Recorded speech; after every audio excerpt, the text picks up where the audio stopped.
The newspapers called it the Fraterville mine disaster. In history, 216 men and boys gone in an instant. But numbers are cold, and they can't tell you the real story. They can't describe what it's like to sit in absolute darkness, hundreds of feet underground, listening to the air run out as you write a final letter to your wife. They can't make you feel the horror of a father holding his dying son on his lap. They say it was an accident. But the true story of Fraterville isn't about the explosion that shook the earth. It's about what happened after, in the suffocating silence. Today, we're not just telling a story. We're going to listen to the voices of the dead, reading the last words they scratched onto paper from inside their own tomb. Imagine Fraterville, Tennessee, on the morning of May 19th, 1902. It wasn't a town so much as a collection of wooden houses clinging to the hillsides, all painted the same color by the company, all breathing the same coal-tinged air. Life here was simple and hard, governed by the rising of the sun and the shriek of the mine whistle. The mountains of Coal Creek weren't just a backdrop. They were the provider and the master, giving families their daily bread from the dark seams of coal hidden in their belly. In these small homes, a familiar ritual played out before dawn. Wives rose in the dim light to stoke the fire and cook breakfast, the smell of biscuits and coffee mingling with the ever-present scent of coal dust. Men pulled on their stiff work clothes, their faces already smudged with the shadow of their trade. These were the moments that made up a life. A quick kiss goodbye at the door, a hand ruffling a child's hair, a promise to be home for supper. For the men of Fraterville, descending into the earth was as natural as breathing. Among them was Jacob Vowell, a 47-year-old man with the steady hands and quiet dignity of a veteran miner. He was a family man, respected in the community. Walking beside him was his 14-year-old son, Elbert. In those days, boys became men in the darkness of the mines, learning the dangerous trade from their fathers. For Elbert, working alongside his dad wasn't just a job. It was a rite of passage, a step into the world of men.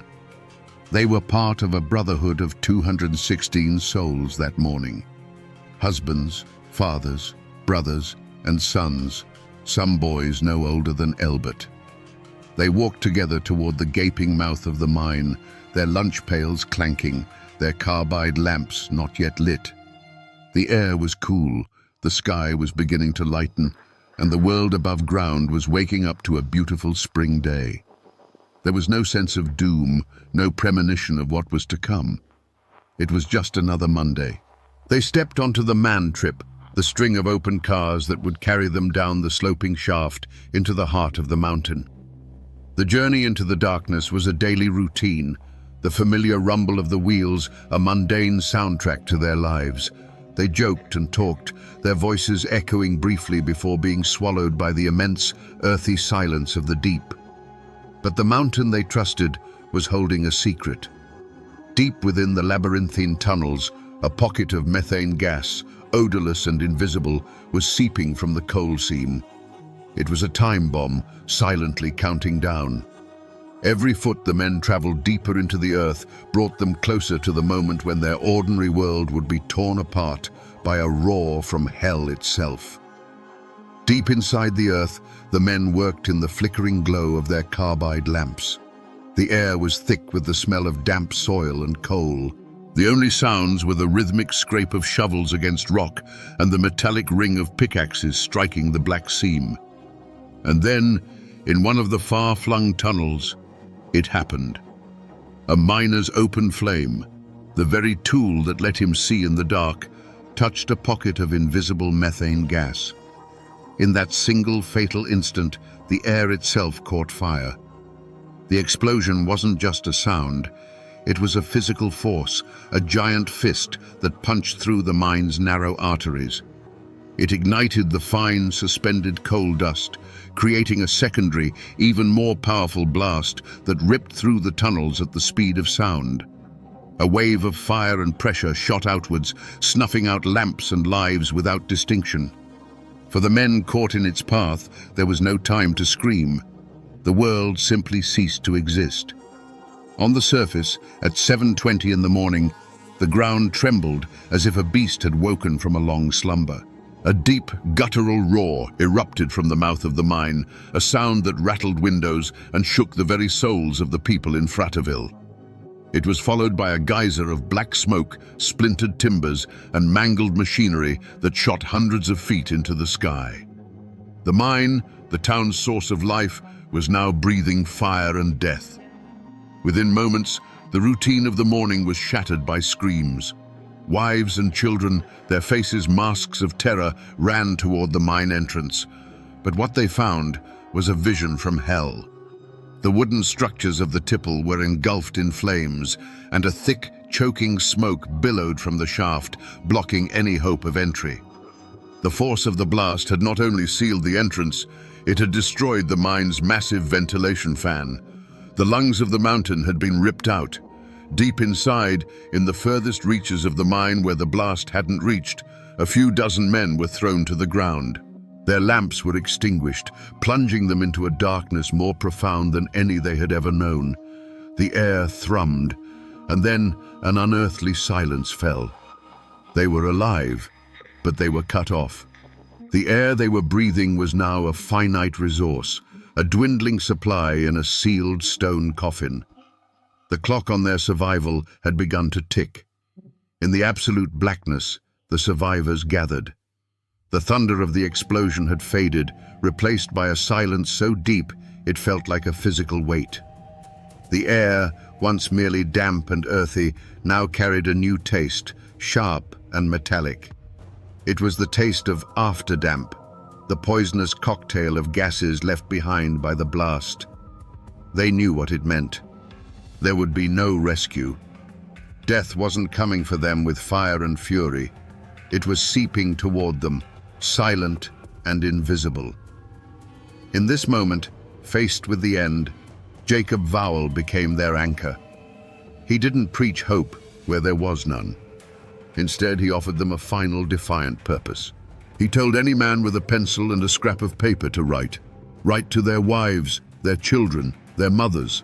Write the words they would never get to say. In the suffocating darkness of their tomb, these men, whose hands were calloused from swinging a pickaxe, began the delicate work of writing their last goodbyes. Imagine the scene.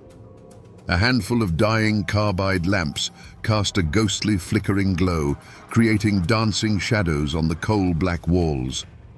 The only sounds were the ragged coughing of men fighting for each breath, and the soft, steady scratch of pencil lead on paper. Men leaned against the cold rock, trying to steady their hands, pouring a lifetime of love onto a few precious inches of paper. They weren't writing about death. They were writing about life, about the families waiting for them under a sun they would never see again.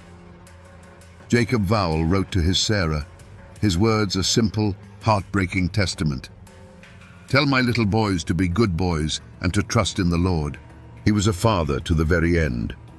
Beside him, his 14-year-old son Elbert, his strength failing, lay his head in his father's lap. In the dimming light, Jacob watched his son's breathing grow shallow, watched him drift into a sleep from which he would not wake. Then, with a hand that must have trembled, Jacob Vowell made one last entry in the margins of his letter. He didn't describe the horror. He wrote a sentence of pure, devastating fact. My boy Elbert has gone to sleep. He has been dead for a few minutes. It was a final act of a father recording his son's peaceful passage, a final whisper of love in a world that had turned to black. One by one, the lamps sputtered and died, plunging the chamber into a darkness that was total. The scratching of pencils ceased. The ragged breaths grew fainter, until at last there was only silence. On the bodies of the dead, pocket watches continued to tick for a few minutes more before they, too, stopped, their hands frozen on the final moment when the last bit of life-giving air was gone from the room. For 3 long days, Fratterville held its breath. The fire at the mine entrance was eventually smothered, but the mountain remained a sealed tomb. On the surface, a grim vigil of hope against reason took hold. Wives and mothers stood in small, silent groups, their eyes fixed on the smoking hole in the ground that had swallowed their world. The company brought in experts and rescue teams, made up of miners from neighboring towns, worked tirelessly, risking their own lives with every step they took into the poisoned darkness. The air inside was a killer, silent and patient. Rescuers had to work in short, desperate bursts, clearing rubble and shoring up collapsed tunnels, all while battling the suffocating afterdamp. With each foot they gained, the hope of finding anyone alive dwindled, replaced by the grim determination to at least bring the men home for a proper burial. They found the first bodies near the entrance, victims of the blast's initial violent fury. But the deeper they went, the more the destruction gave way to an eerie, undisturbed silence. Finally, they reached the crude barricade of rock and clothing. They knew men were behind it. Carefully, they dismantled the wall, stone by stone. The first beam of a rescuer's lamp cut through the darkness and fell upon a scene that would haunt them for the rest of their lives. 26 men were lying on the ground. There was no sign of a struggle, no panic. They looked as if they had simply laid down to rest, many with their arms around each other in a final, brotherly embrace. And then they saw the letters. Tucked into pockets, clutched in hands, or placed carefully on their chests, were the final messages from the dark. As the bodies were solemnly carried out into the daylight, the news of the letters spread through the grieving crowd like a whisper. This tragedy now had a voice. These were not just numbers in a death toll. They were husbands and fathers who had spent their final moments thinking only of love. Fratterville had become a town of widows and orphans overnight. They say there weren't enough coffins in the county, and they had to be shipped in by the trainload, a final, heartbreaking measure of the town's immeasurable loss. There was no villain in a black hat to put on trial. There was only a company, a mountain, and 216 fresh graves. But the law demanded an answer, so a coroner's inquest was convened. It wasn't a grand trial in a stone courthouse. It was a proceeding held in the shadow of the disaster, a formal attempt to write the final chapter in the official record. For the widows of Fratterville, it was a desperate, flickering hope for accountability. For the Coal Creek Coal Company, it was a matter of containing the damage.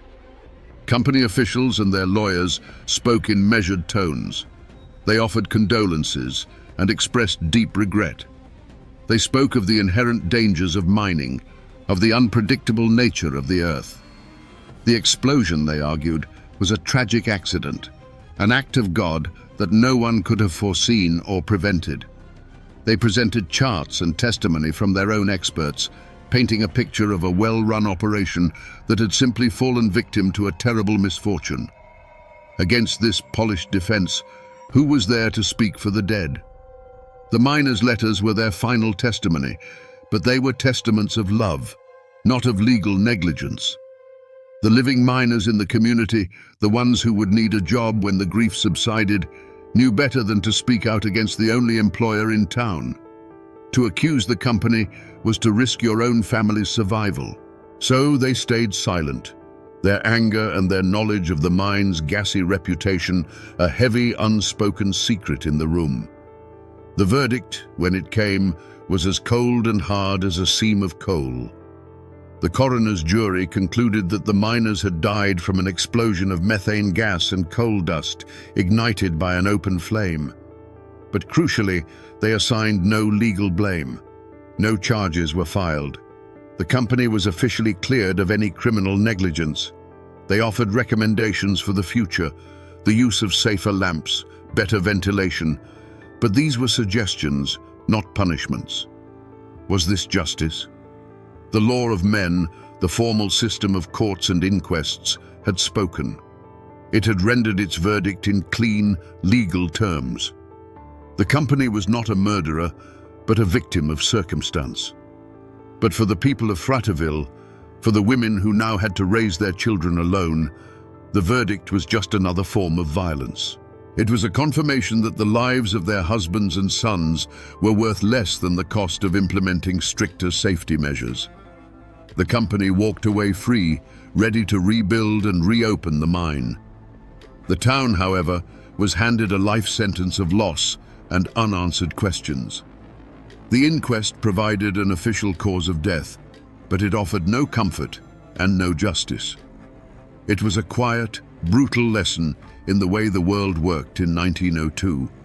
The law protected property and profit, while the mountains kept the men. The town of Fraterville never recovered. It couldn't. How does a town built around 216 men continue to exist when they are all gone? It became a town of shadows, a community of widows and orphans, where the sound of the mine whistle was replaced by a profound and lasting silence. In time, families moved away, houses fell into disrepair, and Fraterville, the bustling coal town, slowly faded from the map, becoming little more than a name in a history book. But the story didn't vanish completely. It's carved in stone. If you know where to look, you can still find the Leech Cemetery. There, in a large grassy circle, lie the graves of many of the miners. It's known as the Fraterville Miners' Circle, a silent, circular monument to a shared fate. Walking among the headstones is a chilling experience. Name after name, all followed by the same date of death, May 19th, 1902. It's a physical ledger of the price paid for coal. And yet, the most powerful trace of that day isn't made of stone. It's made of paper and pencil lead. The letters, Jacob Vowell's final words to his Sarah, Eugene Daniels's prayer for his children, they survived. They were carefully passed down, preserved in archives and museums, their faded script a direct line to the heart of the tragedy. They are not just historical artifacts, they are sacred relics. When you read them, you are no longer a spectator to history. You are in that darkness with them, listening to the very last words of men who knew they were about to die. The mine itself is long gone, its entrance sealed over, reclaimed by the patient green of the mountains. Most people who drive those Tennessee roads today have no idea they're passing a place where an American tragedy unfolded. But the mountains remember. They hold the silence of that sealed-off tunnel, the weight of the grief that soaked into this soil. They remember the roar, the smoke, and the long, agonizing wait that followed. And they hold the echoes of the last words scratched out in the dark, a story of love that proved stronger than the stone that entombed it. So we return to the question we started with. What really happened in the Fraterville mine? An explosion killed 216 men. That is the fact. But it is not the truth. The truth is that in the final suffocating moments of their lives, a handful of ordinary men faced the end not with rage or panic, but with a quiet, heartbreaking dignity. They chose to spend their last ounce of life and breath not on themselves, but on sending one last message of love out of the darkness. The Fraterville disaster is a story of industrial negligence, a brutal lesson paid for in blood that would slowly, painfully lead to safer mines for future generations. But its truest legacy is not found in safety regulations. It's a lesson in what matters at the very end of everything. It teaches us that the human spirit, when stripped of all else, will reach for connection, for family, for love. In the blackest pit, these men found a light inside themselves and sent it outward. Their bodies were buried in the Tennessee earth over a century ago, their town swallowed by time. But their final words, scratched onto scraps of paper, have traveled through the years to find us. The mountain took their lives, but it could not silence their love. It couldn't bury their story. They say that on the night Tolton Hall died, the mountains themselves held their breath. This wasn't a death in a blaze of glory, not a gunfight between two men in a dusty street. This was something colder. This was a mob, silent and determined, dragging a shackled man from a train car. This was the end of the line for the man they called the Pikeville Killer, the Mountain Demon, his fate sealed not by a judge's gavel, but by a rope thrown over the branch of a maple tree. How does a man become so feared that his death becomes a legend? Was he a simple monster, a killer for hire who finally ran out of road? Or was he something more complex, a perfect, brutal product of a lawless time? To understand what happened on that September night in 1892, we have to go back. We have to trace the bloody path that led Talton Hall from the anonymous hollows of Kentucky to his final, haunting dance at the end of a rope. To understand the man, you have to understand the mountains that made him. Talton Hall was born around 1846 into a world that was already old, a world of deep hollows and interlocking ridges that separated families from the law, from the government, and from each other. In these parts of eastern Kentucky, a man's world was as big as he could walk in a day, and his only true allegiance was to his kin. Justice wasn't something you found in a courthouse, it was something you took with a rifle in your hands. This was the soil where a man like Hall would take root. The great bloody catalyst of his life was the Civil War. For the rest of America, it was a war of armies and grand campaigns. But in the Cumberland Mountains, it was a poison that seeped into every creek and hollow. It was a war of bushwhackers and home guards, where your neighbor might be a secret enemy and a knock on the door at night could mean death. Young Talton came of age in this furnace. He would have seen men hanged for their loyalties, families burned out of their homes, and vendettas born that would fester for generations. This is where he learned his first, and perhaps only, lesson.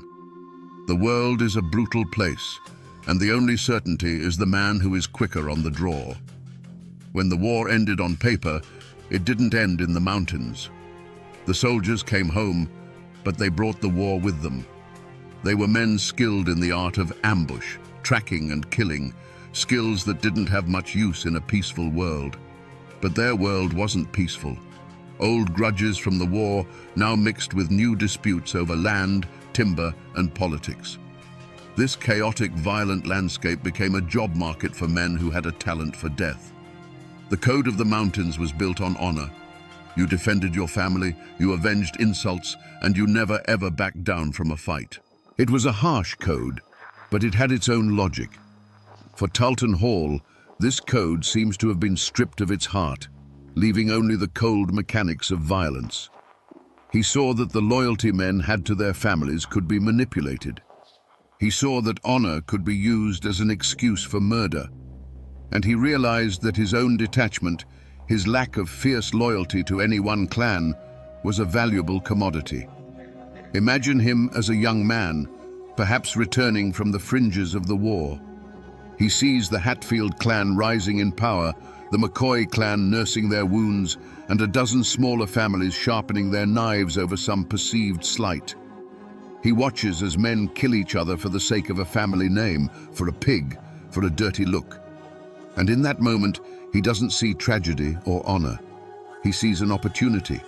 He sees a world where his steady hand and empty conscience could earn him a living. This was the forge that created Talton Hall. The isolation of the mountains taught him self-reliance. The viciousness of the Civil War taught him that life was cheap. And the simmering feuds of the aftermath taught him that there was always someone willing to pay to make someone else's life a little cheaper. He wasn't born a monster. He was hammered into one by the unrelenting violence of his time. Before the name Talton Hall was a curse whispered in the dark, there was simply the man. In the years before his infamy became legend, he was, in his own way, a picture of mountain competence.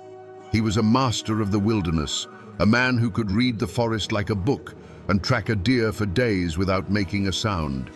He was a crack shot, his skill with a rifle a thing of local renown. In a land where these abilities meant the difference between a full belly and starvation, or life and death in a confrontation, Talton Hall was exceptionally gifted. He embodied the rugged self-sufficiency that his world demanded. In the periods between the bloody work that would later define him, his life was likely one of stark simplicity. He would have had a cabin, tucked away in a hollow so deep and remote that the law was just a rumor. There, he was just another man living off the land, hunting, perhaps tending a small patch of corn for his own use. This was his sanctuary, the place where the ghost could rest. This quiet, solitary existence was the world he sought to protect.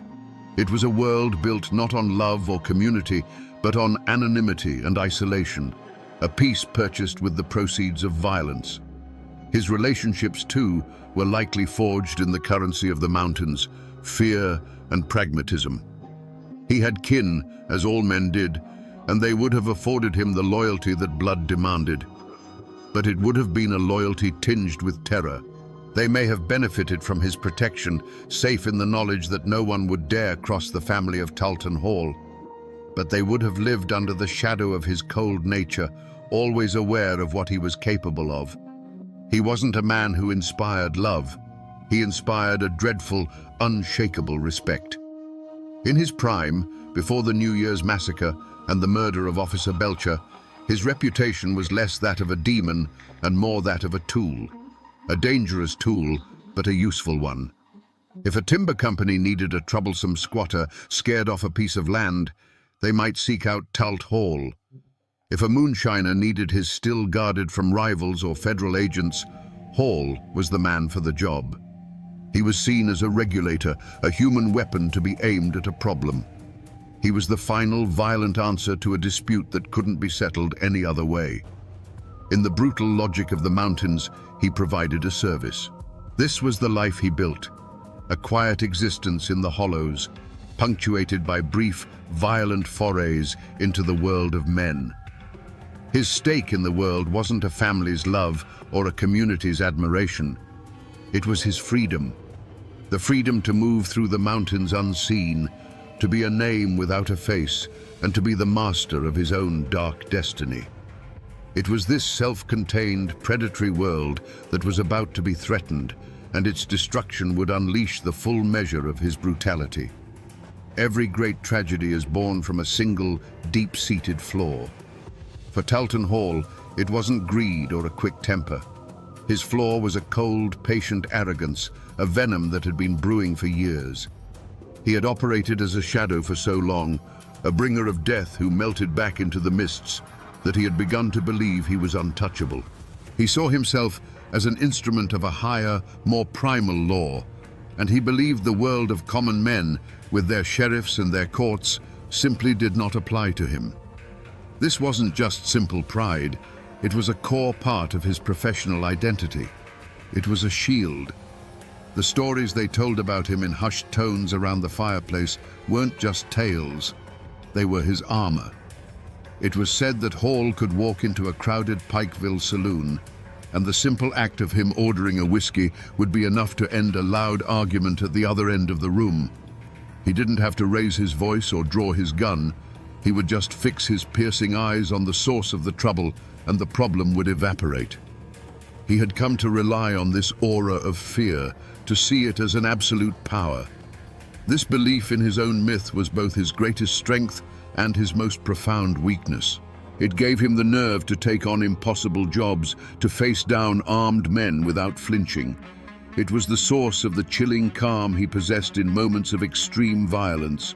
He wasn't afraid because he genuinely believed he was death itself. And what does death have to fear? But that armor had a crack.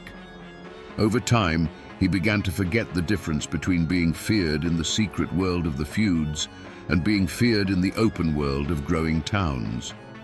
He started to believe his reputation alone would bend reality to his will, no matter where he was or who he was facing. He thought the name Talton Hall was a magic word that made all obstacles disappear. This supreme arrogance, this absolute faith in his own terrifying legend, was making him careless. He began to take risks, to operate more openly, to let the world see the monster it had only whispered about. He was walking a razor's edge, convinced he would never fall, unaware that the world was changing around him. The very flaw that had kept him alive in the lawless wilderness was about to become the engine of his own destruction in a place where a badge and a uniform had started to mean something. For a man who lived in the shadows, Talton Hall had grown dangerously comfortable with the light. In 1891, he crossed the state line into the burgeoning town of Norton, Virginia.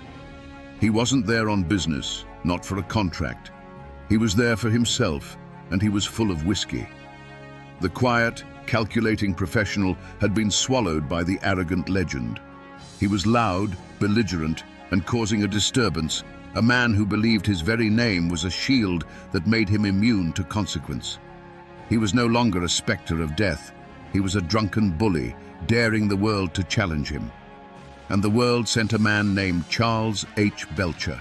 He wasn't a rival feudist or a hired gun. He was a town policeman, a symbol of everything the mountains were not. He represented order, society, and a law written in books, not in blood. When he saw the disturbance Hall was causing, he did his duty. He walked toward the Pikeville killer, his simple blue uniform a stark contrast to Hall's reputation, which was as dark and formless as a mountain shadow. For Officer Belcher, this was just another drunk to be quieted. He had no idea he was walking toward a man who considered himself a god. The affront, in Hall's mind, was not an insult or a threat. It was the simple act of being confronted. The moment Belcher spoke to him, the moment he attempted to impose the town's law on the mountain's killer, was an intolerable challenge to Hall's entire existence. Eyewitnesses would later describe the look in Hall's eyes, not anger, but a cold, dismissive contempt. Here was a man with a tin badge who thought he could lay hands on Talton Hall. The arrogance that had been simmering for years now boiled over. In Hall's mind, this wasn't a man. It was an obstacle, a thing to be removed.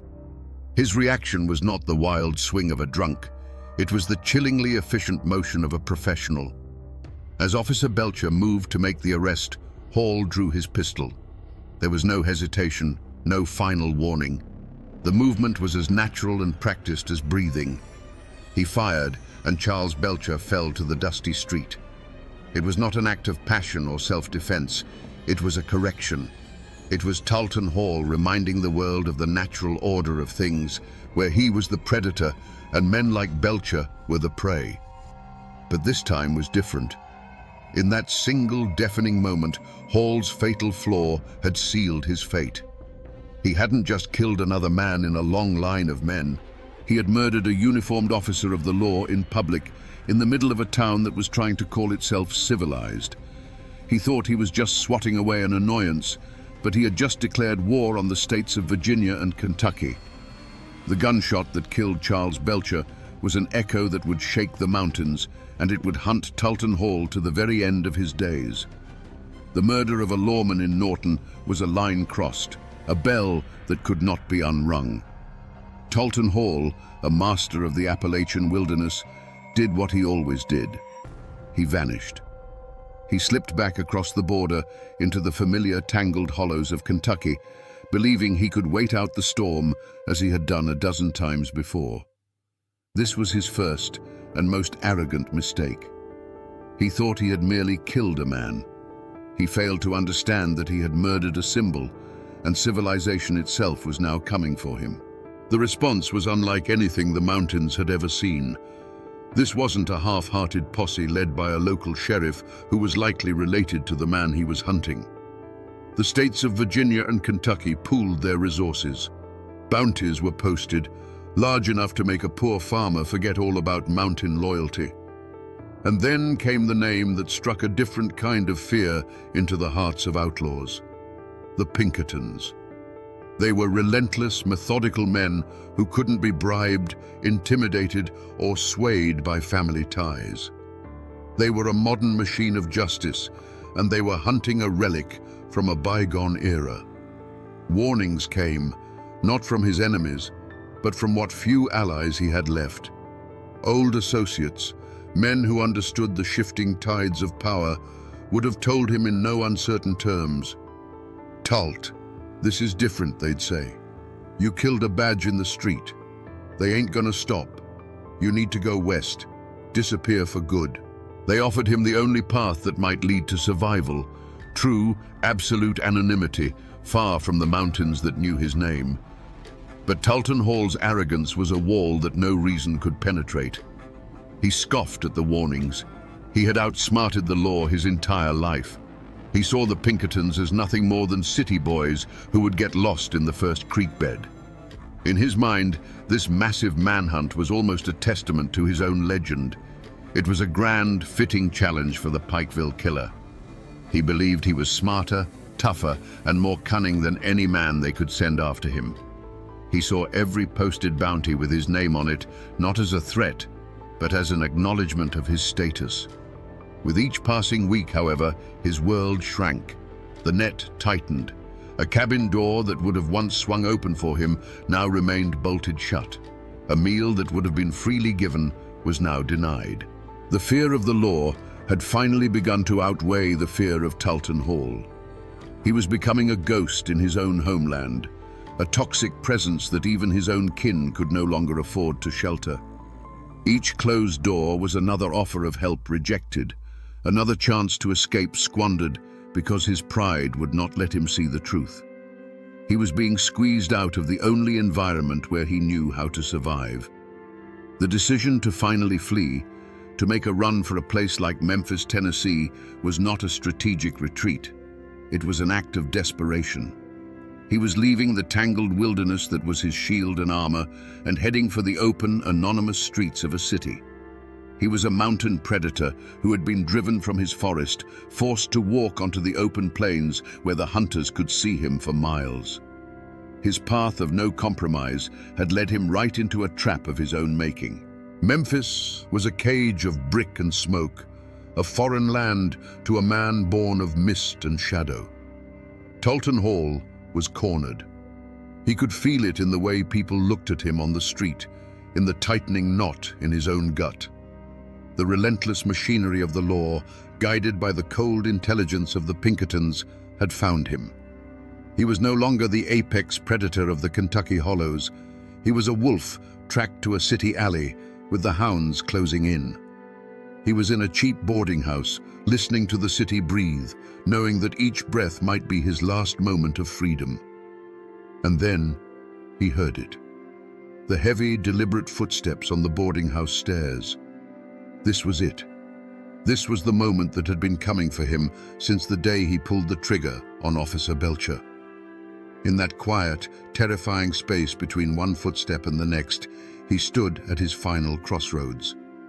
He had one last choice to make. He could wait, hands empty, and surrender. He could give himself up to the justice he had so long despised, face a trial, a judge, a jury. It would mean a cage, a public shaming, but it would also mean life. It was the off-ramp, the final chance to let this story end, not with a bang, but with the quiet closing of a cell door. For a split second, a different path might have appeared in his mind's eye. A long, drawn-out trial, a life spent in a stone penitentiary. Could Talton Hall, the mountain demon, truly allow himself to be led in chains, to be put on display like a captured animal? Could the man, whose reputation was a weapon in itself, allow that reputation to be stripped away, leaving only a common, pathetic killer? The very idea was a kind of death more profound than any bullet. It was an assault on the only thing he had ever truly built, his own terrifying myth. The answer, when it came, was as swift and final as one of his own gunshots. No. The thought was more repulsive than a hangman's noose. His arrogance, the fatal flaw that had brought him to this very room, made its final stand. He would not be broken. He would not be humiliated. The law could have his body, but it would not have his submission. He made a conscious, chilling choice. He rejected the chance for a quiet end and fully embraced the violent destiny he had been carving for himself his entire life. He didn't make a run for the window or try to barricade the door. That was the act of a desperate man hoping to live. Instead, he calmly walked to his bag, pulled out his revolver, and checked the loads. Each click of the cylinder was a word in his final sentence. In that moment, he sealed his own fate, not with resignation, but with defiance. He chose to be the Pikeville Killer right to the very end. The lawmen breaking down his door wouldn't be capturing a fugitive. They would be walking into the last act of a legend, an act that Tulton Hall himself had decided to write in blood. The splintering of the door was the only warning he needed. It wasn't the sound of a lock being picked or a hinge being forced. It was the raw, violent crack of wood giving way to brute force. For Tulton Hall, the world, which had been a tightening cage of streets and unfamiliar faces, suddenly shrank to the size of that small boarding house room. He was a creature of the deep woods, and in that moment, the lawmen crashing through the door were no different from a pack of hounds cornering a wolf in a box canyon. He wasn't panicked. He was eerily calm, the way a man is when he finally meets a fate he has been expecting his whole life. All the running, all the hiding, it had all led to this cramped, smoke-stained room. The revolver felt cool and familiar in his hand, a solid piece of certainty in a world that was coming apart. The figures in the doorway were just shapes, dark silhouettes against the light of the hallway, and in his mind, they ceased to be men. They were simply the final problem he had to solve. His hand moved with a fluid economy that was born of 1,000 deadly calculations. The room erupted in a deafening concussion of sound and fire. The muzzle flash was a bolt of lightning in the dimness, momentarily illuminating the determined faces in the doorway. It was the only language he knew how to speak to a world that sought to contain him, a single, explosive syllable of pure defiance. The smell of burnt gunpowder filled his nostrils, a scent more familiar to him than any perfume. But this was not a mountain holler where a single shot could settle an argument for good. Thunder answered thunder from the doorway. More flashes of light strobed across the room, turning the air into a chaotic storm of noise and swirling, acrid smoke. The world narrowed to the kick of the revolver in his hand, the ringing in his ears that drowned out all other sounds, and the shadowy dance of figures in the smoke. For a few heartbeats, Tulton Hall was in his element, a whirlwind of violence at the heart of the storm. Then, a sensation he hadn't felt in years, a sharp, searing impact in his arm, a force that felt like a blacksmith's hammer. His fingers went numb. His trusted revolver, the instrument of his will, suddenly felt like a useless lump of lead. The weapon clattered to the wooden floor, the sound small and insignificant after the deafening roar of the gunfight. The storm inside the room had passed as quickly as it had begun. An almost supernatural silence descended, broken only by the harsh sound of men breathing and the slow, acrid clearing of the gun smoke. The dark silhouettes in the doorway resolved into tired, grim-faced lawmen, their own pistols still smoking. They moved in, not with anger, but with a weary professionalism. The fight was over. The great Tulton Hall, the Pikeville killer, was standing in a ruined room, his arm useless, his gun on the floor. The final act was not a shout, but a cold, metallic whisper. The chilling slide and click of handcuffs locking around his wrists. That sound, more than any bullet, was the one that ended his life. In that moment, the legend died, and all that was left was a captured man facing the cold, methodical justice he had so long outrun. The roaring storm of his life had ended in the quiet snap of a lock. There was no triumph in the eyes of the lawmen who took him, only a grim, professional exhaustion. For Tulton Hall, the moments after his capture were a blur of pain from his wounded arm and the heavier, colder pain of the shackles on his wrists. The swagger of the untouchable killer was finally gone, replaced by the quiet, heavy stillness of a caged animal. He wasn't filled with regret or fear, but with a deep, sullen emptiness. The world had finally proven to be bigger and stronger than his own myth, and the realization settled on him like a shroud.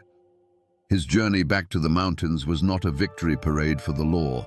It was a covert operation, thick with tension. They knew the name Tulton Hall still held power, that his allies might try to free him, or worse, that the families of his victims might try to kill him before he ever saw a courtroom. So they put him on a train, but its route was a lie, a winding, circuitous path designed to throw off any potential ambushes. He was heavily guarded, a man so dangerous that even in chains, he was treated like a ticking bomb. For Hall, the journey was a special kind of hell. He sat in the rattling train car, watching the familiar landscape of his homeland slide by through the grimy window. He saw the misty blue ridges, the deep, dark hollows, the very terrain that had once been his fortress and his kingdom. Now, it was just scenery on his final ride. Each mile that clicked by on the tracks was a mile closer to his end. He was a king being paraded through his conquered territory, a ghost forced to revisit his old haunting grounds one last time, not as a predator, but as prey. He was silent the whole way, a brooding, dark presence that unnerved even his seasoned guards. The fight had gone out of him, but the malice had not. He was no longer an active player in his own story. He was cargo. His fate was now in the hands of other men, and his only remaining role was to arrive at his destination. The end of the road for Talton Hall wasn't going to be a courtroom or a jail cell. It was this train, this slow, rattling journey back into the heart of the mountains that were waiting to claim him, one way or another. The news of Talton Hall's capture didn't travel by wire or by rail. It moved like smoke on the wind, from one isolated cabin to the next, carried by riders on horseback and whispered across fence lines. And with that news, the fragile, fearful peace of the mountains was shattered. The fall of one man sent a shockwave that would ripple through every holler, leaving a trail of wreckage that had little to do with Hall himself. His personal story was ending, but the tragedy he had authored was just entering its most brutal chapter. For his own kin, the name Hall, once a shield of fear, now became a target. The protection his terrifying reputation had afforded them vanished overnight. Now, they were just the family of a captured killer, vulnerable and exposed. Every shadow on the road, every late-night bark of a dog would send a spike of fear through them. They were living in the crosshairs of every man who had ever held a grudge against Talton, and that was a very long list.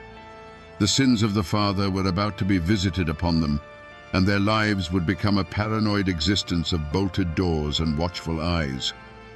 For the families of his victims, the news was not a relief.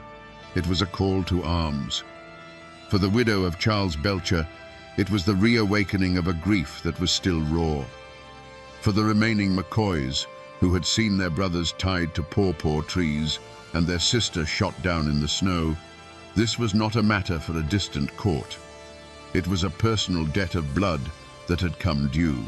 Hall's capture didn't bring closure. It tore the scabs off wounds that had never healed, and the pain demanded a release. Their desire was not for legal proceedings, it was for a reckoning. The entire community felt the tremor. For years, the violence had been, if not controlled, then at least predictable. It followed the dark logic of the feuds. But Hall's capture created a power vacuum, a chaotic moment where old hatreds could flare without a central figure to fear. He had acted as a cancer on the region, and his removal didn't cure the disease. It simply sent the body into a violent, final spasm. The quiet resentment of his reign of terror now had a voice, and it was a chorus calling for vengeance. The true wreckage Talton Hall left behind was not the bodies he had buried, but the hatred he had cultivated. He had spent his life profiting from the region's culture of violence, and now, even in chains, he was about to give it one last, terrible gift. His capture hadn't brought peace. It had simply brought the promise of a different, more terrible kind of violence, a communal violence, where an entire region, haunted by his ghost, would gather to deliver a final bloody verdict of its own. The law had done its part. It had hunted a killer across state lines, engaged him in a gunfight, and brought him back in chains. The next step in the machinery of civilization was a trial, a slow, methodical process of evidence, testimony, and deliberation. The Commonwealth of Kentucky intended to give Talton Hall a proper legal defense, a jury of his peers, and a verdict rendered under the solemn roof of a courthouse. It was a testament to the new order that was trying to tame the mountains, an insistence that the rule of law was absolute and applied to all men, even the devil of the tug fork. But in the mountains, another court was already in session. This court didn't meet in a building. It gathered in secret, in barns and on ridges, under the cold light of the moon. Its jurors were men with names like McCoy and Belcher. Its evidence was not written on paper, but scarred into their memories. The image of a burning cabin, of brothers tied to trees, of a good man bleeding out in a dusty street. The code they operated under was ancient, simple, and merciless. It was the mountain code of an eye for an eye, a blood debt that could only be paid in one currency. The clash between these two systems of justice was inevitable. As the train carrying Talton Hall chugged closer to Pikeville, the official legal process became more and more irrelevant. The law saw a prisoner who needed to be tried. The community saw a rabid dog that needed to be put down. The lawmen guarding Hall were operating under their code of duty and due process. The mob gathering to meet the train was operating under a code of honor and vengeance that was etched into the very stones of the mountains. The community's verdict had been reached long before Hall was ever captured. He was guilty, not just of killing Officer Belcher, but of everything. He was the living embodiment of the fear and violence that had plagued their lives for a generation. A trial, in their eyes, was a farce. It was a place where legal tricks and silver-tongued lawyers might let a monster walk free. They had seen it happen before. They had no faith in a system that seemed so far removed from the raw, immediate reality of their lives. They believed in a more direct, more certain form of justice. The train carrying Talton Hall was the ultimate symbol of this clash. Inside the car was the prisoner of the state, a component in a legal machine. But outside, gathering in the darkness, was the judgment of the mountains. The law's plan was to deliver him to a jail. The mountain's plan was to deliver him to a tree. In the end, it was a question of whose jurisdiction was more powerful in that place, on that night. Was it the new, fragile authority of the state, or the old, unyielding power of the clan? The answer was coming as surely as the train was coming down the tracks. While Talton Hall was taking his last ragged breaths in a Virginia town square, another man, a far more powerful one, was watching the world change from his porch in West Virginia. What became of Anderson Devil Anse Hatfield, the patriarch who had employed Hall's gun and allegedly directed the New Year's night massacre? Did he face a mob's justice? Did he ever see the inside of a courtroom for the crimes of the feud? The answer adds a bitter, complex layer to this story of mountain justice. The brutal attack on the McCoy cabin was a turning point. It was too savage, even for the feuding mountains, and it brought the full weight of the law down on the Hatfield clan. Several of Devil Anse's sons and supporters were hunted down, tried, and sent to prison. One, Ellison Cottontop Mounts, was hanged for his role in the massacre.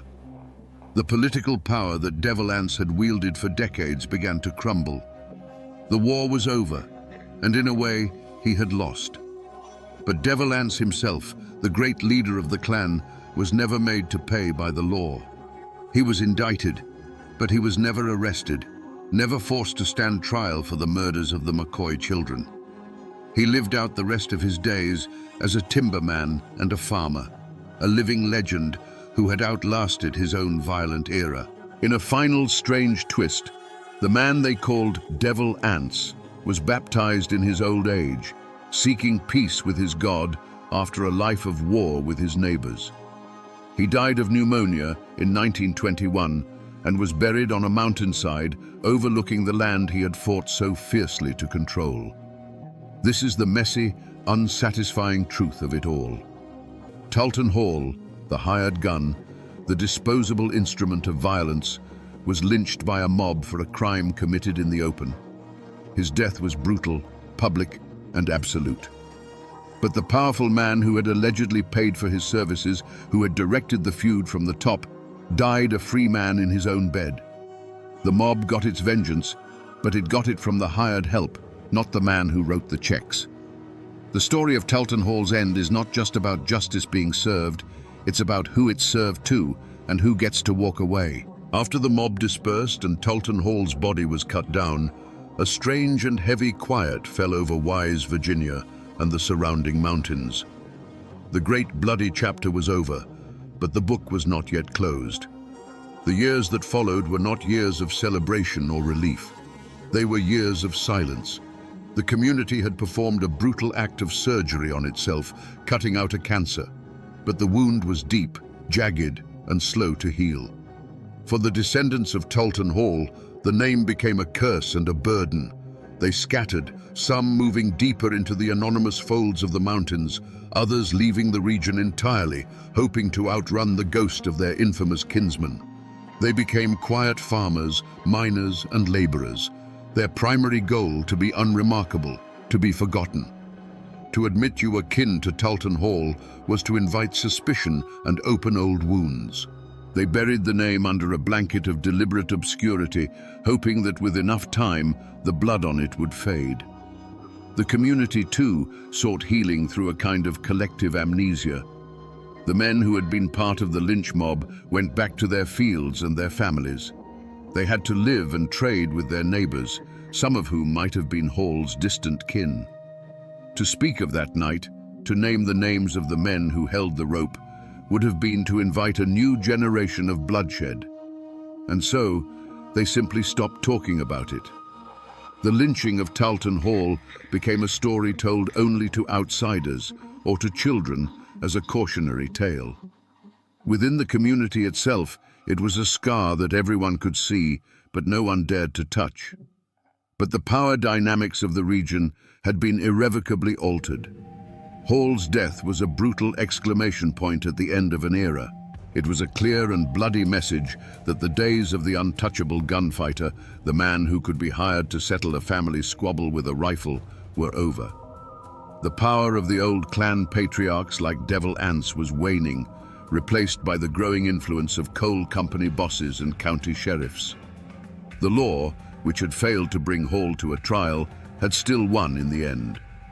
The community's own violent act of justice had, ironically, reinforced the idea that the old way of the feud was a path to ruin for everyone involved.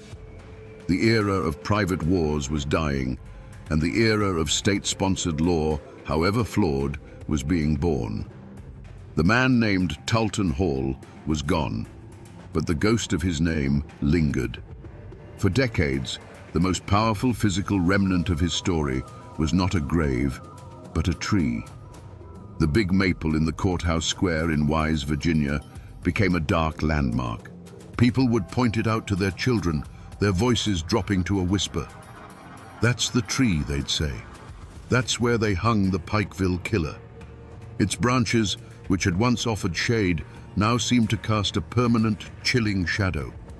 It was a living monument to a night of mob justice, its roots rumored to have drunk deep from the blood-soaked ground. Eventually, as the town grew and tried to bury its violent past, the tree was cut down, its wood hauled away, as if removing the object could erase the memory. His other physical traces were quietly erased. There is no grand tombstone bearing his name. He was likely buried in an unmarked potter's field, a final anonymous end for a man whose name once commanded such terror. The cabins he lived in have long since rotted back into the damp earth of the hollows, leaving no trace. It's a strange and fitting irony. The man who worked so hard to be a faceless shadow in life was rendered completely faceless in death. All of his physical reality was scrubbed from the world. But you can't kill a good story, and the tale of Talton Hall was too dark and powerful to die. It transformed. It left the realm of history and entered the world of folklore. For generations, people in Wise claimed that on still, moonlit nights, if you looked at the spot where the old maple stood, you could still see him. A spectral figure, dangling silently in the air, a permanent, ghostly reminder of the night the law of the mountains was served. The man became a boogeyman, a cautionary tale told to frighten unruly children into behaving. His life became a kind of unwritten murder ballad, the verses known by heart in every holler. He was no longer just a man, he was a character, a symbol of the entire bloody era of the feuds. His name became a shorthand for a certain kind of cold, professional violence. When old-timers spoke of the bad days, of the lawless times before the coal companies and the state police truly took hold, the name they would use to punctuate their point was always the same. It was a time of men like Talt Hall. So while the man himself is dust, and the tree that ended his life is gone, his spirit, the spirit of the mountain gunfighter, still haunts the collective memory of Appalachia. He is the ghost that walks the ridgelines of the past, a chilling echo of a time when justice didn't come from a book, but from the barrel of a gun and the end of a rope. So we come back to the question that hung in the air at the very beginning, a question as quiet and heavy as the mountain fog. Was Talton Hall a hero or a villain? The answer is as clear and cold as a Kentucky creek in winter. He was no hero.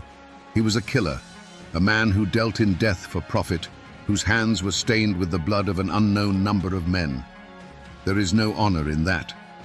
But to simply call him a villain is to miss the deeper, more unsettling truth of his story.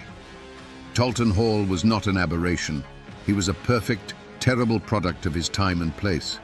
He was a monster, but a monster the mountains themselves had birthed.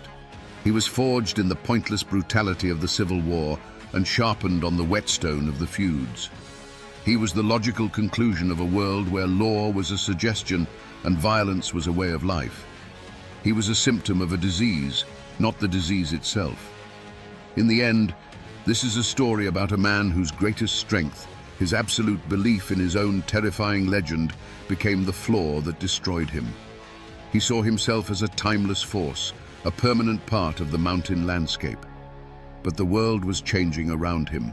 The law, clumsy and slow as it was coming. He was a relic of a savage past, unable and unwilling to adapt. The same cold arrogance that made him a feared gunfighter made him blind to the fact that his time was over. And that, my friends, is the ballad of Talton Hall. A killer who sold his gun to the highest bidder and whose life was finally paid for, not with silver dollars, but with a rope, in a town square that wanted to forget his name.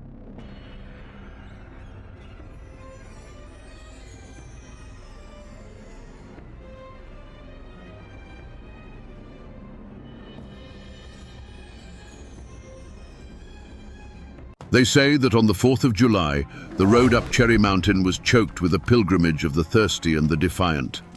Thousands of people, judges and outlaws, preachers and laborers, climbed that steep North Carolina slope, drawn by a single promise. At the summit, a stout, smiling man named Amos Owens stood beside barrels of a legendary ruby-red liqueur, ladling it out for free to all who came. He was a moonshiner, a tax evader, an enemy of the federal government. But on that mountain, he was a king. How does a man become a legend in his own lifetime?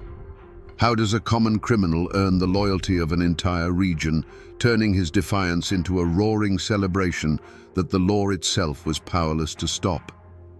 Was he a simple man breaking the law for profit? Or was he the last bastion of a fiercely independent mountain spirit? Today, we're going to pour a glass of history and trace the life of the one and only Cherry Bounce King, to understand the man who built a kingdom from corn, wild cherries, and an unbreakable will. To understand a man like Amos Owens, you have to understand the ground he was raised on. He was born in 1822 in Rutherford County, North Carolina, a place where the Blue Ridge Mountains begin to claw their way toward the sky. This wasn't just a landscape, it was a fortress. The people who settled these hollows were mostly Scotch-Irish, folks who carried a deep and abiding distrust of distant governments in their bones. They had fled kings and landlords once, and they weren't about to bow to a tax collector from Washington, D.C.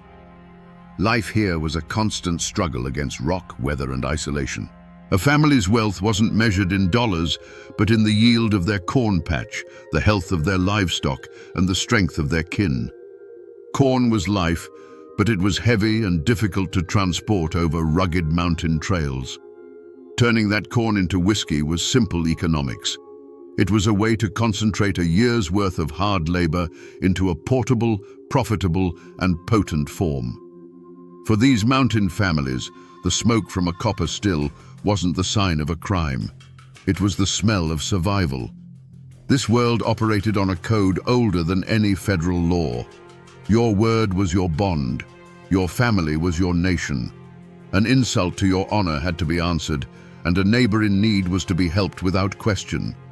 The law was something that existed down in the flatlands, an alien system that didn't understand the realities of mountain life.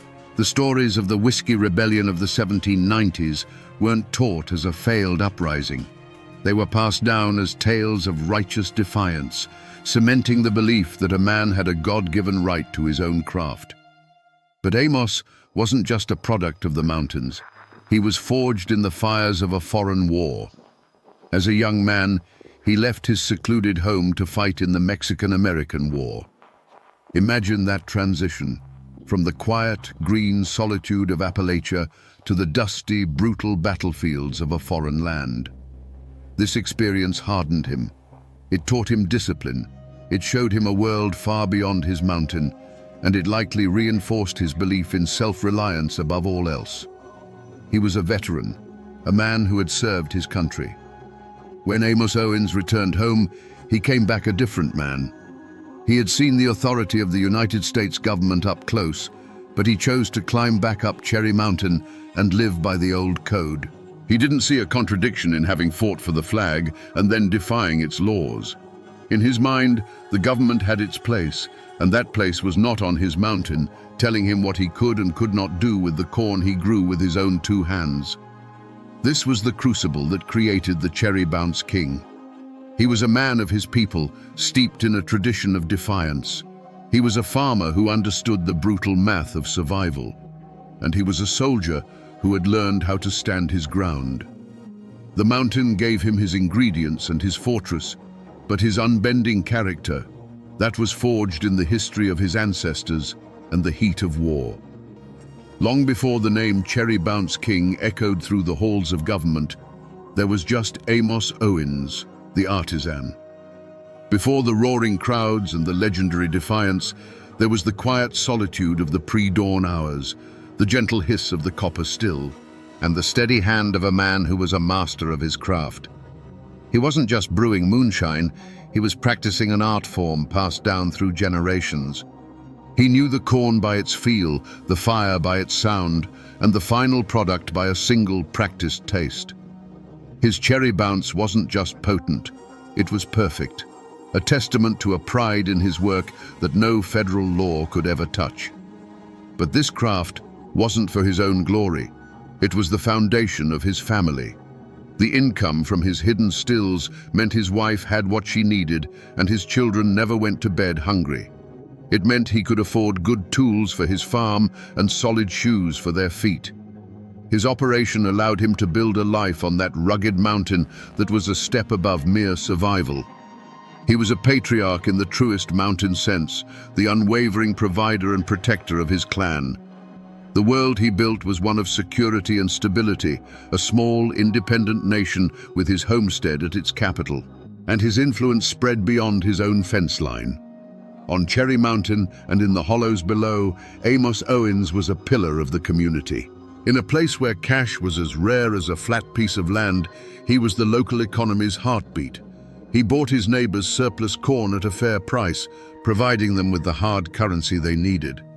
When a family fell on hard times, it was often Amos they turned to for a loan or assistance, a request he rarely refused. He commanded a deep, unshakable respect, not because of fear, but because his success was shared with those around him. This was the kingdom Amos Owens built, long before the outside world took notice. It was a world governed by loyalty, sustained by his craft, and centered on his family and community. It was a life of quiet dignity and fierce independence, a peaceful defiance conducted not with guns, but with copper pots and wild cherries. This was everything he stood to lose. It wasn't just a business the revenuers were threatening. It was his home, his honor, and the entire world he held dear. Every great man has a current running through him, a force that drives his every decision. For Amos Owens, that force was a stubborn pride as unyielding as mountain granite. It was a conviction buried deep in his soul that no man born in a distant city had the right to tell him what he could do on his own land. This wasn't just a belief, it was the very bedrock of his identity. He didn't just break the law, he disdained it. He saw the federal tax on liquor not as a legal statute, but as an intolerable insult to his craft and his heritage. This pride wasn't a quiet, internal thing. It was loud, bold, and defiant. While other moonshiners operated in the shadows, speaking in whispers and moving by moonlight, Amos Owens built a lighthouse. His legendary 4th of July and Christmas celebrations, where he gave away his cherry bounce by the barrelful, were the ultimate expression of this flaw. These weren't just parties, they were public declarations. He was telling the world, and specifically the federal government, "I am here. This is my craft, and I am not ashamed of it. Come and get me if you dare." There's a story, told and retold until it's become gospel in those parts, that perfectly captures this audacious spirit. After one of his many arrests, Amos was brought before a judge who, tired of their game, levied a particularly steep fine against him. The courtroom fell silent, expecting the old moonshiner to protest or ask for time to pay. Instead, Amos simply nodded, reached deep into the pocket of his overalls, and pulled out a thick wad of cash, bills still smelling faintly of corn mash and wood smoke. He counted out the full amount, placed it on the bench without a word, and walked out a free man. It was not an act of submission, it was an act of mockery. He was using the profits of his crime to pay the penalty, reducing the judge's sentence to a mere business expense. This pride, this absolute refusal to bend, was his greatest strength in the eyes of his neighbors. It's what made him a folk hero. But it was also the crack in his armor. It made him visible. It made him a target. A lesser man might have laid low after a raid, moved his still, and sold his product quietly. But Amos' pride wouldn't allow that. He would rebuild, bigger and better, and the smoke would rise from his chimney stack on Cherry Mountain like a defiant flag, a signal to the law that he had not been beaten. His flaw, then, was his inability to compromise his own code. He was a king on his mountain, and kings do not bow.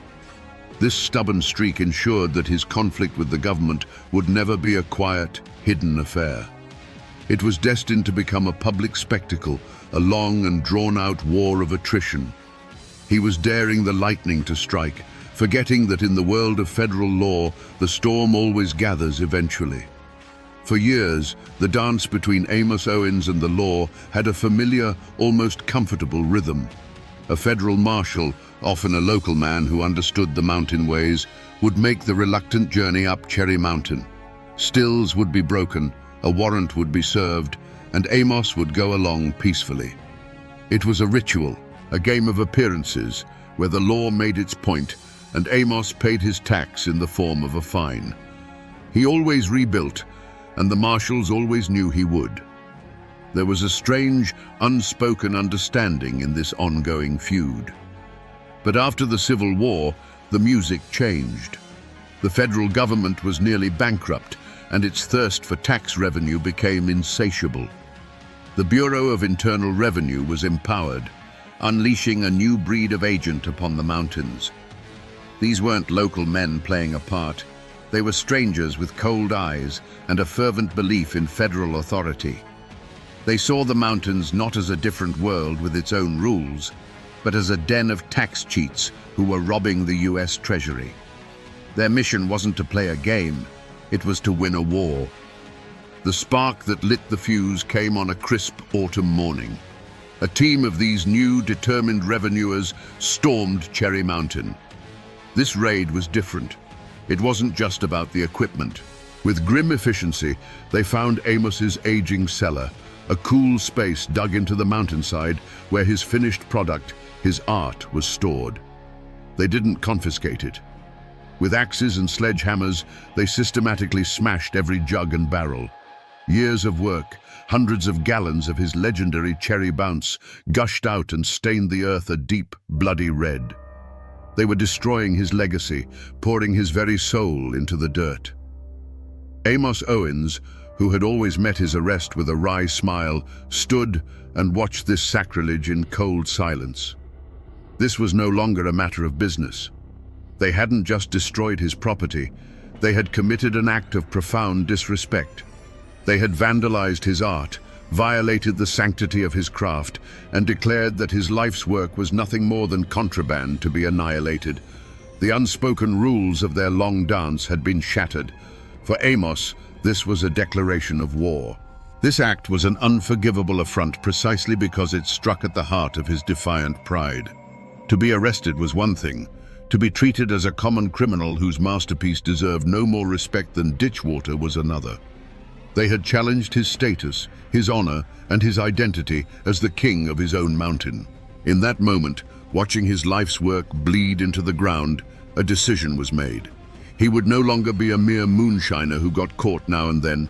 He would become a symbol. His operation would grow larger, his celebrations more brazen, and his name would become a banner of defiance for the entire region to rally behind. The red stain on the ground where his cherry bounce had been spilled was a line drawn in the dirt. Amos Owens' response wasn't fear, it was fury. He did not retreat into the shadows. Instead, he did the opposite. The smoke from Cherry Mountain, which had always been a steady wisp, now billowed into a column. He built new stills, bigger and more efficient. He hired more men. He doubled his production. He was no longer just supplying a thirsty region. He was building an empire in open defiance of the United States government. The warnings started as quiet whispers. His own wife, who had stood by him through dozens of arrests, saw the new hardness in the eyes of the federal men who rode through the nearby towns. She would plead with him at night, by the firelight, her voice full of a fear he'd never heard before. "Amos," she would say, "this is different now. It's not a game anymore. They don't just want a fine. They want to see you broken." He would listen, pat her hand, and tell her that a man who bows to a bully invites him to kick again. The whispers grew louder in the community. Friends who had celebrated his audacity now pulled him aside with worried looks. They spoke of revenuers threatening local farmers for information, of a new, ruthless pressure being applied to the entire area. "Just lay low for a while, Amos," they'd advise. "Let the heat die down. Make your run, but do it quiet-like." They were counseling survival, the ancient mountain art of bending like a sapling in a storm so as not to break. But Amos Owens was no sapling. He was a great old oak, and he would not bend. He saw their pleas for caution as a step toward surrender. To him, this was no longer about a single man's still. It was about the soul of the mountains. He told them that if he backed down, the federal men would come for them next. He preached his gospel of defiance, arguing that the only way to meet a threat is to stand taller and look it square in the eye. His pride had now transformed into a righteous cause. The ultimate act of defiance was his next 4th of July celebration. Where others saw a reason for caution, Amos saw a stage. He sent out word. The party on Cherry Mountain would be bigger than ever before. It became a public spectacle, an open challenge broadcast across the state. He wasn't just inviting his friends and customers. He was taunting the Bureau of Internal Revenue. He was turning his defiance into a beacon, daring them to try and extinguish it in front of thousands of his supporters. With every warning he ignored, every plea for moderation he dismissed, the path forward narrowed until there was only one way it could go. He had become a symbol, a living embodiment of the mountain spirit, and the government could not allow such a symbol to stand. He was isolating himself on a peak of his own making, a king so confident in his fortress that he could no longer see the army gathering at its gates. A violent outcome was no longer a risk. It was a certainty he himself was inviting. The day before the 4th of July dawned clear and bright over Cherry Mountain. The air was already electric with anticipation. Wagons were being moved into place. Barrels of cherry bounce were rolled out from the cellar, and the sound of hammers echoed as a stage was built for the fiddlers. This was to be Amos Owen's masterpiece of defiance, the grandest celebration he had ever hosted. But as the sun reached its zenith, a lone rider was seen making his way steadily up the mountain path. It wasn't a posse. It was the familiar, weary face of an old federal marshal, a man who had arrested Amos more than once in the bygone days of their gentleman's feud. He didn't come with warrants or weapons. He dismounted, met Amos near the Great Log Hall, and spoke not as a lawman, but as one man to another. He explained that the world had changed. The new men in charge in Raleigh and Washington saw Amos not as a local character, but as the leader of an insurrection. They were coming, he warned, not for a token arrest, but to crush him completely. "They're just waiting for this party, Amos," the marshal said, his voice low. "They'll use the crowd as an excuse. They'll say it was a riot. Men are going to get hurt." Then came the final clear off-ramp, the last chance for peace. "Cancel it," the marshal pleaded, "just for this year. Send everyone home. Show them you're not looking for a fight. If you do this, I can go back and tell them the threat is over. We can go back to the way things were. It's your last chance to put the genie back in the bottle." It was a surprisingly fair offer. It was a path away from the cliff's edge. All he had to do was swallow his pride. For a long moment, Amos Owens was silent. You can just imagine him, standing there on his mountain, the smell of his life's work all around him. He likely looked at his home, at the preparations for the festival, at the faces of his kin. He had to have felt the weight of the choice before him, the safety of his family versus the defiant code that had defined his entire life. The marshal's offer was reasonable. It was wise. But to Amos, it sounded like the clatter of chains. He finally turned his gaze from his home and met the marshal's eyes. The internal struggle was over. "A man doesn't send his guests home," Amos said, his voice as firm as the mountain beneath his feet, "just because an uninvited stranger is threatening to kick down the door. The party goes on." With that, the last bridge to peace was burned. He had been offered a truce and had chosen war. The old marshal simply nodded, a look of profound sadness on his face, and rode away, leaving the Cherry Bounce King alone on his throne, waiting for the inevitable storm he had personally summoned. The 4th of July on Cherry Mountain was a roaring sea of humanity. The fiddles screamed, the banjos rang, and the rhythmic stomp of dancing feet shook the very ground. Above it all was the booming laughter of Amos Owens, a king in his element, ladling out his ruby-red elixir. But as the afternoon sun began to dip, a different sound drifted up from the base of the mountain, the cold, rhythmic clink of metal and the steady tramp of marching feet. A long column of federal agents and deputized men, armed and determined, was ascending the slope. The music faltered, then died. A wave of silence rolled through the crowd as all eyes turned to the approaching force. The world for Amos Owens narrowed to the sight of those grim-faced men, their polished badges glinting in the sun. This wasn't a raid. It was an invasion. He stood his ground behind his barrels, not with a weapon in his hand, but with the full weight of his defiance in his posture. The air grew thick and heavy, charged with the energy of 1,000 held breaths. A federal captain stepped forward, a warrant held out like a weapon, and his voice cut through the stillness, demanding surrender. Amos' reply was not a shout, but a low, firm refusal that was heard by every person on that mountaintop. And in that instant, the simmering tension that had built for years finally boiled over. The captain gave a signal, and the line of lawmen surged forward. The crowd, loyal and fueled by Cherry Bounce, pushed back. What happened next wasn't a battle of neat lines and clear commands. It was a chaotic, swirling vortex of human bodies. The world became a blur of motion and a cacophony of shouts. From Amos' perspective, it must have been a maelstrom. The celebration he had built, a symbol of his independence, had become a scene of pandemonium. An argument that had raged for a decade in courtrooms and whispers was suddenly, violently being settled with fists and clubs. The sharp, percussive sound of an intervention echoed through the holler, a sound that cut through the noise and hung in the air like a final, dreadful punctuation mark. In the heart of the chaos, Amos himself was the primary target. He was swarmed, not as a respected elder, but as the ringleader of a mob. He felt the grasp of rough hands, the impact of a world turned hostile.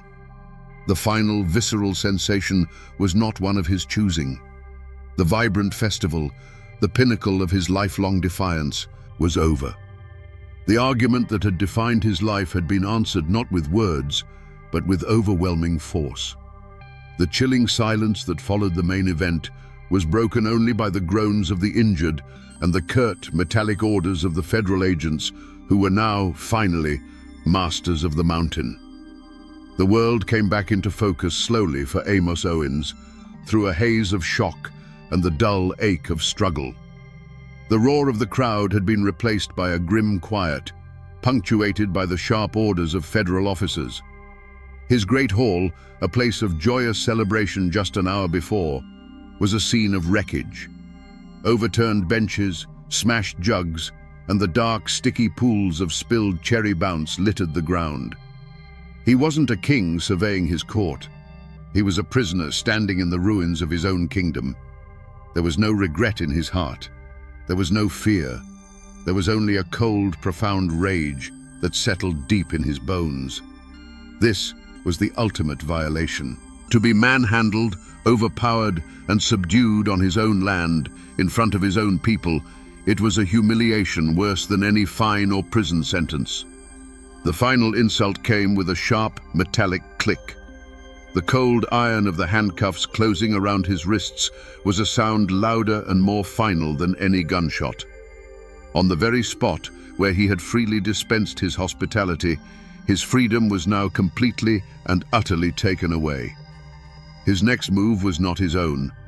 Flanked by armed guards, he began the long walk down the mountain. This was the path he had climbed as a boy and ruled as a king, a path every stone of which he knew by heart. Now he walked it in chains. He passed his home, catching a glimpse of his wife's face, pale and stricken, in the doorway. He passed neighbors who looked on with a mixture of pity and awe. He did not lower his head. Pride was the one thing they could not take from him, and he carried it like a shield, his back straight, his eyes fixed forward. At the base of the mountain, a government wagon waited. As he was loaded into the back, he took one last look at his domain. The sun was setting behind Cherry Mountain, casting long shadows across the hollows. The crowds were gone. The music was gone. The smoke from his stills was extinguished. The king was being exiled from his kingdom. As the wagon lurched forward and began the journey toward a federal jail, Amos Owens knew this was the end of the road. His active defiance was over. All that remained were the consequences. The fall of a king is never a quiet thing, and the silence that fell over Cherry Mountain was a heavy, suffocating blanket. The wreckage left behind wasn't just in the smashed stills and splintered barrels, it was in the lives of every person Amos Owens had touched. For his wife and children, the world had been turned upside down. The provider was gone, the income had vanished, and the home that was once a fortress of local pride was now a landmark of federal victory. The name Owens, once spoken with respect, now became a brand, a name whispered in conjunction with violence, arrest, and ruin. They were left to face the cold stares of the law and the uncertain pity of their neighbors, all while trying to scratch a living from a mountain that now seemed haunted by loss. The community itself bore a deep and festering wound. Many who had attended the celebration were arrested or injured in the chaos. Families were thrown into turmoil, trying to pay fines or tend to the wounded. The raid had been a brutal lesson from the government. This is what happens when you follow a rebel. The fierce unity that Amos had commanded was shattered and replaced by a gnawing fear. Who would be next? The raid had driven a wedge of distrust into the heart of the mountain, turning a proud and defiant community into a collection of frightened individuals, wary of their neighbors and terrified of the law. The economic engine Amos had built sputtered and died. The farmers who had relied on him to buy their surplus corn were left with a product they couldn't easily sell. The men who had worked his stills were suddenly without employment, their families facing a hard winter with no income. The flow of cash that had trickled down from Cherry Mountain, oiling the gears of the local economy, dried up completely. His defiance had brought prosperity, but his fall brought a poverty that was just as widespread. He had been the trunk of a great tree, and the federal axe had not just felled him, but had left the entire forest around him to wither. The tragedy of Amos Owens was not that he was arrested. It was that his personal war had so many civilian casualties. His pride demanded a grand public stand, but it was his family, his friends, and his neighbors who were left to pay the price for it. He had built a kingdom and invited his people to celebrate within its walls, never imagining that when the walls came crashing down, they would be the ones crushed beneath the stones. The party was over, but the hangover would last for a generation. Amos Owens, the king of Cherry Mountain, was brought to a kingdom where he held no power, a federal courtroom. The space itself was an assault on everything he knew. The air was stale, the light was filtered through dusty windows, and the walls were made of cold plaster and dark polished wood, a world away from the open sky and living timber of his home. Here, he was not a respected elder or a master craftsman. He was simply the defendant, a name stripped of all honor and history. The prosecution, methodical and relentless, painted a picture not of a folk hero, but of a calculated criminal. They spoke of tax evasion, conspiracy, and most damningly, of inciting a riot and assaulting federal officers in the execution of their duties. They presented evidence, the shattered remnants of his stills, the testimony of injured agents, and the sheer scale of his operation. To the court, the case was simple. Here was a man who had grown wealthy by openly flouting the laws of the United States and had met the consequences with violence. His defense, when it came, was not a denial, but a declaration. Amos and his lawyer didn't argue the facts. They argued a whole different kind of truth. They spoke of a man's right to his own land and the fruits of his own labor. They spoke of a tradition older than the federal government itself. When asked to account for his actions, Amos' logic was baffling to the court and perfectly clear to his people. It was his corn. It was his mountain. It was his craft. He wasn't breaking the law. He was living by a different one, a code of self-sufficiency and honor that the men in their starched collars could never comprehend. It was a clash of two Americas in a single room. Back in the mountains, the trial was seen as a foregone conclusion, a piece of political theater. They saw Amos not as a criminal, but as a martyr. He was their champion, captured and put on display by an invading army that called itself the law. His guilt was irrelevant to them. His cause was everything. They knew the court would never understand that the real crime in their eyes had been the government's intrusion, the desecration of his craft, and the violent end to a peaceful celebration. The verdict, when it came, was swift and certain. In the eyes of federal law, there was no ambiguity. Amos Owens was guilty on all counts. The judge, determined to make an example of the so-called Cherry Bounce King, delivered a sentence meant to echo through every hidden hollow in Appalachia. A long, sobering term in a federal penitentiary. And so, the law had its judgment. A man who broke the statutes was punished according to the letter of those statutes. But was it justice? For the people of Cherry Mountain, the answer was a bitter no. A system that could not distinguish between a craftsman and a criminal, that could not understand the difference between profit and survival, was not a system of justice. It was just a system of power. The gavel had fallen, but the verdict only deepened the divide between the mountains and the flatlands, leaving a scar of resentment that would not heal for a very long time. And what of the men who brought the king down?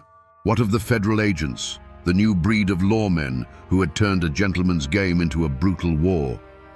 You might expect a story like this to end with them meeting some form of mountain justice, a karmic balancing of the scales. But the world, especially the world of government and law, rarely works like a folk ballad. The men who led the raid on Cherry Mountain didn't face consequences. They received commendations. From their perspective, and from the perspective of their superiors in Washington, the operation was a resounding success. They had targeted the most famous, most defiant moonshiner in the state, and had dismantled his empire in a single afternoon. They had enforced federal law, quelled a riot, and sent a clear, unambiguous message to every distiller operating in the shadows. In their reports, Amos Owens was a criminal mastermind, and they were the brave heroes who had restored order. They were rewarded with promotions, with praise, and with the satisfaction of a job well done. They were gears in a vast, impersonal machine, and that machine had just proven its power. Their victory, however, was a sterile one. They had won the battle, but in doing so, they had salted the earth of the battlefield. They didn't end moonshining in the mountains, they just made it quieter, more secretive, and more deeply entangled with a culture of resentment. They had created a martyr. For every large public still they smashed, a dozen smaller hidden ones were built in its place, their operators now working with a grim determination born of hatred for the law. The government had proven it could crush one man, but it had also proven that it had no understanding of the people it was trying to govern. The fate of the antagonist, the system, was to grow larger and more powerful, yet more alienated than ever from the heart of the nation it claimed to serve. And that, in its own way, is a kind of failure that no commendation can erase. Years passed, as they do in the mountains, smoothing the sharp edges of memory like water over stone. Amos Owens eventually walked out of the federal penitentiary, a free man, but no longer a king. He was an old man now, the fire that had once burned so brightly banked to a low, quiet coal. He returned to Cherry Mountain, but the kingdom was gone. He lived out the rest of his days quietly, a living ghost of his former self, surrounded by the silence of a legacy that was too grand and too painful to speak of aloud. The name Owens became a kind of mountain ghost itself, a name that carried the weight of both glory and ruin. His descendants were left to navigate a world that saw them as the children of a legend, and legends cast long, cold shadows. Some moved away, hoping to build lives free from the constant echo of their famous ancestors' rise and fall. Those who stayed lived quieter lives, becoming farmers and laborers, their hands in the soil instead of in the corn mash. The grand dynasty of the Cherry Bounce King ended with him. The recipe was lost to time, and the art died with the artisan. The community healed, but like any deep wound, it left a permanent scar. The great roaring celebrations on Cherry Mountain were never spoken of loudly again. They passed into the realm of myth, a story old men would tell their grandsons with a sad shake of their heads, a cautionary tale about a time when giants walked the earth and were struck down by lightning from a distant government. The open, proud defiance that Amos had championed was buried under a heavy blanket of silence. Moonshining continued, of course, but it was driven deeper into the darkest hollows, a grim business of survival, not a craft of celebration. In the vacuum left by Amos' fall, the power dynamics of the region shifted. With the king deposed, the kingdom fractured. The era of the grand festive moonshiner was over.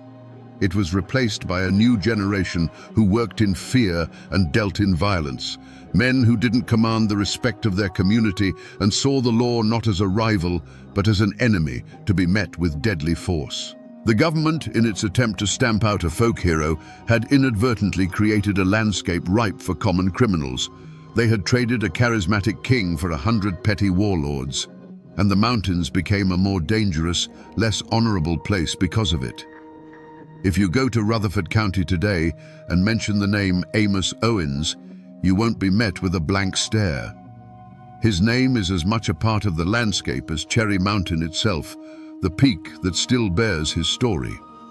You can visit his final resting place, a weathered tombstone that states the simple facts of his birth and death, but tells nothing of the fire that burned in between.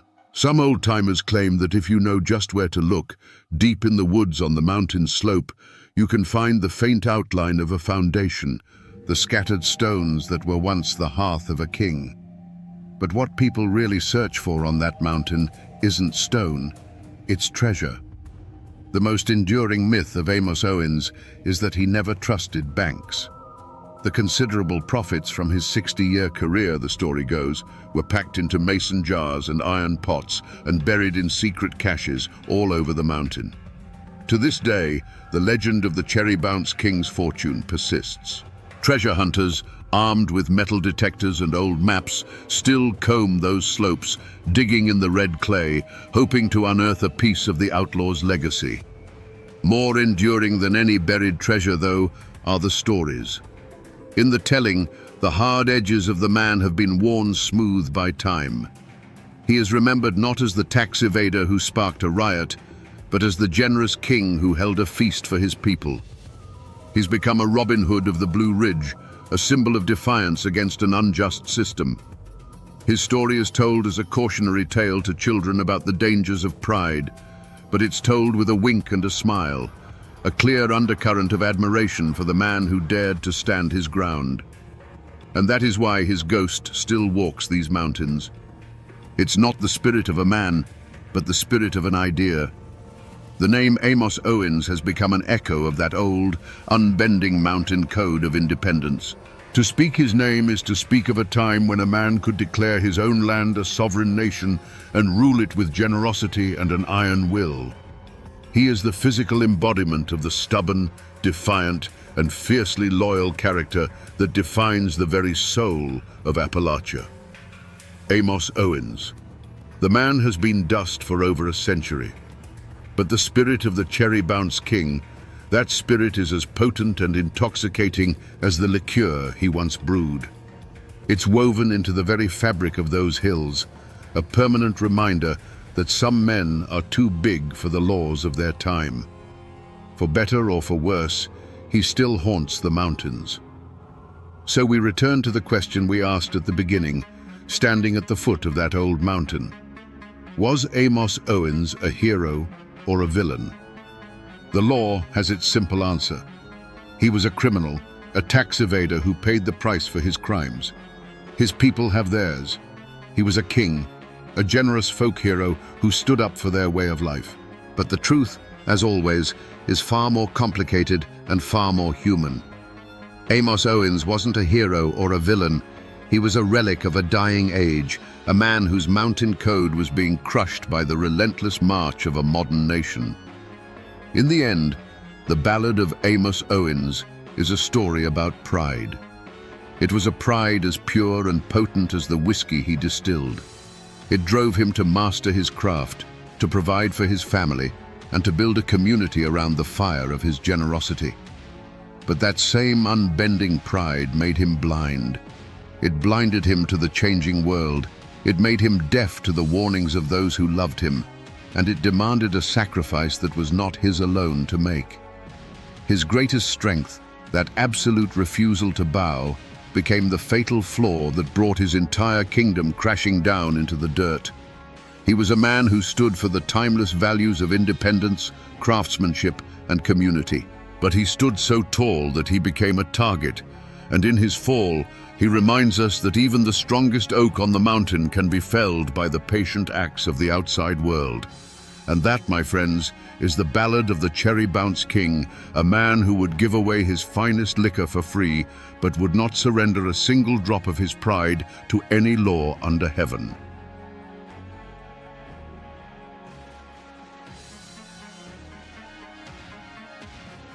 On the 4th of May, 1903, Judge James B. Markham stood on the steps of the Breathitt County Courthouse. He was a man of the law, a symbol of order in a land that had forgotten the meaning of the word. A single shot echoed from a nearby window, sharp and final. The judge staggered back into his own courthouse and fell dead, a public execution designed to send a chilling message. In this corner of Kentucky, the only law that mattered came from the barrel of a gun. This was not an isolated act. It was a declaration of war in a place that had already earned its name. Bloody Breathitt. Was this a county of savages, or was it a place where honorable men were locked in a desperate battle for the very soul of the mountains? The truth, as always, is far more complicated and far more terrifying. Today, we trace the story of how power, greed, and an ancient code of honor turned a quiet county into a battlefield. To understand the blood that was spilled, you must first understand the ground that soaked it up. Late 19th century Breathitt County was a world unto itself, a labyrinth of fog-choked hollows and ancient hills that guarded its secrets fiercely. It was a place where the rhythms of life were dictated by the seasons, not by the clocks of a distant government. The people here were bound to the land and to each other by ties of blood and shared hardship. They were proud, self-reliant, and deeply suspicious of any authority that didn't carry their last name. The deepest scar on the soul of these mountains was the Civil War. Kentucky was a border state, a fractured land where loyalties were a personal and often fatal choice. In Breathitt, neighbor fought neighbor, and in some tragic cases, brother fought brother. When the official war ended, the fighting did not. Men returned home not to peace, but to simmering resentment. They brought their rifles with them, along with the grim knowledge that violence was a swift and effective way to settle a dispute. The old Union and Confederate grudges never truly died. They just became the fault lines for the family wars that would follow.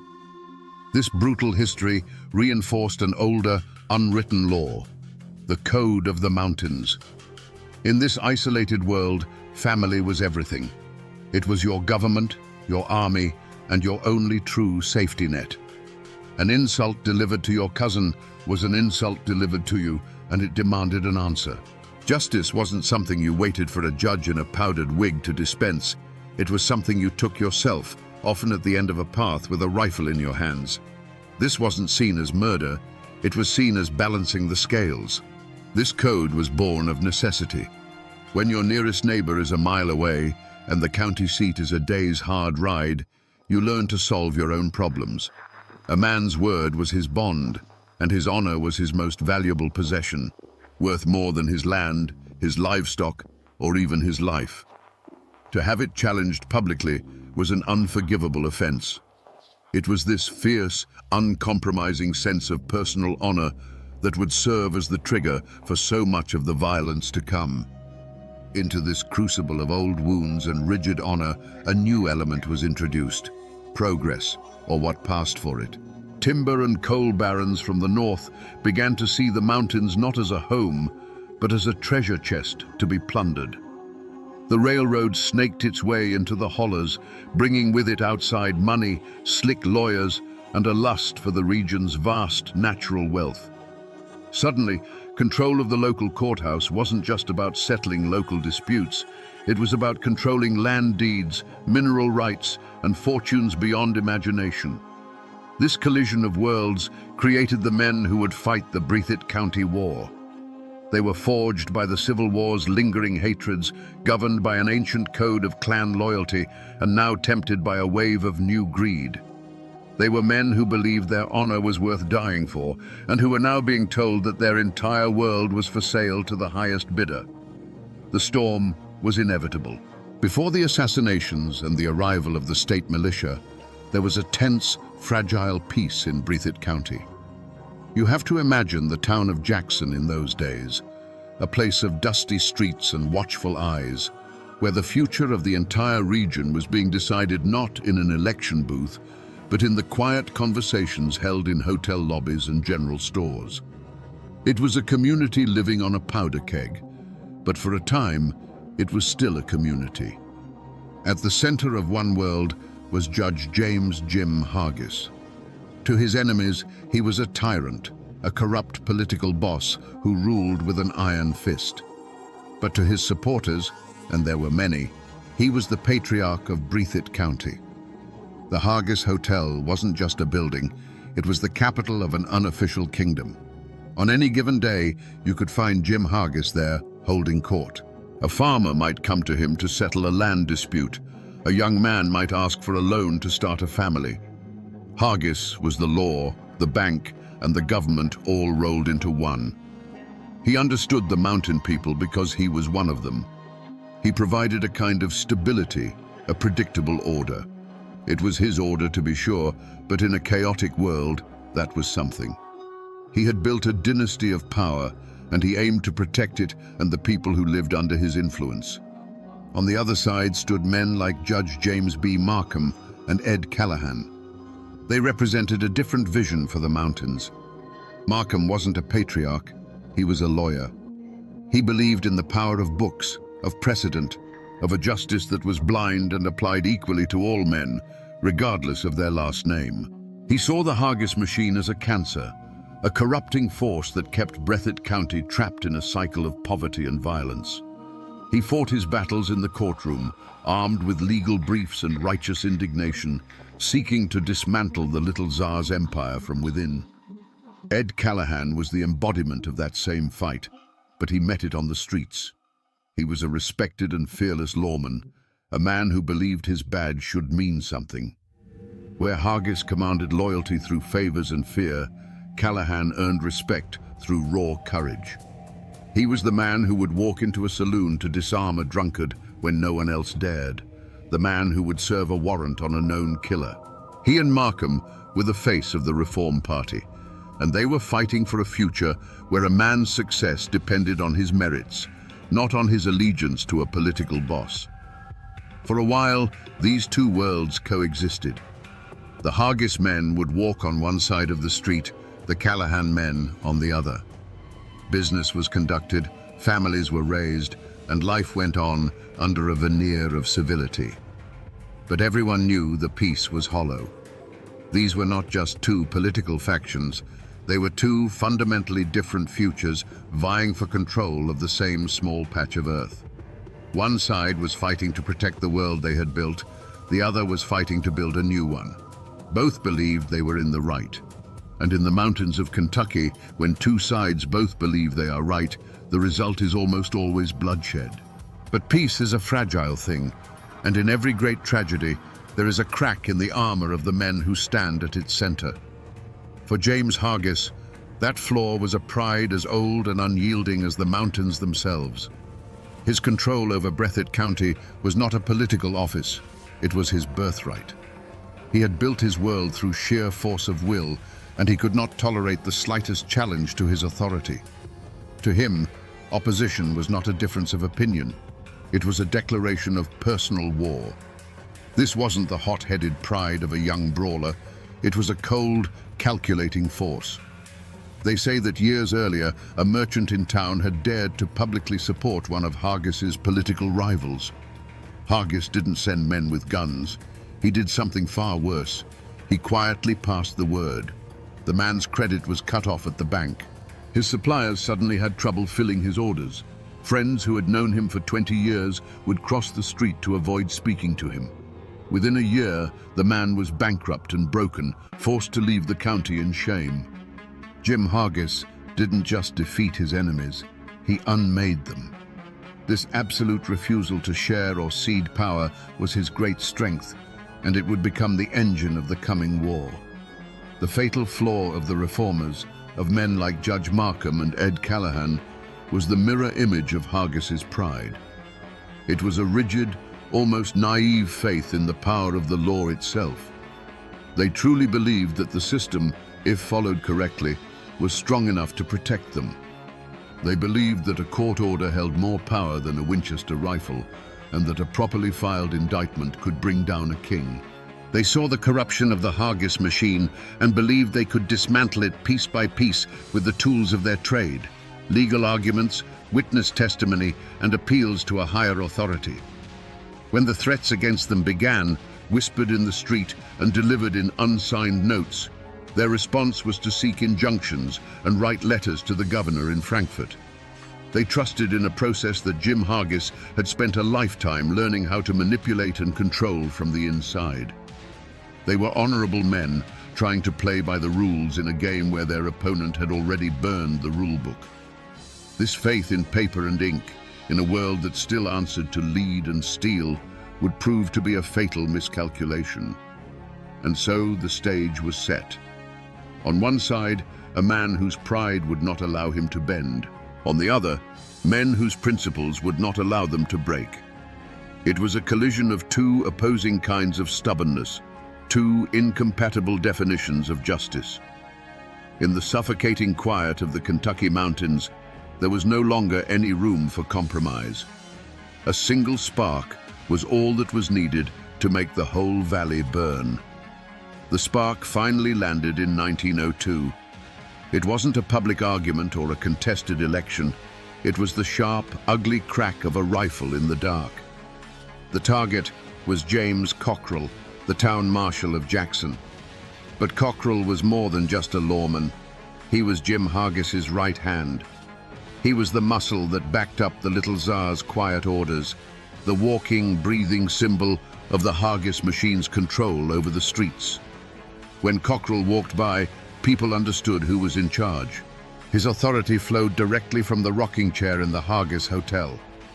One evening, he was cut down from ambush.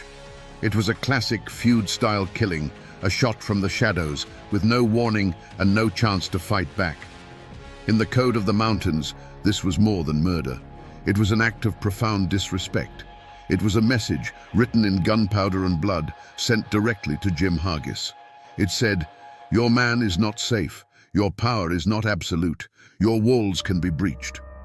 For a man like Jim Hargis, whose entire world was built on a foundation of unshakable authority, this was the ultimate insult.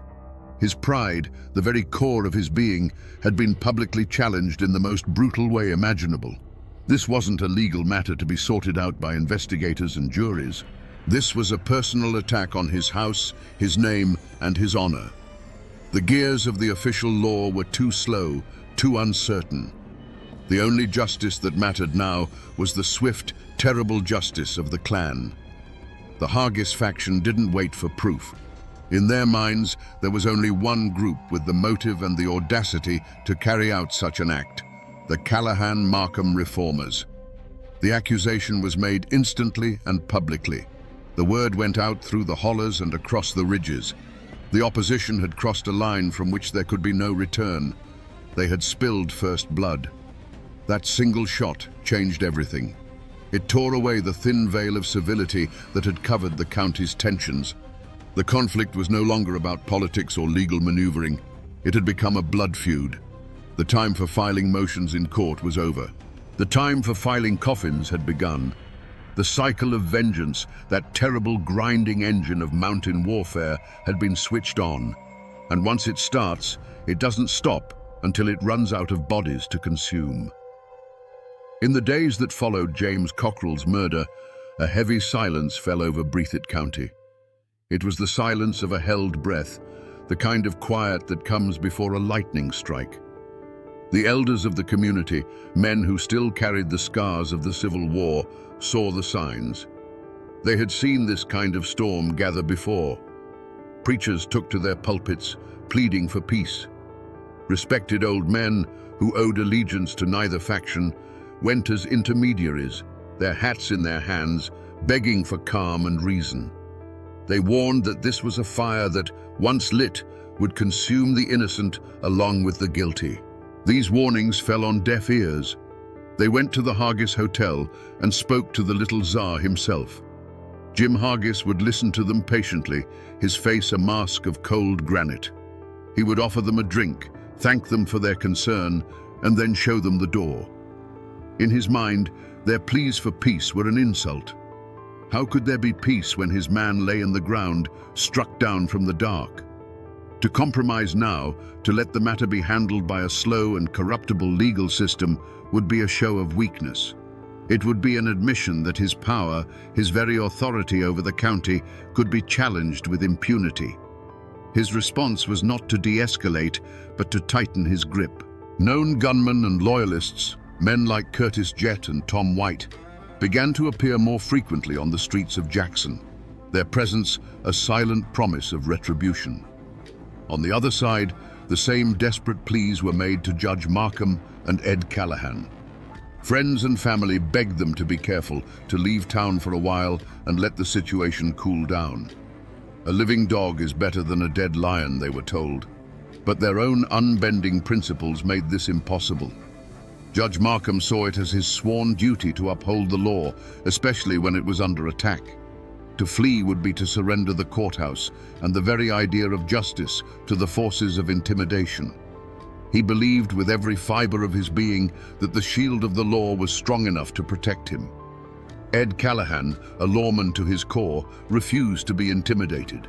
He continued his patrols, served his warrants, and walked the streets of Jackson as if nothing had changed. He rejected the idea of surrounding himself with a heavy guard, arguing that a sheriff who had to hide behind a wall of rifles was no sheriff at all. They put their faith in the system. They wrote letters to the governor detailing the threats. They tried to empanel a grand jury. They fought back not with guns, but with affidavits and legal motions, believing that the truth written on paper would ultimately prevail over the lies whispered in the shadows. Every attempt at peace became just another step towards war. When neutral citizens tried to form a committee for public safety, both sides accused it of being a front for the other. When the governor sent a tepid message urging a peaceful resolution, it was seen as a sign of weakness from the state, emboldening the hardliners. The town of Jackson was no longer a community. It was two armed camps staring at each other across a dusty main street.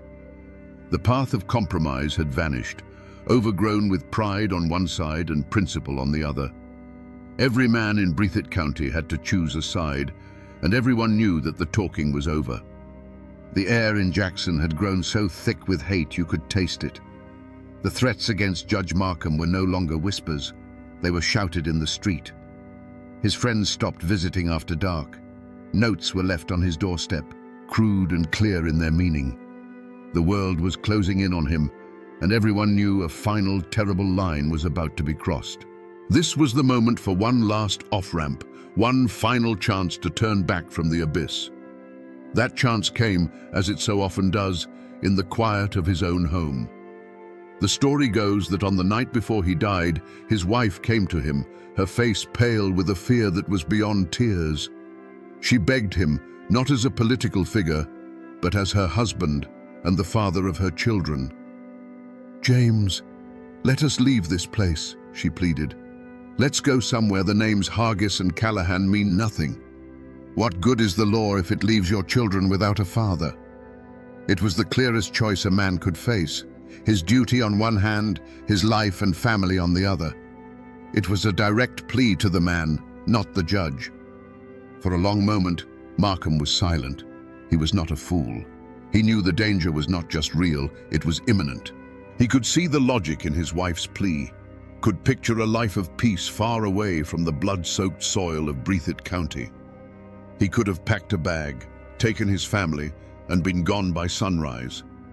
No one would have called him a coward. They would have called him a sensible man who chose to live. This was the crossroads.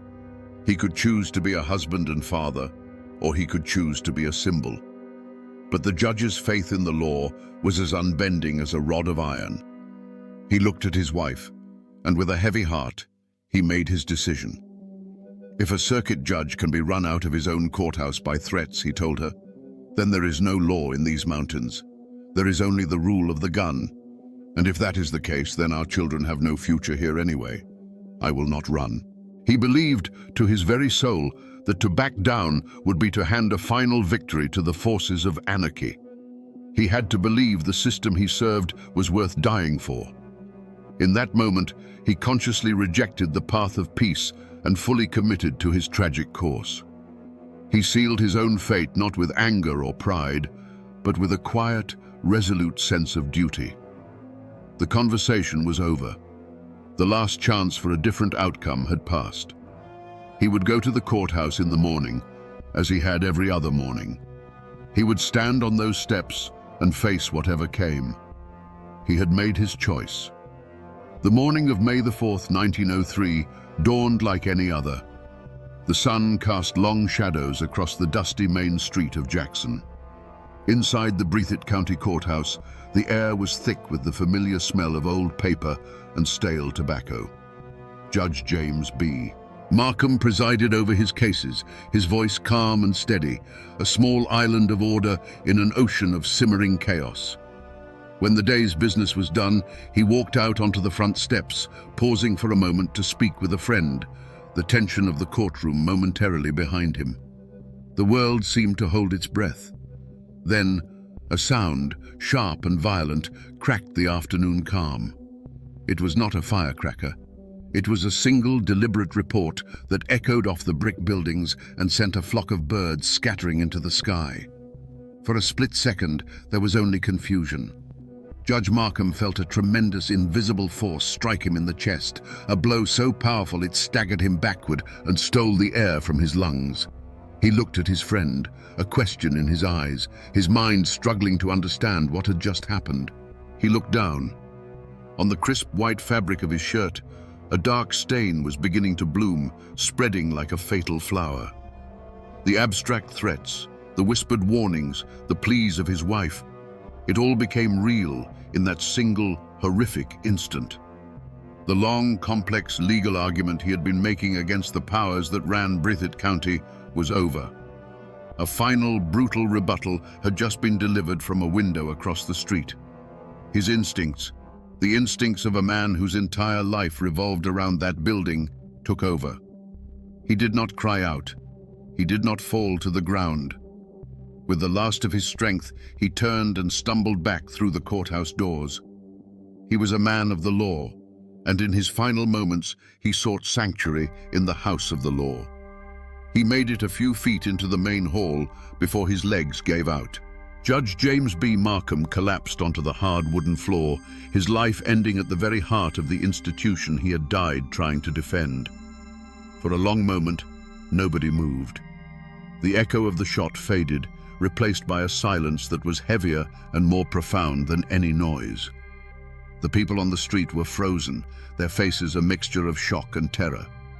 They had just witnessed the unthinkable, the public execution of a circuit judge on the steps of his own courthouse. It was an act of such brazen contempt for the law that it felt like the end of the world. This was not just a murder, it was a coronation. It was a statement, clear and undeniable, about who truly held the power in bloody Breathitt. The assassins, identified as Curtis Jett and Tom White, were known Hargis men. And the message they sent was simple and terrifying. No one was safe. No office was high enough. No principle was strong enough to protect you. The little Tsar's reign was absolute, and the courthouse itself was no longer a symbol of justice, but a tombstone for the man who dared to believe in it. From the dusty window of the building across the street, Curtis Jett and Tom White watched their handiwork unfold. The sharp, acrid scent of spent gunpowder hung in the still air of the room, a smell of finality. They saw Judge Markham stagger, saw him disappear back into the courthouse he loved. There was no panic, no rush of adrenaline-fueled fear, only the cold, clean satisfaction of a job well done. They were soldiers who had just successfully completed a mission for their commanding officer. Their next move was a testament to their chilling confidence. They didn't scramble to escape into the mountains. They didn't have a fast horse waiting in a back alley. They simply broke down the rifle, wrapped it in a cloth, and walked down the back stairs. They emerged into the pandemonium of the street, not as panicked fugitives, but as silent observers. They melted into the very crowd that was gathering in horrified knots, their faces as blank and unreadable as any other bystander. They were hiding in plain sight, protected by a shield of terror so absolute that no one dared to even meet their gaze. In the hours that followed, a strange paralysis gripped the town of Jackson. The body of Judge Markham was carried from the courthouse. The local law enforcement made a great show of securing the scene, of asking questions they already knew the answers to. Everyone knew who had pulled the trigger. The motive was as plain as the hole in the judge's chest. But who would dare to make the arrest? The town's legal system had just been decapitated, and the message was clear. Any lawman who tried to bring in Jett and White would be the next one to lie on a cold slab. And so, The killers did not run. They didn't have to. Later that day, they were seen openly in a Jackson store buying tobacco. They walked the streets with a new kind of swagger, the swagger of men who had proven they were untouchable. They were not fugitives cowering in the woods. They were conquerors, and the town of Jackson was their occupied territory. Their freedom in those first hours and days was the ultimate demonstration of Jim Hargis's power. The law was dead, and its assassins were calmly walking over its grave. The end of the road had not come for them. It had come for the rule of law in Breathitt County. The bullet that struck down Judge Markham didn't stop in the courthouse hall. It traveled onward, a phantom projectile that tore through the fabric of his family. For his wife, the abstract fear she had voiced just the night before had become a brutal, life-altering reality. She was now a widow in a town ruled by her husband's killers. His children were now orphans, their name a mark of defiance that placed them in constant, unspoken danger. The very community they had lived in became a prison of watching eyes and silent whispers. Friends who once greeted them warmly now averted their gaze, not out of malice, but out of a primal fear of being associated with the losing side of a war. For the Reform faction, Markham's assassination was a catastrophic blow. He was their legal champion, the man who believed he could slay the dragon with a well-aimed lawsuit. His death was the brutal answer to that belief. It ripped the heart out of their movement, replacing their hope for a lawful victory with the cold, hard reality of terror. A cloud of fear, thick and suffocating as mountain fog, descended on his allies.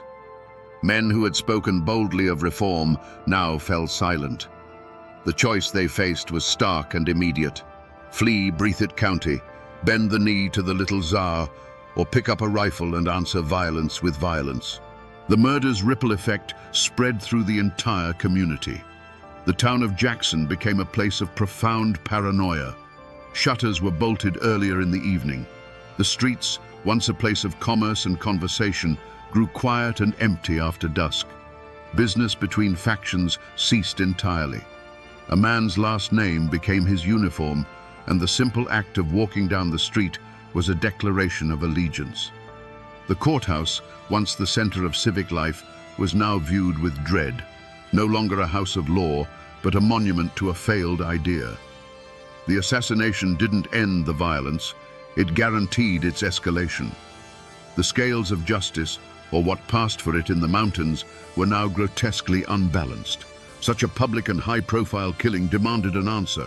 The cycle of vengeance now required a blood payment of its own, and the Callahan faction, robbed of their legal path, began to see the gun as their only remaining option. The murder of the judge directly led to the murders that followed, of the sitting sheriff, and then of his successor, Ed Callahan himself. The tragedy of Judge Markham's death was not just his own. The wreckage left behind wasn't just a grieving family and a dead lawman.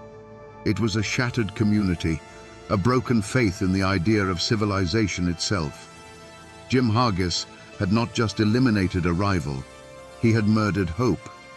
And in its place, he had enthroned fear as the one true king of bloody Breathitt. The murder of a circuit judge was an act so audacious it could not be ignored, not even by the distant state government in Frankfurt. The carnage in Breathitt County had become a national embarrassment. In 1904, the governor declared the county to be in a state of insurrection and sent in the militia. This was not a small detachment of men. It was an invasion force. Hundreds of soldiers armed with modern rifles and Gatling guns arrived on the train, marching through the streets of Jackson with fixed bayonets.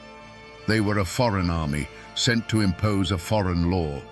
Their primary mission was to ensure that Curtis Jett and Tom White could be tried without the jury being intimidated or the courthouse being burned to the ground.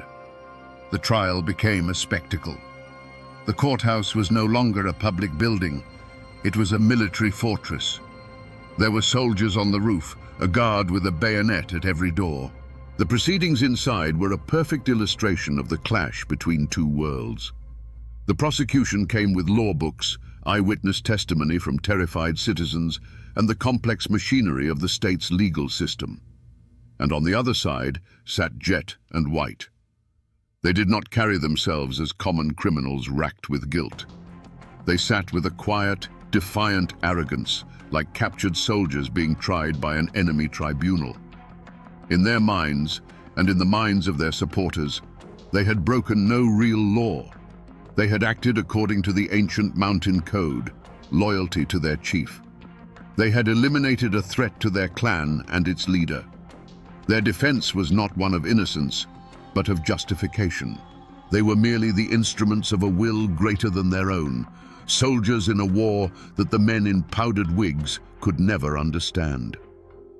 Outside the courthouse walls, Breathitt County held its breath, deeply and bitterly divided. To the Hargis loyalists, Jet and White were martyrs, loyal men being sacrificed to appease the Flatlanders in Frankfurt. They were symbols of resistance against an outside force trying to change their way of life. To the friends of James Markham and the shattered Reform faction, they were simply assassins. The trial was the last, desperate hope that the rule of law might mean something after all, that a killer could be held to account, no matter who he worked for. After weeks of testimony that kept the entire nation spellbound, the jury, protected by a wall of state rifles, returned its verdict: guilty. Both Curtis Jett and Tom White were sentenced to life in prison.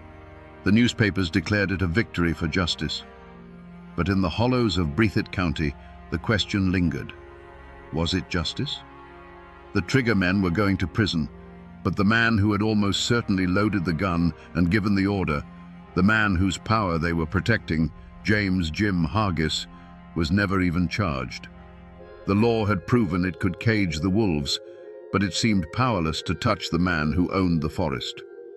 With Jet and White behind bars, you might think justice had finally, imperfectly, triumphed.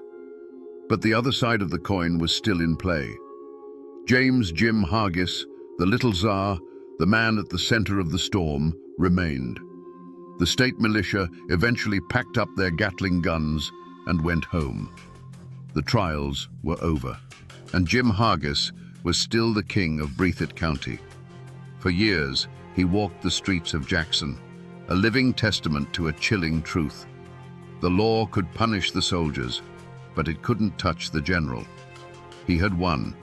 He had broken the reform movement, eliminated his chief rival, and survived the full might of the state's intervention.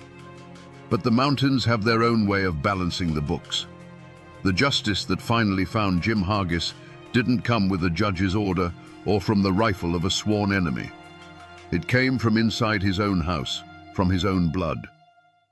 In February of 1908, 4 years after the Great Invasion, a bitter argument broke out between Hargis and his son, Beach. We don't know for certain what it was about: money, power, a personal slight. But it was a fire that could not be put out.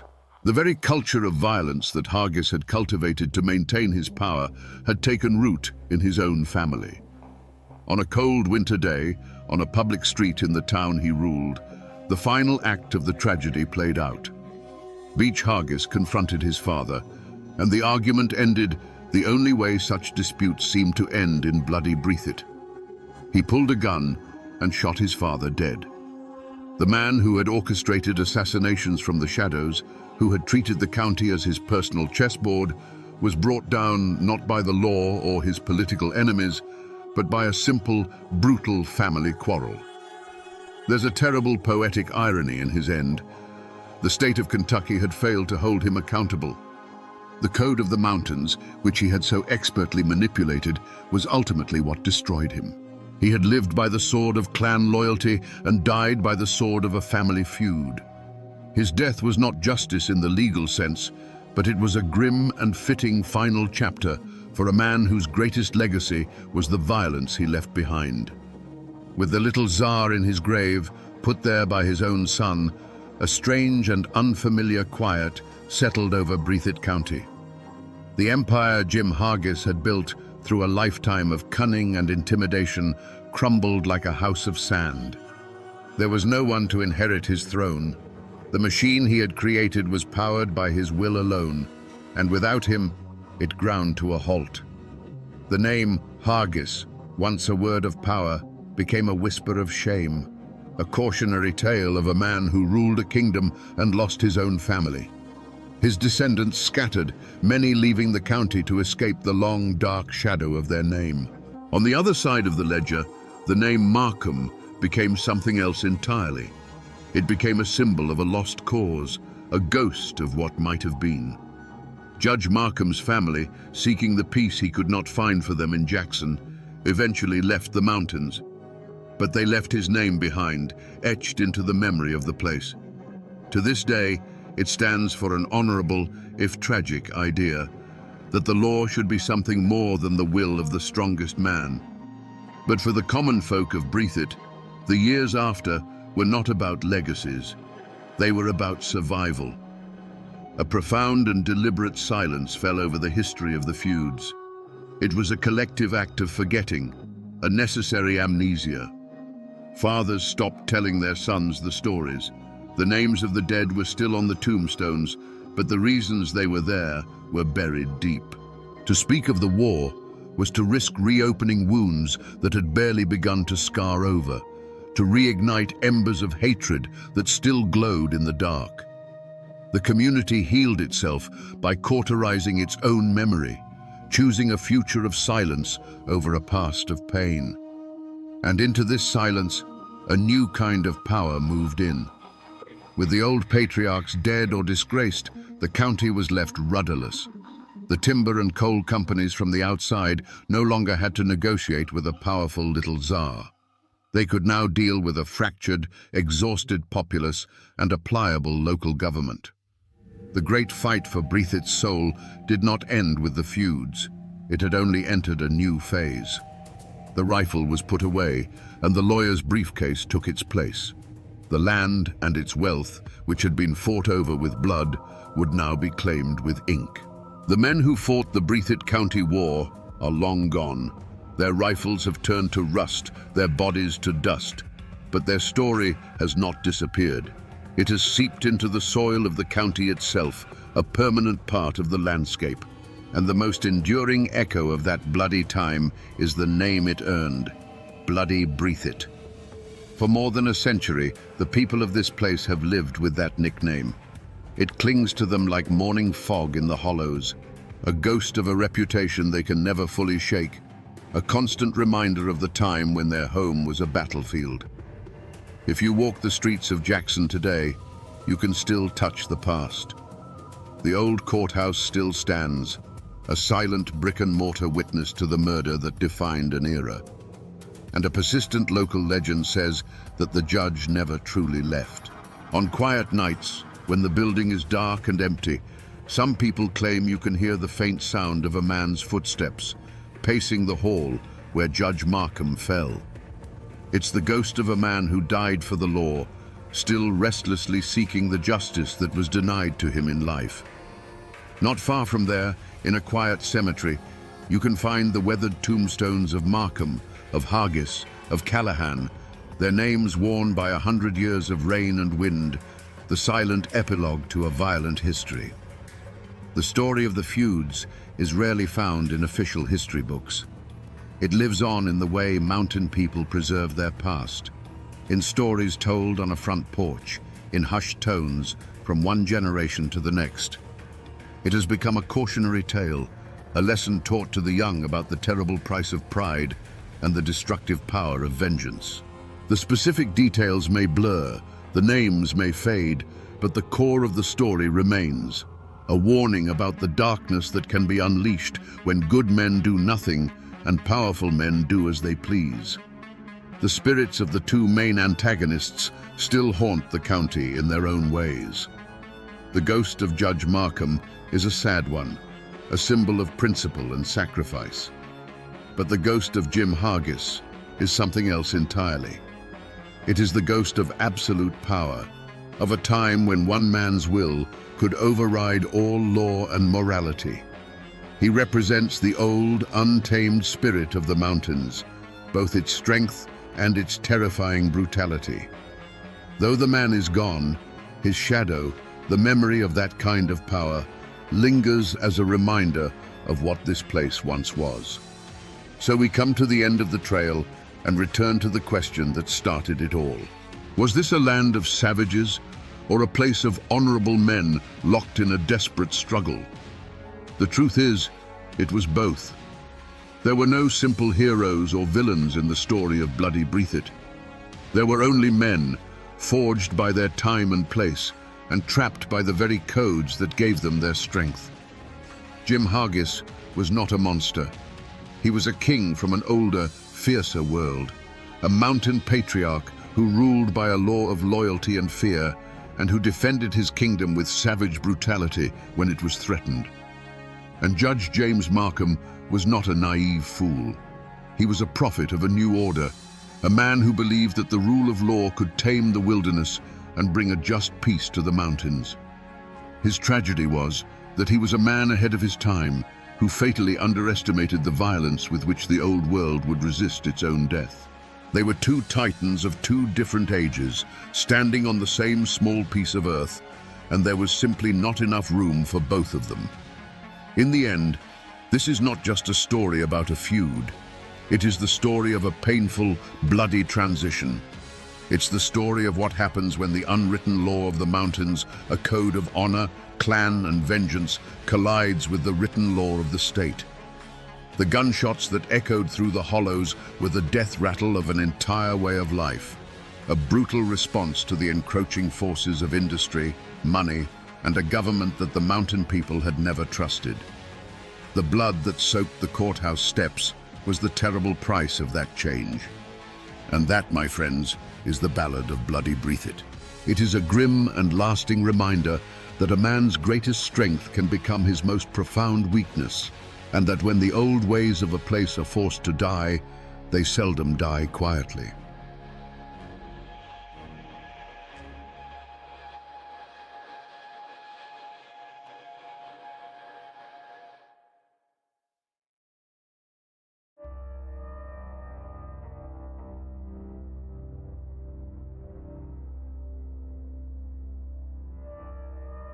Imagine the scene. A lone cabin in the backwoods of North Carolina, burning against the blackness of a moonless night. Inside, amidst the smoke and embers, an entire family has been slaughtered. The father, the mother, 4 small children, all gone. But when the neighbors finally pull a body from the flames, they discover the impossible. The mother, Polly Weston, is still breathing, but a fire of pure vengeance is keeping her alive just long enough to whisper 2 names. The newspapers called it the Weston House Massacre. But those who lived in these mountains knew the official version was just the tip of the iceberg. It was a story of a fatal glance, a blood oath, and a question that still hangs in the air today. What truly brought the wrath of the Adair brothers down upon that little family? Today, we will sift through the ashes of that cabin, separate the facts from the folklore, and find out what really happened on that fateful night. To understand the tragedy, you first have to understand the world it destroyed. This was Rutherford County, North Carolina, in 1871. The scars of the Civil War were still raw and weeping across the South. In these hills and hollows, the official law was a distant whisper, easily drowned out by the crack of a rifle or the sizzle of a moonshine still. It was a land of breathtaking beauty and brutal hardship, a place where good men tried to carve out a life while monsters roamed the shadows. In this world lived Silas Weston. He was not a hero of legend or a man of great wealth. He was a man of the earth. His hands were calloused from the plow, his face weathered by the sun, but his heart was full. His treasure wasn't gold. It was the sound of his wife Polly singing in their small cabin and the laughter of his 4 children playing in the yard. Their life was a simple one, governed by the seasons and the sweat of their brow. They were humble people, asking for nothing more than what they could earn from the soil, a small island of warmth and light in a cold, uncertain time. But this land was also home to a different kind of man, men like Grover and Columbus Adair, They were not men of the earth. They were predators of the forest. Where Silas saw a field to plant, they saw a place to bury a body. They were the dark reflection of the Appalachian spirit, fiercely independent, but twisted into something malevolent by greed and a thirst for power. Their names were spoken in hushed tones, a local plague that everyone knew about, but no one dared to cure. They were the kings of the backwoods, their throne built on fear. Grover was the mind of the operation, cold and sharp as a winter wind. He planned the robberies, managed the illegal whiskey trade, and passed judgment on anyone who crossed them. Columbus was his brother's fury made flesh, a brute of a man, quick to anger and terrifying in his rage. Together, they were a perfect engine of destruction. They didn't just break the law, they considered themselves to be the law in the dark corners of the county where the sheriff's authority couldn't reach. These two worlds, the simple sunlit life of the Westerns and the violent shadowy empire of the Adaires, existed side by side, separated by only a few miles of woods and a moral chasm as wide as the ocean. They were two forces of nature bound to collide. For Silas Weston, a man who lived by honesty and hard work, was unknowingly walking a path that led directly into the heart of the Adair's darkness. And he was about to learn that in this fractured land, a single glance could be a death sentence for an entire family. The spark that ignited this hellfire wasn't a land dispute or a family feud. It was something far simpler and far more terrifying. A man taking a wrong turn on his way home. Silas Weston, weary from a day's work, took a little used path through the woods, a shortcut he thought might get him back to his family a few minutes sooner. But that path led him straight into the heart of the Adair's world. There, in a secluded clearing, he saw them, Grover, Columbus, and their accomplice Martin Bernard, unloading barrels of illegal whiskey from a wagon. It was the lifeblood of their criminal enterprise, laid bare under the dappled sunlight. For a long, terrible moment, no one moved. The world shrunk to the space between them. It wasn't just a glance, it was a conversation without words. In Silas's eyes, the brothers saw a flash of recognition, followed by the cold bloom of fear. And in the Adair's eyes, Silas saw something far worse than anger. He saw a calm, dead-eyed calculation. He had stumbled behind the curtain and seen the monsters for who they were. He was a witness. In that silent clearing, a judgment was passed and a death sentence was signed. Silas did the only thing a man in his position could do. He gave a slight, nervous nod, turned his back, and walked away, every nerve in his body screaming. He didn't run. He knew that would be a confession of his fear. He just walked, forcing himself to keep a steady pace, feeling the weight of their stare on his back like a physical blow. His only thought was of Polly and the children. He had to get back to the warmth of his cabin, back to the life that suddenly felt so fragile, as if it were made of glass. But the Adair brothers weren't the kind to let a problem walk away. For them, a witness was like a seed of disease that had to be burned out before it could sprout. As soon as Silas was out of sight, a look passed between Grover and Columbus. No words were needed. Grover, the strategist, saw a loose thread that could unravel their entire operation. Columbus, the brute, saw an offense that had to be answered with overwhelming force. This wasn't a matter of if they would act, but how and when. The hunt began immediately. It wasn't loud or dramatic. It was quiet, patient, and methodical. They followed his tracks. They learned the location of his small farm. They watched his cabin from the tree line, observing the simple, happy life within. They were no longer just criminals. They were wolves circling a homestead, waiting for the sun to set. For the Adairs, this wasn't about silencing a man anymore. It was about making a statement, a brutal lesson written in blood for anyone else who might dare to look upon their secrets. Night fell on the Western homestead like a shroud. Inside the small cabin, A family slept, warmed by the embers in the hearth, dreaming simple dreams. That peace was shattered in an instant by the sound of splintering wood as the cabin door was kicked from its hinges. The cold, dark air that rushed in carried with it the stench of whiskey and raw violence. Two hulking shadows filled the doorway, their forms monstrous against the faint moonlight. Silas Weston was on his feet before he was fully awake, a father's instinct his only weapon. He moved to stand between the invaders and his family, a final, desperate act of defiance. There was a brief, furious struggle, a man's desperate cry, cut short by a sickening, heavy thud. When the screaming started, Silas was no longer standing. He had fallen face down onto the dirt floor of the home he had built with his own two hands. Polly's world became a whirlwind of terror. She tried to gather her children, to shield their small bodies with her own, but the shadows were on her in a heartbeat.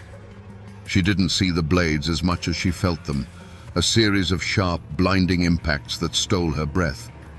One of the men stood over her, and a final crushing weight descended upon her head.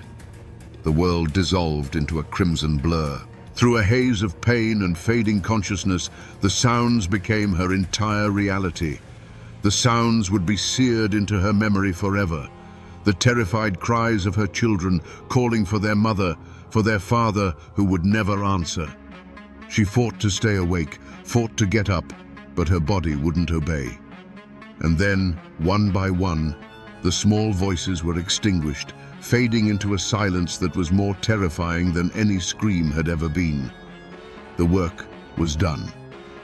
The two brothers moved through the cabin with a calm, businesslike efficiency. They were no longer raging beasts, but methodical executioners cleaning up a job. One of them nudged a small, carved wooden horse with the toe of his boot, a silent witness to the night's horrors, before turning away. There was no remorse in their movements, only purpose. They began to splash a pungent liquid over the walls, the floors, and the still forms that lay upon them. The sharp scent of kerosene filled the air, a promise of purification by fire. A match was struck, its tiny flame a flicker of pure evil in the gloom. It was tossed onto the saturated floorboards, and with a hungry roar, the cabin began to burn. The Adair brothers stepped back out into the night, confident that the inferno would consume their crime, leaving nothing behind but ash, silence, and the ghosts of a family that had dared to look them in the eye. For hours, the western cabin was a silent pyre, its orange glow a lone, malevolent eye in the vast darkness. It was that glow that first alerted the neighbors. They came running, buckets in hand, their hearts pounding with a dreadful premonition. But as they drew closer, the heat and the roar of the flames pushed them back. There was nothing to be saved. All they could do was watch helplessly as the home of their friends and the family within it were consumed. When dawn broke, it revealed a scene of utter desolation. A smoking, blackened square on the earth was all that remained. Men with grim faces and heavy hearts began the terrible work of sifting through the debris. They found Silas first, then, one by one, his children. Grief hung thick in the air, a choking smoke that burned worse than the fire. They worked in a stunned silence, their minds unable to process the scale of such evil. And then, one of the men let out a choked cry. Among the wreckage, they found Polly Weston. She was a ruin of a human being, her body a testament to the savagery she had endured. They assumed she was dead, another victim to be mourned. But as they moved to cover her, a faint, rattling breath escaped her lips. It was impossible. No one could survive such wounds, such a fire. But Polly Weston was not just anyone. She was a mother whose children had been stolen from her, and something inside her, a core of pure, unyielding maternal rage, refused to let go. The sheriff arrived to find a crowd standing in horrified reverence around the barely living woman. He knelt beside her, his own throat tightening at the sight. He leaned in close, putting his ear to her bloody lips, expecting a final garbled prayer. But what he heard was not a prayer. It was a verdict. In a voice that was little more than a whisper of air and blood, She gave him the names. The Adair brothers, Groven, and Columbus. That whisper was all it took. The names shot through Rutherford County like a bolt of lightning, igniting a fury that the Civil War itself hadn't managed to kindle. This wasn't a crime against one family. It was an assault on humanity itself. The shock of the massacre gave way to a wave of cold, hard rage. These weren't just murderers. They were a cancer that had been allowed to fester in the dark hollows for too long. Now, it was time to cut it out. Within hours, the county transformed. Farmers left their plows rusting in the fields and took up their hunting rifles. Veterans who had fought at Gettysburg and Antietam formed posses, their old military discipline snapping back into place. A formal reward was offered, but for these men, it wasn't about money. It was a debt of blood, and the entire community was rising as one to collect it. The Adair brothers, who had been the hunters just the night before, were now the most sought-after prey in the state of North Carolina. The manhunt was brutally efficient. The Adair brothers, who had moved through these woods like vengeful spirits, were found to be nothing more than flesh and blood. They were cornered, captured, and dragged back to town to face the community they had terrorized. Stripped of their weapons and their freedom, they were no longer kings of the hollows, but caged beasts, their eyes burning with a hateful, impotent rage as they were thrown into the county jail. Their accomplice, Martin Bernard, was captured alongside them, his face a mask of pure terror. The trial was less a legal proceeding and more a public ritual. On July 21, 1871, the town square was a sea of grim-faced humanity. Thousands of people had come from all over the region, not out of morbid curiosity, but out of a need to witness the final act. The courtroom was packed to the rafters, the air thick with the smell of sweat and a thirst for retribution. Armed men stood guard, less to prevent the prisoners from escaping, and more to prevent the crowd from storming the courthouse and dispensing their own brand of justice. The prosecution's case was simple and devastating. They didn't need complex legal arguments or a mountain of circumstantial evidence. They had something far more powerful. They had Polly Weston. She was helped to the witness stand, a spectral figure wrapped in bandages, her body frail, but her gaze as hard and unyielding as mountain granite. When she was asked to identify the men who attacked her family, a hush fell over the room. She slowly raised a trembling hand and pointed a finger, first at Grover, then at Columbus.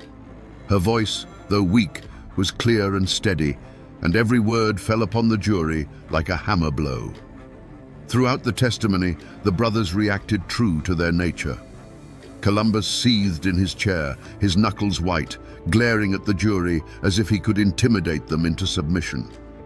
Grover sat with a cold, defiant stillness, a faint, contemptuous smirk playing on his lips. There was no remorse in their eyes, no flicker of regret, only a profound arrogance, an unshakable belief that the world was theirs to break.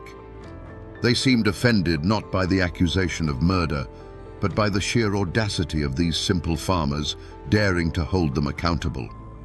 The jury barely needed to deliberate. The evidence wasn't just what they had heard, it was the living, breathing proof of the Adair's evil sitting right there on the witness stand.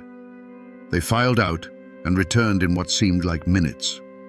The foreman stood, his face set like stone, and delivered the verdict that everyone in that room already knew was coming. Guilty. The sentence followed swiftly. Death by hanging. A great cathartic roar erupted from the crowd both inside and outside the courthouse. It wasn't a cheer of celebration, but a deep, primal sound of relief, of a fever finally breaking. Justice had been served. But looking at the sea of faces, filled with a righteous and terrible satisfaction, one had to ask, was this the justice of men, carefully weighed on the scales of the law? Or was this the justice of the mountains, ancient and unforgiving? The law had provided the rope, but it was the community's fury that had tied the knot. The hangman's noose silenced the Adair brothers, but it couldn't silence their story. In fact, their deaths were just the beginning. The tale of the Western Massacre immediately began to grow roots, sinking deep into the soil of local legend, and some of those roots can still be traced today. The first and most baffling loose end was the third man, Martin Bernard. While awaiting his own execution, his wife came for a final visit. In an act of incredible daring, they swapped clothes. Bernard, hiding his face behind a woman's veil, walked calmly out of the jail while his wife remained in the cell. He was never seen again, vanishing into the mists of history and leaving a question mark that hangs over the story to this day. Bernard's mysterious escape gave birth to another enduring legend, the Adair treasure. Like so many outlaws of that era, the brothers were said to have buried their ill-gotten gains somewhere in the rugged hills of Rutherford County. Many believed Bernard didn't just flee for his life, he fled to reclaim a fortune in stolen gold and cash. To this day, there are those who comb the forests and search the old caves, guided by faded maps and local rumors, still hunting for the blood money of the Adair brothers. But the most powerful echoes of that night are not of treasure, but of tragedy. The patch of land where the western cabin once stood is considered hollow ground, a place forever scarred by grief. Locals will tell you that the woods there are unnaturally quiet, as if the birds themselves refuse to sing. They say that on still, moonless nights, you can sometimes hear the faint sound of a child crying on the wind. Some have even claimed to see a ghostly figure of a woman, forever wandering the trees where her home once stood, eternally searching for the children she lost. The land remembers the villains as well. For decades, the tree on which the brothers were hanged, or the ground where the gallows stood, was a place of superstition and dread. It was said to be cursed, that the violent, unrepentant souls of Grover and Columbus Adair were bound to the instrument of their own demise. No one dared cut the tree down, fearing that to do so would unleash their evil back into the world. It stood for years as a dark monument, a silent reminder that while justice can be served, some evils leave a stain that can never be washed away. These places, these stories, are the true legacy of that night, not written in history books, but etched into the memory of the mountains themselves. So we come back to the question that hung in the smoke of that burning cabin. What truly happened on that fateful night? The simple answer is that Silas Weston saw something he was not meant to see. But the deeper truth is that for men like Grover and Columbus Adair, his innocence was his crime. They didn't just kill a witness, they sought to annihilate a world that was the complete opposite of their own, a world of family, honesty, and light. There is, of course, a darker whisper, a rumor with no proof, that Silas was a former partner who tried to walk away. We may never know for certain, but in the end, it doesn't change the outcome, only adds another layer of tragic shadow to the tale. This story, etched into the history of Appalachia, is not simply a tale of monstrous cruelty, it is a testament to an almost superhuman will. Polly Weston, broken and left for dead, became the instrument of a justice more powerful than any lawman's badge. Her survival, fueled by a mother's rage, is what transformed a hidden crime into a public reckoning. This is the enduring lesson of the blood brothers of Adair, that while evil can be absolute, the strength of the human spirit, the will to live, to fight, and to see justice done for the ones we love can sometimes be even stronger. The Adair brothers are long gone, their bodies turned to dust. The treasure, if it ever existed, likely remains lost to the earth. But the story endures, passed down from one generation to the next, a chilling campfire tale with roots buried deep in the hard soil of truth. It serves as a brutal reminder of the darkness that men are capable of, and the incredible, impossible strength that can rise from the ashes of tragedy. The official records are closed, the graves have settled, but in the hills of North Carolina, the story is never truly over.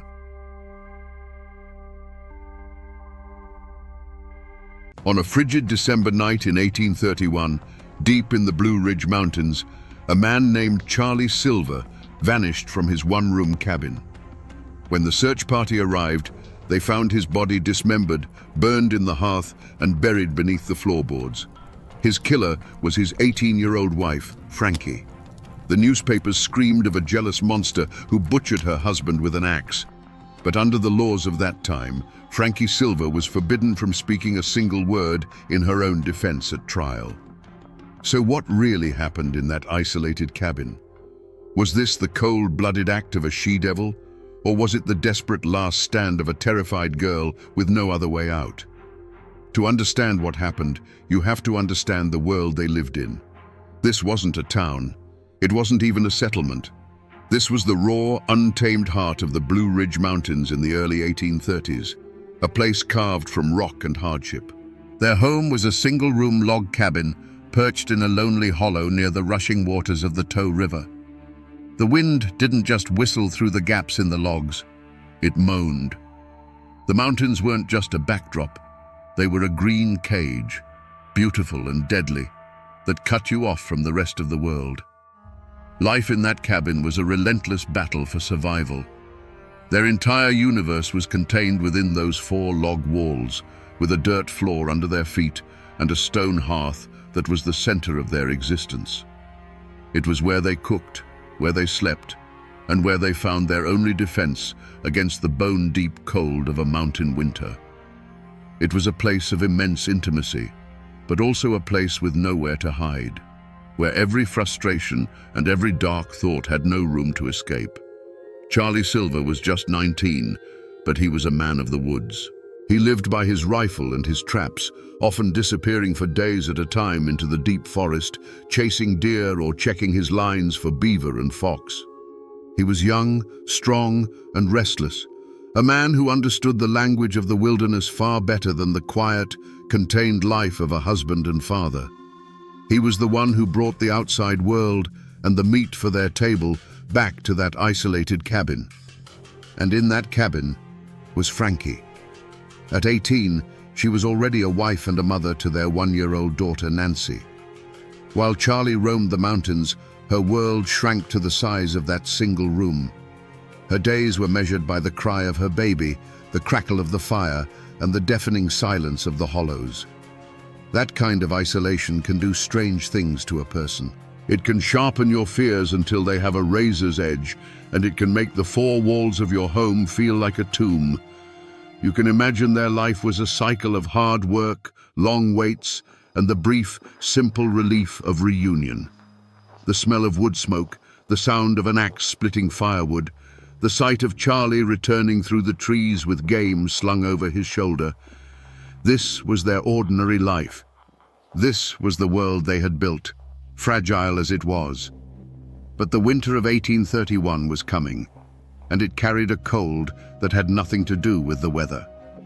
The conflict that ended Charlie Silver's life didn't begin that December night. Its seeds were planted generations before in the very soil of those mountains. You have to remember who these people were.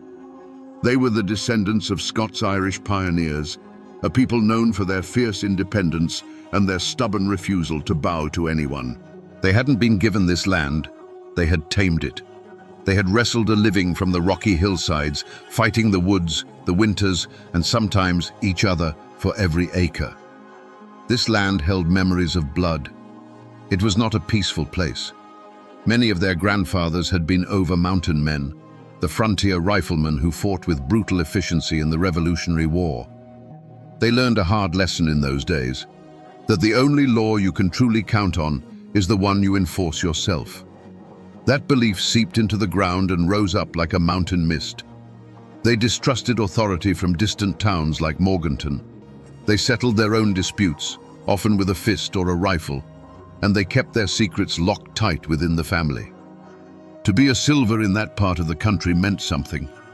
They were known as a hardy clan of hunters and trappers, men who knew the mountains like the back of their own calloused hands. They were proud, quick-tempered, and not to be crossed. A Silver man was expected to be the master of his domain, whether that was 100 acres of woodland or the 4 walls of a one-room cabin. It was a heavy legacy for a young man like Charlie to carry, A pressure to be tough, to be in control, to never show weakness. Frankie came from the Stewart clan, people just as tough and rooted in the mountains as the Silvers. But when she married Charlie, she crossed a line. She became a Silver. In that world, a woman's identity was tied completely to her husband. Her reputation was his reputation. Her duty was to him. This wasn't a partnership of equals. It was a hierarchy as old and as unyielding as the mountains themselves. Frankie wasn't just an isolated wife. She was an outsider who now lived under the formidable shadow of the Silver name. In a place this isolated, the only thing that traveled faster than a winter storm was a rumor. And the air around the Silver cabin had grown thick with them. The community wasn't just a collection of distant neighbors. It was a web of eyes and ears. Every family was connected by blood, marriage, or shared hardship, and they all kept a close watch on one another. The two most watchful sets of eyes belonged to Charlie's father, Jacob, and his brother, John. The Silvers looked after their own, and from the start, they viewed Frankie, the Stewart girl, with a certain suspicion. They saw her as the outsider who had taken one of their boys. Whispers followed Charlie Silver when he came down from the mountains. Some said he had a temper that could flare up like a flash flood, especially when he'd been drinking. Stories of arguments that echoed through the hollow, of a young man growing restless and bitter with the heavy burdens of a wife and child were passed from cabin to cabin. These weren't necessarily malicious tales. They were just observations, the way mountain people took the measure of a man. But each story added another thread to a net that was slowly tightening around that little cabin. The most poisonous rumor of all was that Charlie was planning to leave, not just for a long hunt, but for good. The story went that he'd been saving money and that he planned to take their daughter, Nancy, and head west, where a man could start over. Some versions of the rumor even gave his plan a name, another woman waiting for him somewhere down the trail. For a young wife like Frankie, alone and entirely dependent on her husband, this wasn't just gossip. It was a death sentence. You have to understand, these whispers weren't just idle talk. In a world built on honor and reputation, they were stones being thrown. Frankie would have felt their impact every day. A neighbor who wouldn't quite meet her eye. A sudden silence when she approached a group of women at the creek. The air in that community was charged with unspoken judgments and hidden tensions long before Charlie disappeared.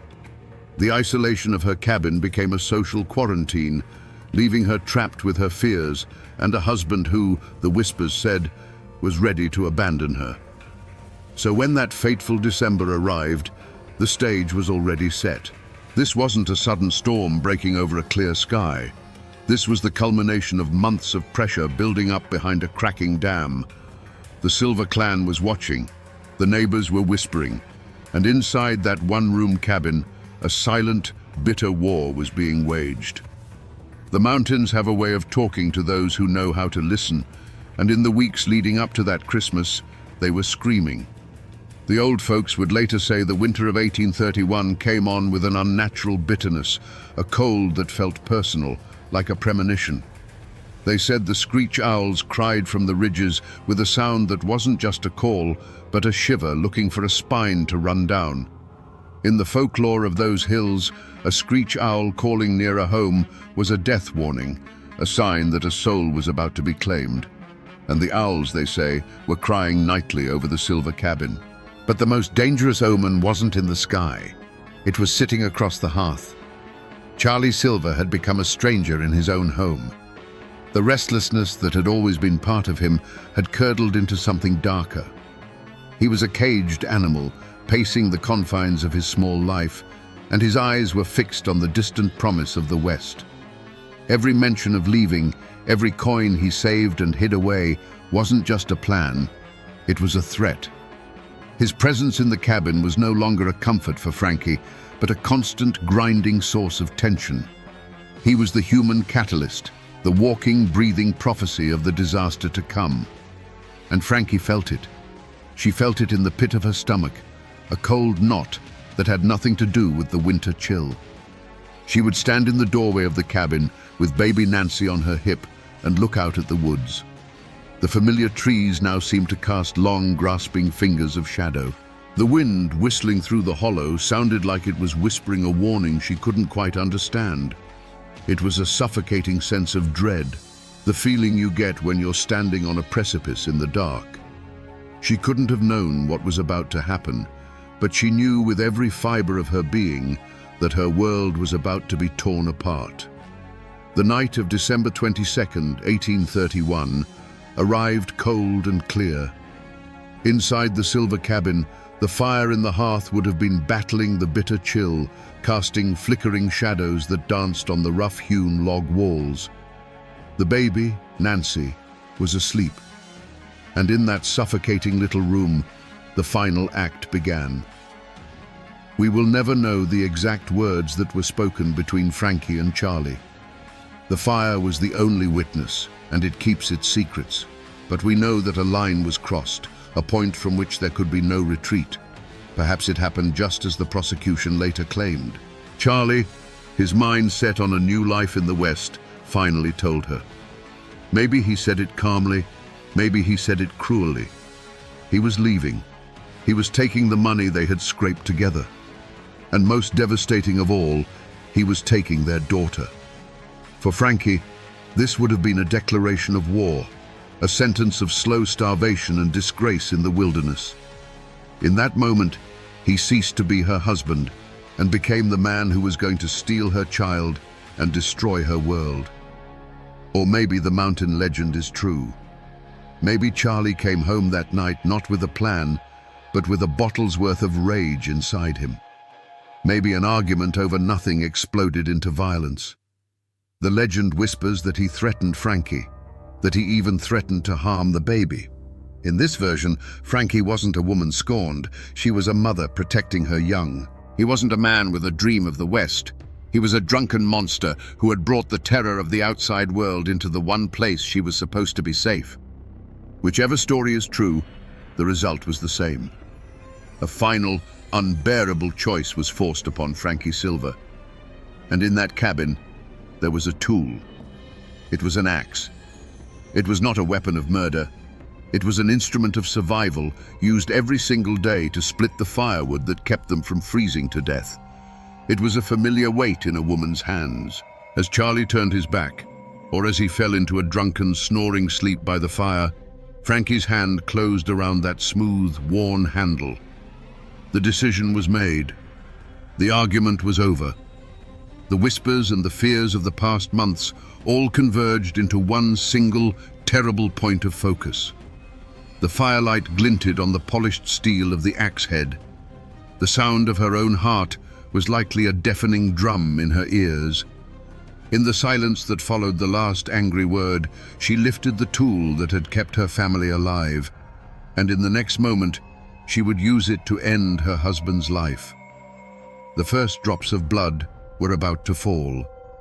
We must now step into that cabin, into the moment after the axe has fallen. There was no scream. There was only a dull, wet thud that was nothing like the sound of splitting firewood. It was a soft, final sound. And then, a silence so complete it seemed to swallow the crackle of the fire itself. In that instant, the world stopped. Charlie Silver lay still on the floor, a dark stain spreading slowly from his head into the packed earth. The argument was over. The threats were silenced. And a new, more terrible reality had begun. Imagine the scene. The firelight flickers, casting long, wavering shadows across the room. The baby, Nancy, stirs in her sleep, but does not wake. For Frankie, this must have been a moment of pure, frozen terror. The man who had been her husband, the father of her child, was now just a body. An impossible problem. He was too heavy to move, too large to bury in the frozen winter ground. To leave him was to be discovered instantly. And in that small, isolated space, a desperate, gruesome plan began to form in the mind of a terrified 18-year-old girl. What followed was not an act of rage, but a feat of horrific, back-breaking labor. In the long, cold hours of that December night, Frankie Silver, a small woman by all accounts, began the task of dismantling her husband's body. She used the same tools they used for survival, the axe that had killed him, the knives they used for skinning deer. This was not the work of a monster reveling in gore. It was the frantic mechanical work of someone trying to erase a terrible truth, to make a man disappear. The only witness was the fire in the hearth. That fire, which had been the heart of their home, the source of warmth and life, now became a hungry mouth. Piece by piece, she fed the flames. The smoke that curled up the chimney and out into the cold mountain air would have changed, growing heavy and greasy, carrying a secret that would stain the very stones of the fireplace. The smell in that cabin must have been unimaginable, the air thick with the evidence of her work. Some parts would not burn. For these, she pried up the heavy puncheon floorboards of her own home. She dug into the cold, damp earth beneath the cabin and buried what the fire could not consume. With every handful of dirt she replaced, she was turning her home into a grave, a tomb sealed by her own hands. The pools of blood seeped down between the logs, a silent testament to the slaughter that had occurred just a few feet above. According to the stories, one piece was treated differently. The heart. It wasn't burned or buried with the rest. It was hidden away separately, found later in a hollowed-out stump near the cabin. Why? Was this a final symbolic act of hatred? Or was it something else, a moment of confusion in a mind pushed past the edge of sanity? We will never know. It remains one of the most chilling and inexplicable details of the entire affair. As the first grey light of dawn crept over the mountain ridges, the work was finally done.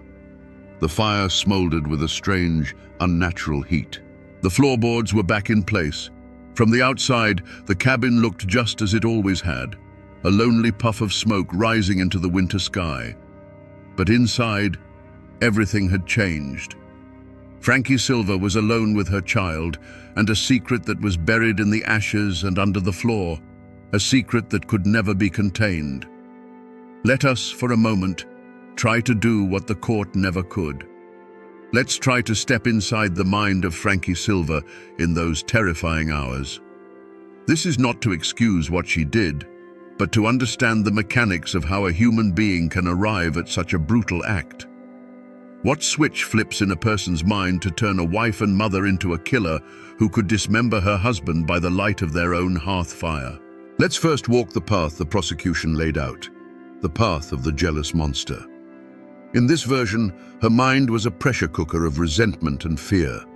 The core of her logic was twisted but simple. He is going to destroy me. In her world, a woman abandoned by her husband, her child stolen away, was a non-person. She would be an object of pity and scorn, left to starve or depend on the charity of relatives who already saw her as an outsider. Charlie's plan to go west wasn't just a betrayal, it was an act of annihilation. The switch flipped the moment his threat became real. The instant he said the words, he ceased to be her husband and became a mortal enemy who had to be stopped. What followed was not a crime of passion, but an act of ice-cold logic. The dismemberment, then, was not a frenzy. It was a problem to be solved. A grim, terrible task performed with the methodical efficiency of a woman who had spent her entire life learning how to survive in the wilderness. But there is another path, the one whispered in the mountains. The path of the terrified victim. Here, the logic is not twisted. It is primal. He is going to kill my child. In this scenario, Charlie is not a man with a plan, but a drunken, violent force of nature. The switch flips the instant his rage turns towards the baby's crib. In that second, all thought of wife, husband, law, and future vanishes. There is only the mother animal, cornered in her den, protecting her young from a predator. The axe is not a tool of murder. It is a fang, a claw, a desperate act of defense. What happens next is not cold calculation, but pure, shrieking panic. The dismemberment is a frantic, horrifying attempt to hide what she has done, driven by the certain knowledge that no one will ever believe her. She isn't trying to erase a man, She's trying to erase a moment of justifiable terror that she knows will be her death sentence. After the deed was done, did she feel triumph, relief, or a chilling, bottomless emptiness?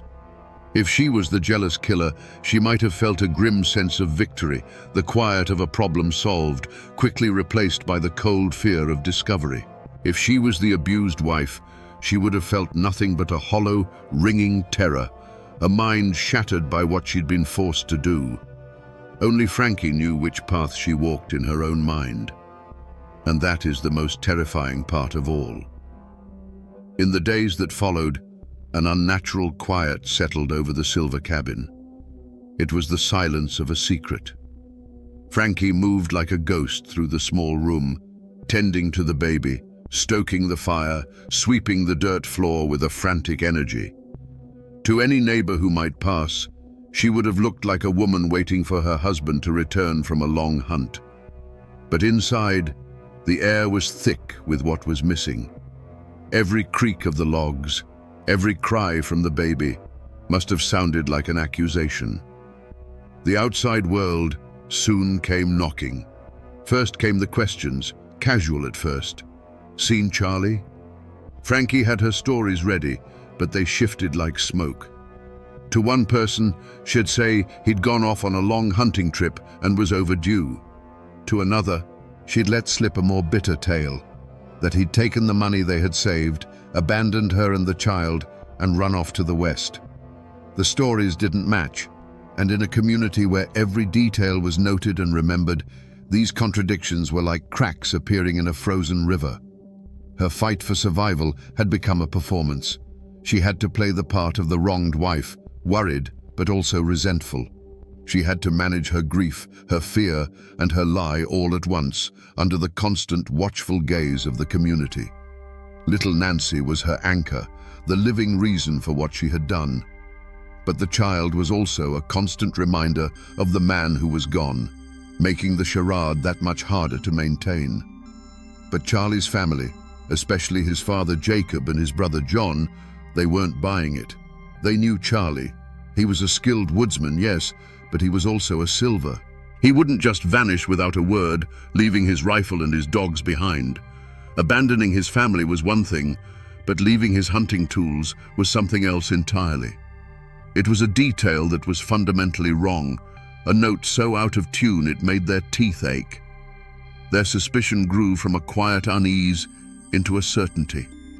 Something terrible had happened to their boy. So they started the hunt. It wasn't a formal posse of lawmen, not at first. It was the clan, the family, taking matters into their own hands. They gathered their neighbors and began to search the woods, the creeks, the ravines around the cabin. Days turned into a week. They found no tracks, no sign of a hunting camp, no trace of a man lost in the wilderness. And with every failed search, all eyes turned back to the one place every trail led, the little log cabin where Frankie Silver waited with her shifting stories and a fire that never seemed to go out. The hunt for a missing man was about to become a search for a body. The moment the first piece of Charlie Silver's body was pulled from beneath the cabin floor, the whispers in the community turned into a roar. A line was drawn in the dirt, as clear and deep as the Tow River itself. You were either for the Silvers or you were for the Stewarts. There was no middle ground, no place for neutrality. The murder of one man had become a war between two clans, and every single person in that part of the mountains was forced to choose a side. The general store, the churchyard, the grist mill, these places became the tense gathering points for the factions. The Silver camp was loud, fueled by righteous fury and raw grief. Charlie was their son, their brother, their friend. They told the story of a cold-blooded she-devil who had lured their boy to his doom. Neighbors who had hunted with Charlie, men who owed Jacob Silver a favor, and those who simply believed in the old law of an eye for an eye, they all stood with the Silvers, their voices demanding justice, which to them meant a rope. On the other side, the Stewart clan circled the wagons. Frankie was their daughter, their blood. They may have been horrified, they may have been confused, But they would not abandon one of their own to the mercy of the Silvers. Their camp was quieter, more watchful. Their loyalty gave rise to a powerful conspiracy of silence. Many people knew Charlie had a temper. Many had heard the rumors of his planned abandonment, but who would dare speak of it now? To defend Frankie, even to suggest there might be another side to the story, was to paint a target on your own back. The Silvers were a powerful family, and their anger was a dangerous fire. Fear became a currency, and silence was the only way to stay safe. This division wasn't just abstract, it played out in small, defining actions. Frankie's own mother and brother were immediately suspected of helping her, of choosing the loyalty of blood over the law of men. A neighbor who might have seen them near the cabin that night would have looked the other way, his silence a shield for himself and an alibi for them. In contrast, another neighbor, seeing the greasy smoke pouring from the chimney for days, finally worked up the courage to tell Jacob Silver his suspicions.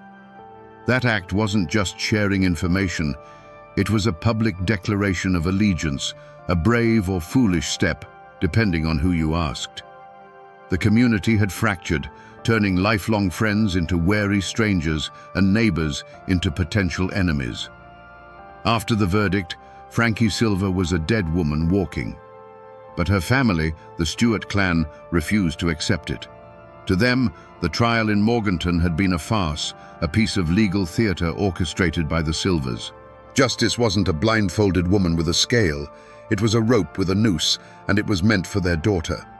So her father, Isaiah, and her uncle concocted a desperate plan born from love and defiance. One night, a set of boys' clothes was smuggled into Frankie's cell. She was a small woman, and with her hair cut short, she could pass. They broke her out of the Morganton jail, and she vanished into the night.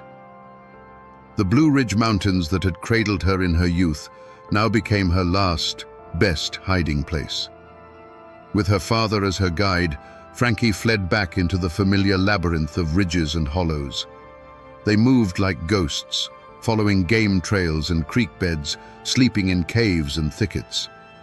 For a short, breathless time, she was free. She was no longer Frankie Silver, the convicted killer. She was just a boy, lost in the woods, a shadow among shadows. The mountains, which had been her cage, were now her sanctuary, their ancient silence her only shield. But back in the flatlands, a firestorm of rage had erupted. A posse was formed, led by the sheriff, but fueled by the cold fury of the Silver clan. They would not be cheated of their justice. A reward was posted, a substantial sum of money that echoed through the hills and hollows. It was a poison seed planted in the heart of the community. Suddenly, every neighbor, every old family friend had a price tag on their loyalty. The hunt for Frankie Silver became a hunt for gold. The chase was a desperate game of cat and mouse played out across miles of unforgiving terrain. The posse had numbers and dogs, but Frankie and her father had knowledge. They knew the secret paths, the places a stranger would never find. For days, they eluded capture, living off the land, always moving. You can just imagine the terror of it, the constant listening for the baying of hounds on the wind, the fear of a snapped twig giving away their position, the exhaustion that ground them down day by day. Finally, starving and exhausted, they were forced to seek help. They made their way across the county line into Rutherford, to the home of a family they thought they could trust. They took in the weary old man and the quiet, haunted-looking boy with him. For a moment, there was warmth, a hot meal, a chance to rest. But Frankie could not disguise her eyes. They were the one part of her that told her true story. The family recognized her, and the lure of the reward money was too strong. A quiet message was sent.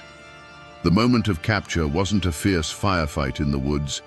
It was a quiet, sickening betrayal.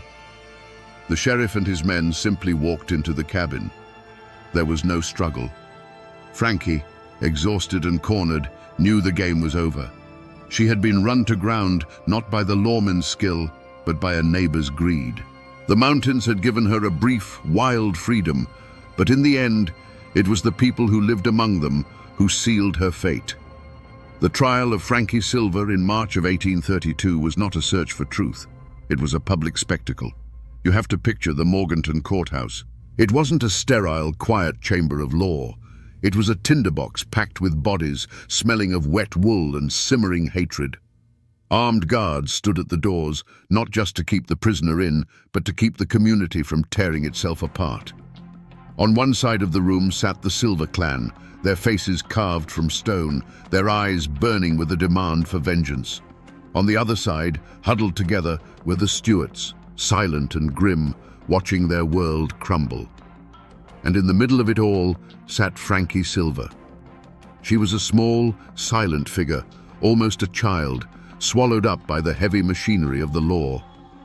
The most brutal fact of her trial was not the evidence against her, but the gag that the law itself had placed over her mouth. Under the legal customs of that time, an accused person could not testify in their own defense.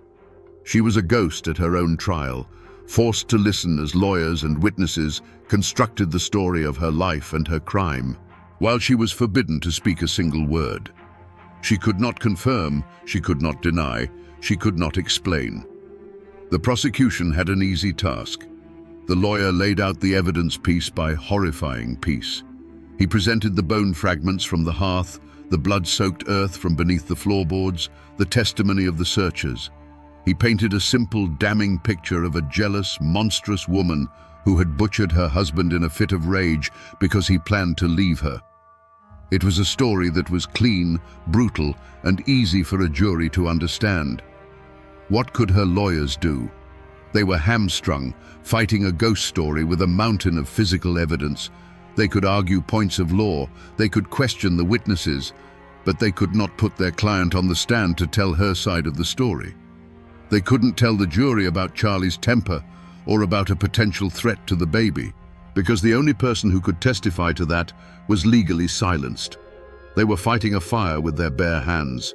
The verdict, when it came, was no surprise. The jury barely had to deliberate. The word guilty echoed in the tense courtroom. A wave of grim satisfaction rolled through the Silver side of the room. On the Stuart side, there was only the quiet devastation of the inevitable. The judge, his duty clear, sentenced Frances Silver to be hanged by the neck until she was dead. The law of men had spoken. The formal process of justice, as understood by the courts in Morganton, was complete.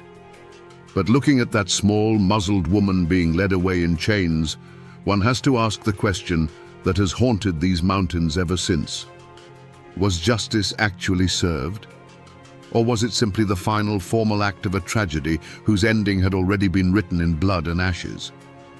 The day Frankie Silver was hanged, a heavy silence fell over Morganton. The spectacle was over. But for the families involved, the story was just entering its next long chapter. For the Silvers, the verdict was not a victory, and the execution was not a release. They had their justice, their eye for an eye, but it didn't bring Charlie back. The horror of his death became a dark stone in the foundation of their family, a cautionary tale whispered to future generations about the dangers of marrying an outsider. The name Frankie Silver became a curse in their homes, a synonym for the ultimate betrayal. The justice they had won felt as cold and empty as a winter grave. For Frankie's family, the Stuarts, the shame was a poison that seeped into the ground they walked on.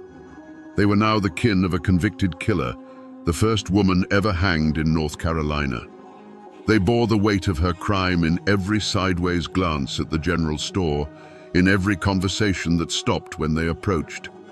Her father, Isaiah, who had risked everything to break her out of jail, was a broken man. He lived out his days under a cloud of grief and suspicion. The family that had been proud and independent was now marked, forced to live with the consequences of an act they did not commit, but could never escape. And what of the child at the heart of it all? Little Nancy Silver was now an orphan, her legacy a horror story. Her mother had murdered her father. She was raised by relatives, growing up in the shadow of a tragedy she was too young to remember, but could never outrun.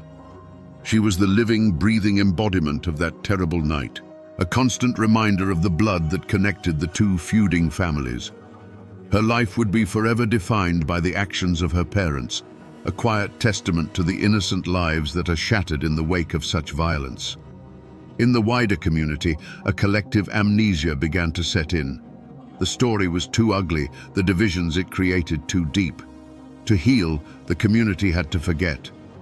People stopped talking about Frankie Silver. Her name was scrubbed from polite conversation. The brutal murder, the sensational trial, the dramatic escape, it was all pushed down, buried under the relentless demands of survival. The scar on the community was deep, and the only way to live with it was to pretend it wasn't there, to cover it with a thick blanket of silence. But in the mountains, stories don't die. They just go to sleep, waiting for the right voice to wake them up again. And what is left of this story today? If you go looking for the physical traces of Frankie Silver, you will find mostly ghosts.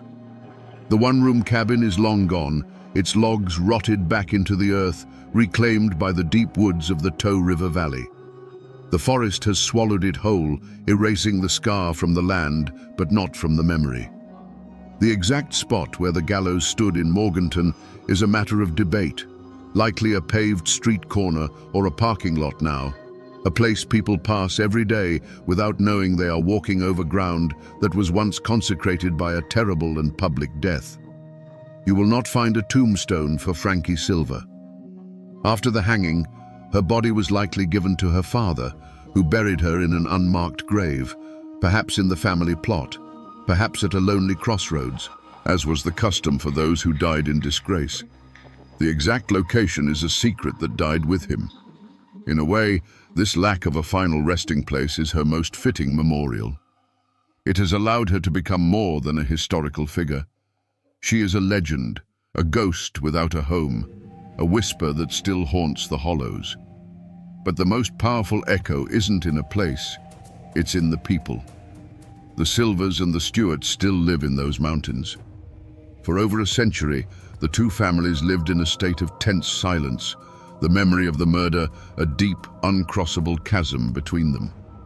But in recent decades, the descendants of both Frankie and Charlie, many of them descended directly from their orphaned daughter Nancy, have begun to come together.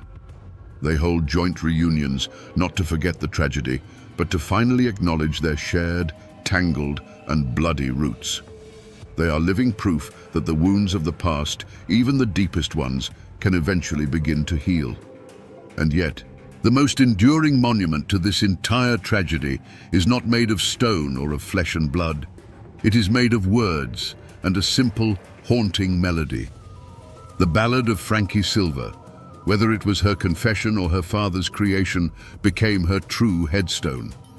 It escaped the mountains and was carried across the country by folk singers and storytellers.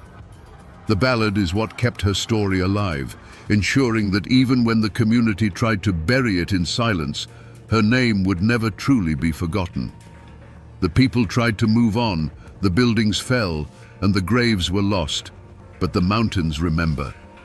And in the quiet hollows, if you listen closely, you can still hear the echo of that lonesome, tragic song. So we come back to the question we asked at the very beginning, standing in the cold ashes of that 1831 cabin. Was Frankie Silver a cold-blooded monster of jealousy? Or was she a terrified victim of abuse who made a desperate last stand? The honest answer is that we will never know. The law of her time did not care about her reasons, her fears, or her side of the story. It cared only about the horrifying evidence found under her floorboards. Because she was legally forbidden to speak, we are left forever with two competing ghosts, the ghost of a brutally murdered man and the ghost of his wife's untold truth. The official record calls her a killer. The mountain legend calls her a victim. The reality is buried with her in that unmarked grave, and it will remain there forever. This story, then, is more than just a grim tale of murder. It is a profound and chilling lesson about the power of a voice and the terrible consequences of silence. Frankie Silver was silenced by the law, but an entire community was silenced by fear, and by a fierce clan loyalty that chose sides instead of seeking truth. Her story warns us what happens when justice becomes a synonym for vengeance, and when a person's humanity is stripped away until they are nothing more than the sum of their worst possible act. It is a story not just of cruelty, but of the immense weight of the past in these mountains, and how a single act of violence can send ripples of grief and division down through the generations. The court of men gave its verdict. The whispers of the mountains gave another. And now, you have heard the evidence, the rumors, and the legends that surround one of Appalachia's darkest and most enduring tragedies. The truth itself is lost to the wind that blows through the Tow River Valley. But the story, the warning, the mystery, the sorrow of it all, that story is now yours to keep. And now, my friends, you know the rest of the story.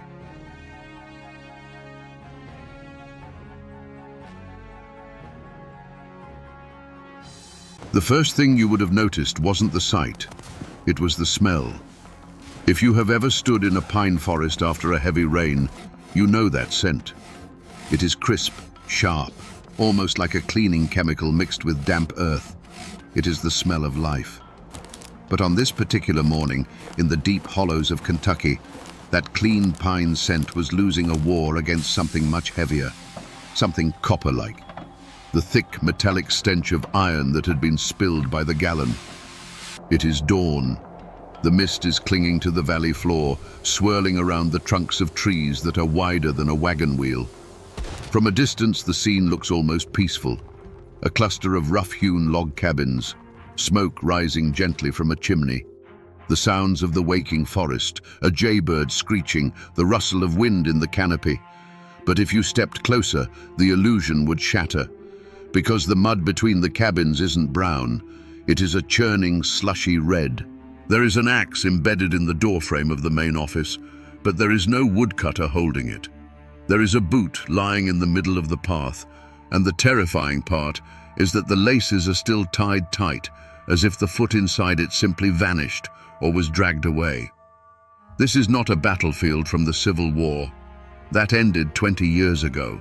This isn't the site of a train wreck. This is a workplace. Welcome to 1887. Welcome to the edge of the known world.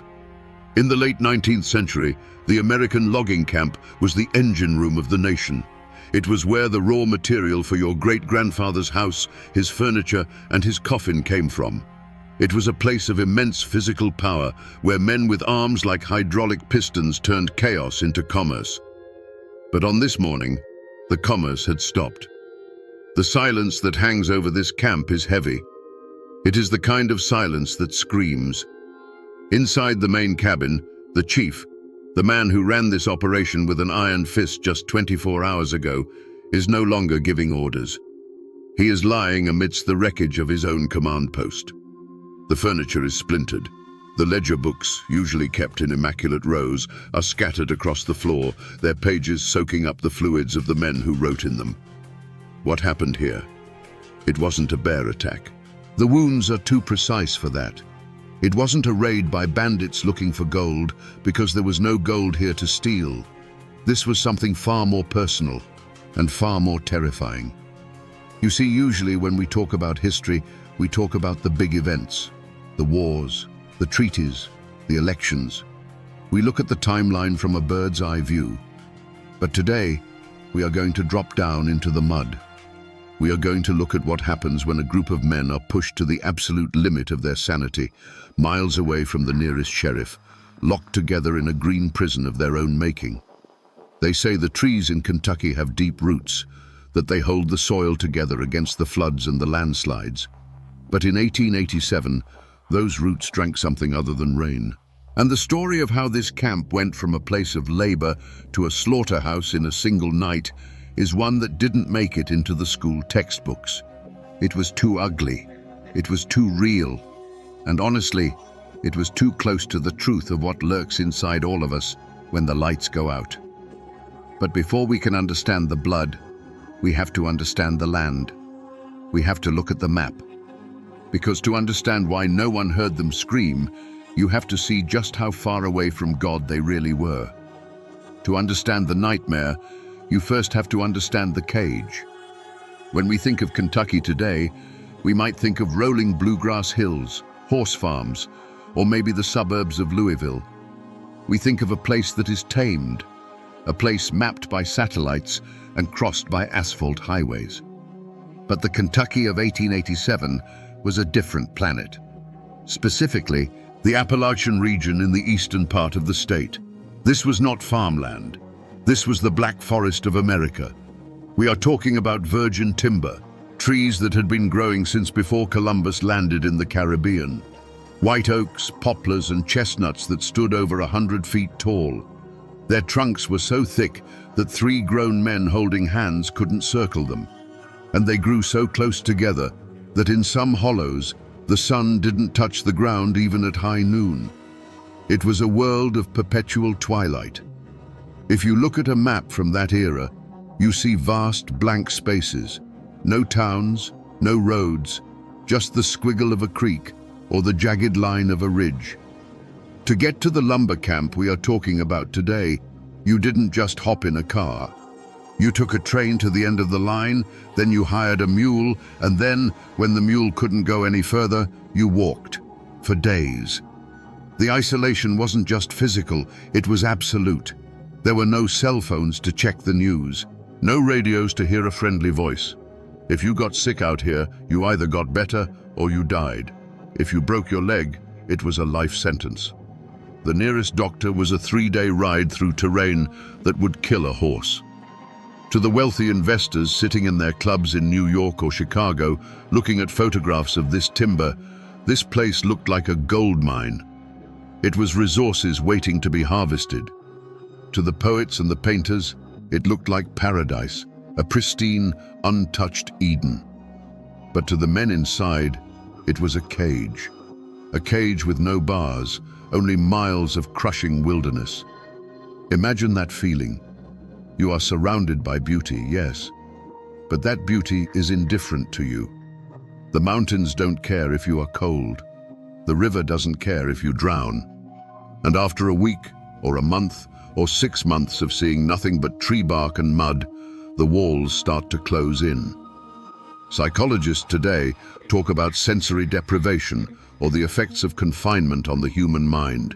We see it in prisoners in solitary confinement. We see it in researchers in Antarctica. The mind needs variety. It needs stimulation. When you strip that away and replace it with the repetitive, back-breaking monotony of swinging an axe against a wall of wood that never seems to end, the mind starts to eat itself. The silence of the woods is not quiet. It's loud. It amplifies your own thoughts. It amplifies your grievances. Small annoyances, the way a man chews his tobacco, the way the foreman looks at you, the draft in the cabin, stop being annoyances. They become obsessions. In this camp, 40 men were living on top of each other in rough-built shanties. They slept in bunks filled with straw and lice. They smelled of unwashed wool and sweat. And outside that thin wooden wall was the dark, infinite forest, pressing in on all sides. There was no escape. The only way out was to work your contract, get your money, and walk back to civilization. But what happens when the one thing keeping you sane, the promise of that money, starts to slip away? What happens when the cage door locks and you realize the key is in the pocket of a man who doesn't respect you? To answer that, we have to look at the prisoners of this green hell. Who were they? Who signs up for a job that breaks your back for pennies a day? They were known as timber beasts. That wasn't an insult thrown at them by the newspapers. It was a badge of honor they wore themselves. Because to survive this work, you had to be something more than a man. You had to be part machine, part animal. The workforce of a Kentucky logging camp in the 1880s was a motley collection of humanity's drift. The Civil War had ended only 22 years prior. Many of the older men in the camp were veterans. They had seen the horrors of Shiloh or Antietam. They carried shrapnel in their legs and ghosts in their heads. They were men who had learned that life was cheap and that violence was a valid way to solve a problem. Then you had the immigrants, Irish, Swedish, German. Men who had crossed an ocean with nothing but the clothes on their backs, chasing the American dream, only to find themselves hacking at trees in a language they barely understood. And finally, the locals, the mountain men, people who had been born in the shadow of these peaks, who knew the woods better than they knew the Bible. But despite their differences, the camp ground them all down into the same shape. The work was brutal in a way that is hard for us to comprehend today. We have chainsaws, we have heavy machinery, we have OSHA regulations. They had nothing but muscle and physics. A standard day began at 4 a.m. Breakfast was a heavy, greasy affair. Biscuits, pork fat, beans, coffee thick enough to float a horseshoe. By 5 a.m., they were in the woods. Imagine cutting down a tree the size of a lighthouse using only a handsaw. 2 men, one on each end of a 7-foot steel blade known as a misery whip. Pull, push, pull, push. For 12 hours. Your shoulders burn, your hands blister, then calloused, then bleed, then calloused again until they feel like leather gloves. And the danger was constant. These trees weighed tons. When they fell, they didn't just tip over nicely. They crashed. They shattered other trees. Branches the size of telephone poles would snap off and come rocketing down. They called them widowmakers for a reason. If you were standing in the wrong spot, you didn't just get hurt. You were erased. Men were crushed. Men were decapitated by snapping cables. Men lost feet to slipping axe heads. And if you got hurt, you were fired. There was no workers' compensation. There was no sick leave. If you couldn't swing the axe, you were dead weight. This created a specific type of psychology, a hardness. You couldn't afford to be soft. You couldn't afford to care too much. You worked, you ate, you slept, and you prayed you didn't die. But there was a glue that held this volatile mix of men together. It wasn't friendship, necessarily, and it certainly wasn't loyalty to the company. It was the paycheck.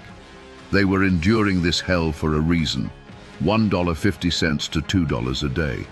That sounds like a joke to us, but in 1887, $1 a day was a living wage. A season in the woods could mean paying off the farm back home. It could mean buying a wedding ring. It could mean a fresh start in the West. Every swing of the axe was an investment in the future. They were banking their sweat, expecting a return. They trusted the system. They trusted that if they did the work, they would get the reward. It's the fundamental social contract of civilization, labor for capital. But in this camp, there was a middleman between the labor and the capital. A man who sat in the warm office while they froze in the woods. A man who held the ledger and, more importantly, held the keys to the company's store. And this man, well, let's just say he didn't see these workers as partners. He saw them as assets, and depreciating ones at that. There is an old song made famous by Tennessee Ernie Ford. You probably know the chorus. St. Peter, don't you call me 'cause I can't go. I owe my soul to the company store. We tap our feet to it. It's a catchy tune. But the reality behind those lyrics was a system of economic entrapment so effective it was practically slavery by another name. Here is how it worked. The logging camp was an island. As we established, it was miles from the nearest town. That meant you couldn't just pop down to the local market to buy tobacco or new boots or a bar of soap. You had to buy it from the camp, and the camp had a store. This store was run by the company and overseen by the camp chief. And since they had a monopoly, literally the only shop within a 3-day walk, they could set the prices. Need a new pair of boots because yours rotted off your feet in the mud? That will be $5. In town, they might cost $2. But you are not in town. You are here. Want a tin of tobacco to calm your nerves after a near-death experience with a falling oak? That's double the market rate. But here is the catch. You didn't pay with cash. You didn't have any cash. You were working on credit. The cost of your purchases was deducted from your future wages. The chief would open the big leather-bound ledger, find your name, and scribble a number in the debit column. It sounds convenient. But it was a trap. Many of these men arrived at the camp already in debt. The company had paid for their train ticket. The company had paid for their tools. So before they even swung an axe for the first time, they were already in the hole. Week after week, they worked. Week after week, they bought necessities. And week after week, the chief tallied the numbers. The camp chief in this story is a figure who has been largely lost to history, reduced to a title. We don't know if he was inherently evil or just a bureaucrat doing his job. But to the men, he was a dictator. He lived in the main cabin, which was slightly better built than the others. He ate better food. He wore clean clothes. While the men were covered in sap and mud, he smelled of paper and ink. He represented the company, the distant, faceless entity that owned the trees, the land, and seemingly the men themselves. Tensions in the camp usually simmered at a low boil. Grievances about the quality of the beans or the sharpness of the saws. But in the winter of 1887, something shifted. The ledger wasn't balancing. Rumors started to circulate, whispers in the bunkhouse after the lights went out. "Have you seen your tally?" one man would ask. "He charged me for a broken axe handle I didn't break," another would reply. "He says I only worked 5 days last week. I worked 6. Paranoia is a powerful poison. In the isolation of the mountains, it spreads like wildfire.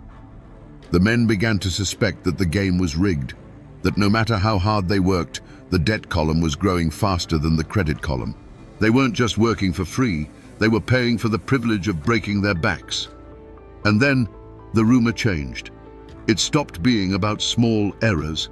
It became something much more dangerous.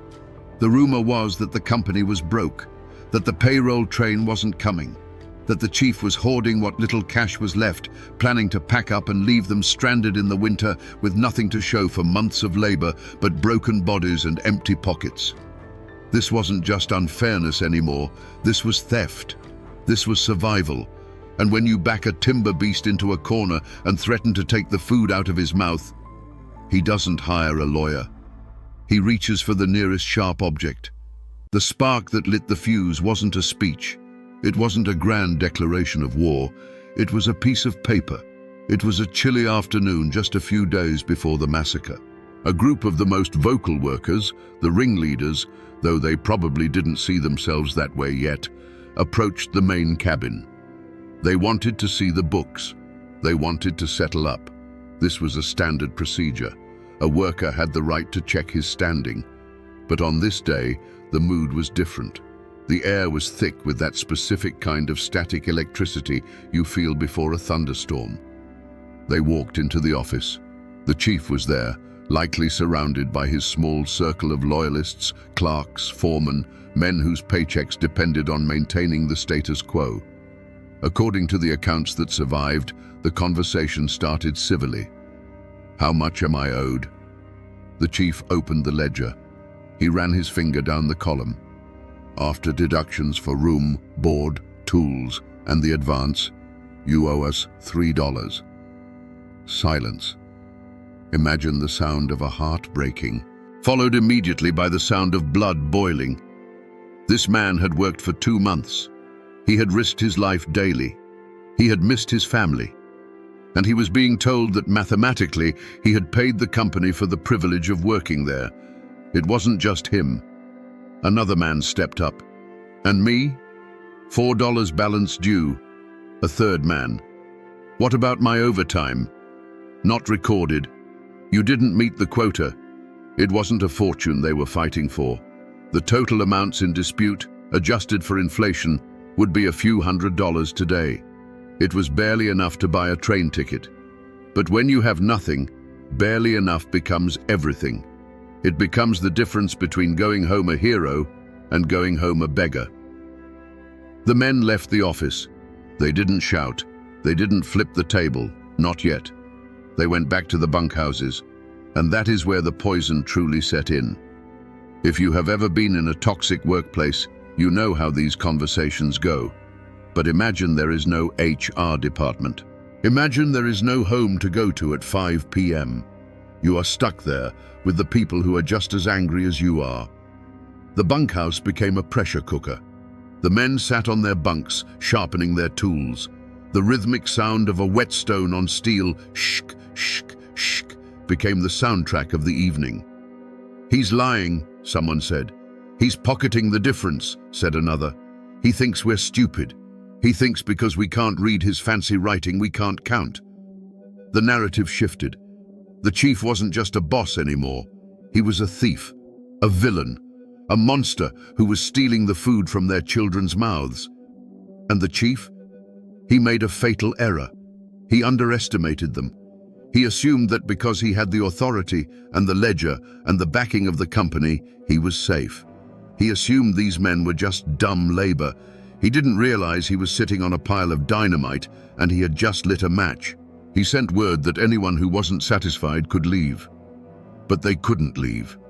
Leaving meant walking 50 miles with no money and no food. They were trapped. So the logic of the desperate took over. If the law won't help us, we make our own law. If the ledger says we are broke, we burn the ledger. If the chief stands in our way, well, the plan wasn't written down. It wasn't voted on. It emerged organically from the rage. It was a collective understanding that spread through the camp like a virus. Tomorrow night, we take what is ours. The sun sets early in the mountains. By 4:30 p.m., the hollow is already plunged into shadow. The temperature drops like a stone. On the evening of the massacre, the weather turned. A cold drizzle began to fall, turning the dirt paths of the camp into a slick, freezing mud. It was the kind of weather that drives men indoors, huddled around the cast-iron stoves, seeking warmth. If you were a bird flying over the camp that night, you would have seen the glow of oil lamps in the windows. You would have seen the smoke curling from the chimneys. It looked domestic. It looked normal. But inside the bunkhouses, the routine had broken. Usually the evenings were filled with noise. Men playing cards, playing the fiddle, telling tall tales, mending their clothes. Tonight, the fiddle was in its case. The cards were in the box. The men were waiting. There is a psychological phenomenon called group polarization. When a group of like-minded people discuss a grievance, their views don't just stay the same, they become more extreme. The angry man becomes furious, the violent man becomes murderous, and the hesitant man, he gets swept along, afraid to be the only one standing still when the wave crashes. In the main cabin, the chief and his supporters, about 10 or 12 men, were also aware that something was wrong. You can feel it when 40 men stop talking to you. You can feel the eyes on your back. They barricaded the door. Not a heavy fortification, just a heavy wooden beam dropped into place. They checked their weapons, a few revolvers, a shotgun. They were nervous, but they were confident. They were the authority. They believed that the hierarchy of the world would protect them. Workers don't attack bosses. It just isn't done. They'll cool off by morning, someone probably said. Just let them sleep it off. But sleep was not on the agenda. Around 8 p.m., the movement started. It wasn't a military formation. It was a mob. A dark, amorphous shape moving through the rain. They didn't carry torches. They didn't need them. They knew every inch of this ground. They carried the tools of their trade. In the hands of a skilled logger, a double-bitted axe is an extension of the arm. It is balanced perfectly. It is razor-sharp, literally sharp enough to shave with. These men spent 12 hours a day swinging these heavy blades. They had the muscle memory to hit a specific spot on a tree trunk within a fraction of an inch, over and over again. Now, they were adjusting their grip. They weren't aiming for pine bark. They gathered outside the main cabin. The rain pattered against the brims of their hats. The mud squelched under their boots. Inside, the chief heard them. The heavy thud of 40 pairs of boots stopping at once. The murmur of voices. He stood up from his desk. He walked to the door. He didn't open it. He shouted through the thick wood, "Go back to your bunks. We will discuss this in the morning." A voice from the outside answered, We don't know whose voice it was. Maybe it was the man who was told he owed $3. Maybe it was the man whose children were hungry back home. "We are done talking," the voice said. "Open the door." "This is company property," the chief yelled back. "You are trespassing." It is almost tragic. He was still trying to use the language of business. He was still trying to invoke property rights. He didn't realize that those laws had evaporated the moment the sun went down. There was a pause, a heartbeat of silence in the freezing rain, and then the sound of the first blow. Thwack! It wasn't a knock. It was the sound of steel biting into wood. The door to the main cabin was built from solid oak planks, 2 inches thick. It was designed to keep out bears and the winter wind. It was not designed to withstand a siege. Inside the cabin, the sound must have been deafening. The wood didn't just vibrate, it groaned. Splinters flew inward. "Stop that! I'll shoot!" the chief screamed. He pulled a revolver from his desk drawer. A Smith & Wesson likely. Heavy, reliable, deadly. But he hesitated. And this is a crucial moment. Why did he hesitate? Because shooting a man is not easy, even for a hard man in a hard time. To pull that trigger is to cross a line from which there is no return. If he fired, he wasn't just defending himself. He was starting a war he couldn't win. He had 6 bullets. There were 40 men outside. "Open it, or we'll bring the roof down on your heads," the mob roared. The supporters inside, the clerks, the foremen, were backing away from the door, pressing themselves against the far walls.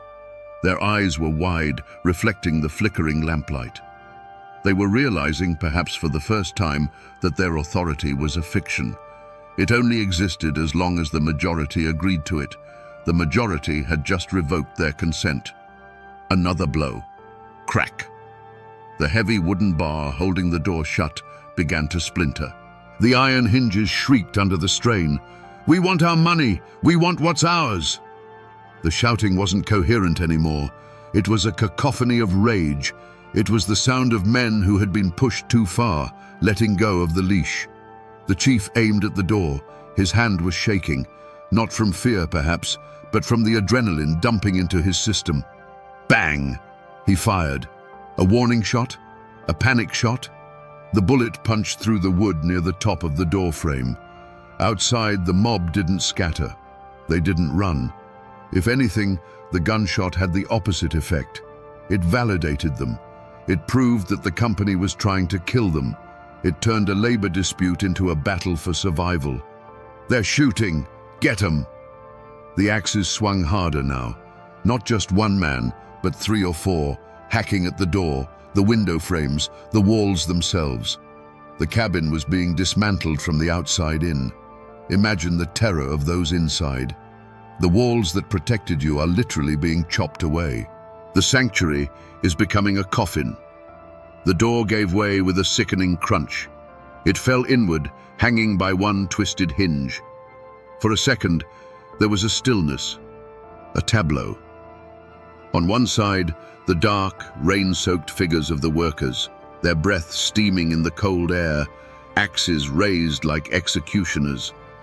On the other side, the chief and his men, bathed in the warm yellow light of the oil lamps, holding their feeble guns. It was the collision of 2 worlds, the haves and the have-nots, the managers and the managed. And then, a man from the mob stepped over the threshold. He didn't say a word. He just raised his axe. The chief fired again. The muzzle flash illuminated the room for a split second. The man stumbled, but he didn't fall.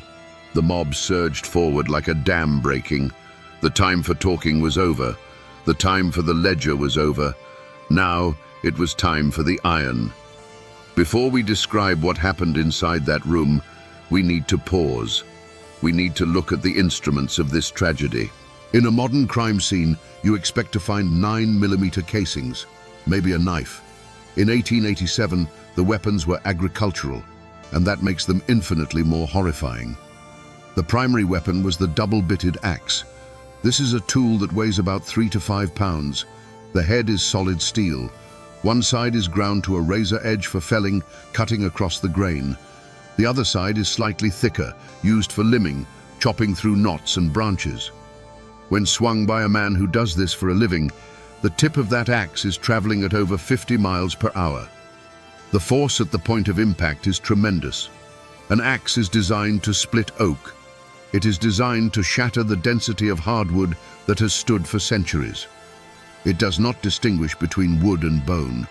A skull offers about as much resistance to a logging axe as a melon offers to a sledgehammer. Then there were the knives. Every logger carried a belt knife. These weren't pocket knives. These were tools used for skinning game, cutting rope, eating dinner. Fixed blades, carbon steel, honed on the same stones as the axes. And the guns. The firearms of this era were not the precision instruments we have today. They were heavy, black powder beasts. When you fired a revolver in a closed room in 1887, you didn't just get a bullet. You got a cloud of sulfurous smoke that instantly blinded everyone.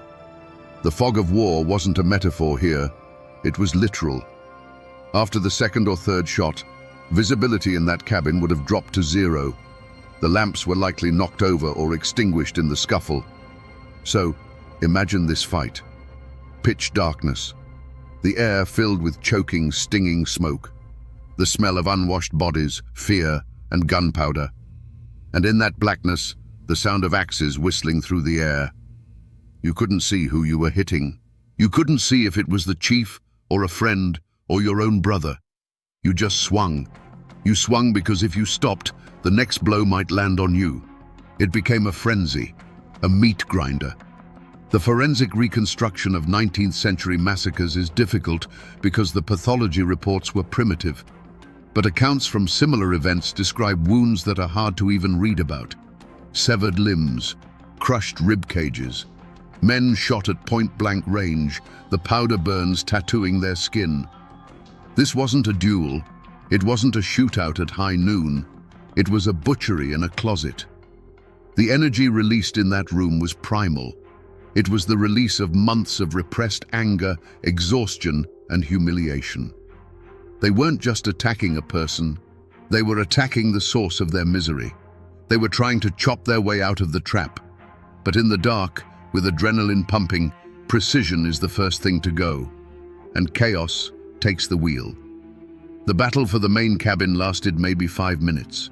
But for those inside, it must have felt like a lifetime. The mob poured through the broken door like water rushing into a sinking ship. The room was small, maybe 20 by 20 feet. Suddenly, it held 30 screaming men. The chief had retreated behind his heavy oak desk. He fired blindly into the mass of bodies. One man went down, clutching his shoulder. Another dropped to his knees, screaming. But the momentum was unstoppable. The desk, the symbol of his authority, the altar of the ledger, was overturned. It crashed against the wall, spilling ink and papers everywhere. The chief was swarmed. We don't need to describe every blow. Your imagination is doing that work right now. But the result was absolute. The man who had held their lives in his hands was gone, lost under a flurry of boots and fists and steel. But the violence didn't stop with him. The clerks, the foreman, the men who had stood by him, realized too late that there was no mercy in the room. They tried to fight back. They swung chairs. They used firewood as clubs. One of the foremen, a man named Miller, according to some accounts, managed to smash a window. He dove out into the mud, glass shards tearing at his clothes. "Run!" he screamed. "They're killing everyone!" This scream changed the dynamic of the night. Up until this moment, the violence was contained. It was focused on the office. It was a mutiny. But when Miller ran, the mob turned into a hunting party. "Don't let them get away. They'll bring the law. Get the witnesses." The logic of the massacre shifted again. Now, it wasn't about revenge. It was about cover-up. It was about silencing anyone who could point a finger. The attackers spilled out of the cabin, their chests heaving, their weapons slick. They looked into the darkness of the camp. There were other men in the camp, cooks, stable hands, workers who hadn't joined the mob. Men who had stayed in their bunks, pulling the blankets over their heads, praying the storm would pass. But now the storm was coming for them. The paranoia said, "If you aren't with us, you're against us." The paranoia said, "If you saw what we did, you are a threat." The attackers split up. They moved toward the stables. They moved toward the supply shed. The lights in the other cabins were quickly snuffed out. The camp went dark. And then the chase began. The forest, which had been a prison, suddenly became the only hope for survival. Miller, the foreman who jumped through the window, didn't stop running. He scrambled up the muddy bank behind the cabins. He was barefoot, he was bleeding, but fear is a powerful fuel. He wasn't alone. 3 or 4 others had managed to slip away in the confusion. They scattered like quail. But running in a Kentucky forest at night is not like running on a track. It is a nightmare of obstacles. Roots snag your ankles. Thorny vines, greenbrier and blackberry, tear at your skin like barbed wire. Ravines open up suddenly in the dark, dropping 10 or 20 feet into rocky creek beds. And behind them, they could hear the pursuers. The mob wasn't moving quietly anymore. They were shouting, calling out names. "Come out, Miller. We just want to talk." There's nowhere to go. It is a terrifying psychological game. To be hunted by men you worked with just yesterday. Men whose names you know. Men whose families you asked about. Miller hid in a hollowed-out chestnut stump. He pressed himself into the rotting wood, holding his breath. He could hear the heavy footsteps squelching in the mud just yards away. He could hear the heavy breathing of a man standing right there, axe in hand, listening. The darkness was total. The rain masked the sound of breathing, but it also masked the sound of the approach. Imagine the sensory deprivation. You can't see. You can't trust your ears. You are cold, wet, and convinced that the next second will be your last. Somewhere to the east, a gunshot echoed. A scream cut short. They had found someone. The realization hit the survivors. This wasn't just a beating. This was an extermination. The mob had crossed the Rubicon. They knew that if one witness survived to reach the town, they would all hang. The only safety lay in total silence. So they hunted. They checked the stables. They poked their pitchforks into the haylofts. They checked the tool sheds. For an hour, the woods were alive with this deadly game of hide and seek. But eventually, the adrenaline of the attackers began to fade. The cold rain soaked through their rage. The sheer physical exhaustion of the day, combined with the explosion of violence, took its toll. The shouting died down. The footsteps became less frequent. The woods returned to their natural state, silent, indifferent, vast. Miller stayed in that stump for hours. He didn't move until his muscles cramped. He didn't move until the gray light of dawn began to filter through the canopy. He was alive, but he was alone, and he was miles from help. There is a specific kind of hangover that comes after extreme violence. It isn't caused by alcohol. It is a chemical crash. For an hour, the men of the mob were running on pure cortisol and norepinephrine. They were gods of vengeance. They felt no cold, no pain, no fear, but physiology always collects its debt. As the fires in the stoves burned down to embers, the reality of the situation began to settle over the camp like a shroud. The men retreated back to the bunkhouses, not to celebrate. There were no cheers. There were no toasts. They sat on the edges of their bunks, staring at their hands. Hands that were stained dark. Hands that were trembling uncontrollably. "What did we do?" someone whispered. "We had to," another replied, but his voice lacked conviction. He was going to starve us. But we killed him. We killed them. The justification, the righteous anger, was starting to crumble under the weight of the corpse in the main cabin. Adrenaline masks pain, but adrenaline eventually fades. And then, the reality sets in. One worker looked down and realized his own leg was gashed open. He hadn't even felt it happen. Another was nursing a broken hand. The physical toll was emerging, but the psychological toll was heavier. They were now murderers. in the eyes of the law, in the eyes of God, and perhaps most terrifyingly, in the eyes of each other. A strange dynamic began to form. They were bound together now by a blood pact they hadn't signed. They couldn't leave. They couldn't turn each other in. They were stuck in this room with these people forever. The trust was gone. If he could kill the chief with an axe, could he kill me to keep me quiet? Paranoia returned, but this time it was different. It wasn't directed at the boss.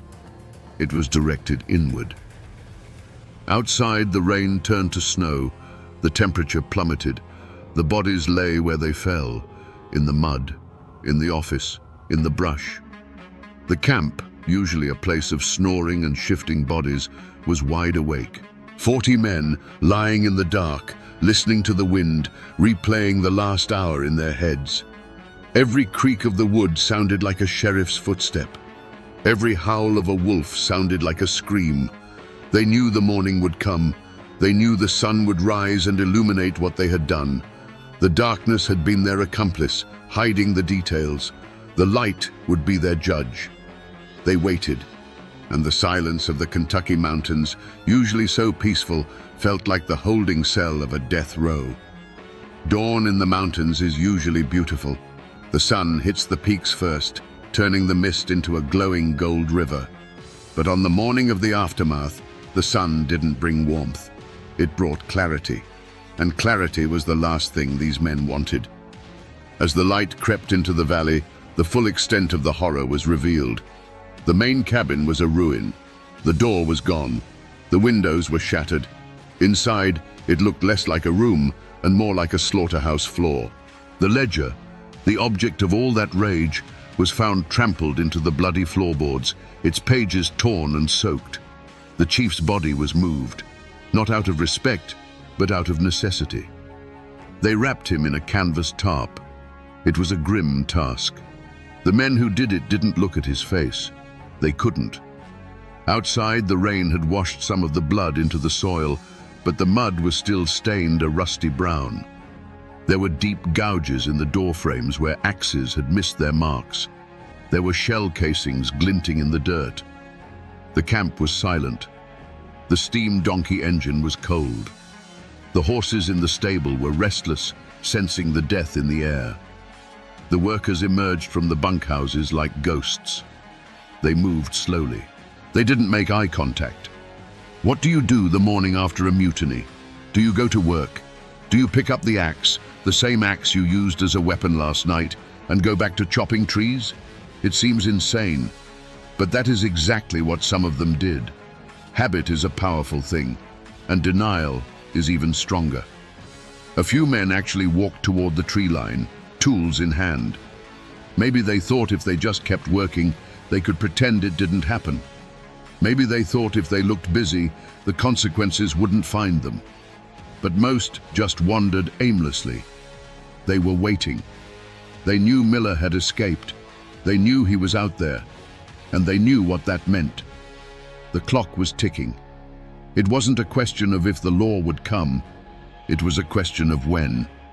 They started to pack, not in a panic, but with a strange, lethargic resignation. They stuffed their few belongings into sacks: a spare shirt, a tin cup, a picture of a wife they might never see again. Some slipped away into the woods, hoping to disappear before the sheriff arrived. They chose the fugitive life. Others stayed. Perhaps they felt they had nowhere to go. Perhaps they thought they could talk their way out of it. It was self-defense they rehearsed. He shot first. The camp, once a hive of industry, was now a graveyard waiting for the undertaker. And miles away, the undertaker was already being summoned. While the camp sat in its stupor, Miller was moving. He had been running, walking, and crawling for 8 hours. He was barefoot. His feet were shredded by rocks and thorns. The cold mud had numbed his toes to the point where he couldn't feel them anymore, which was probably a mercy. He wasn't running just to save his own life anymore. He was running on a mission. He had to reach the railhead. The distance was roughly 20 miles. In a car, that's 30 minutes. On foot, through untamed Appalachian wilderness, in the snow and mud. It is a marathon of pain. He avoided the trails. He knew that if the mob had sent riders after him, the trails were death traps. He stuck to the ridges, moving parallel to the creek. Every snap of a twig made him freeze.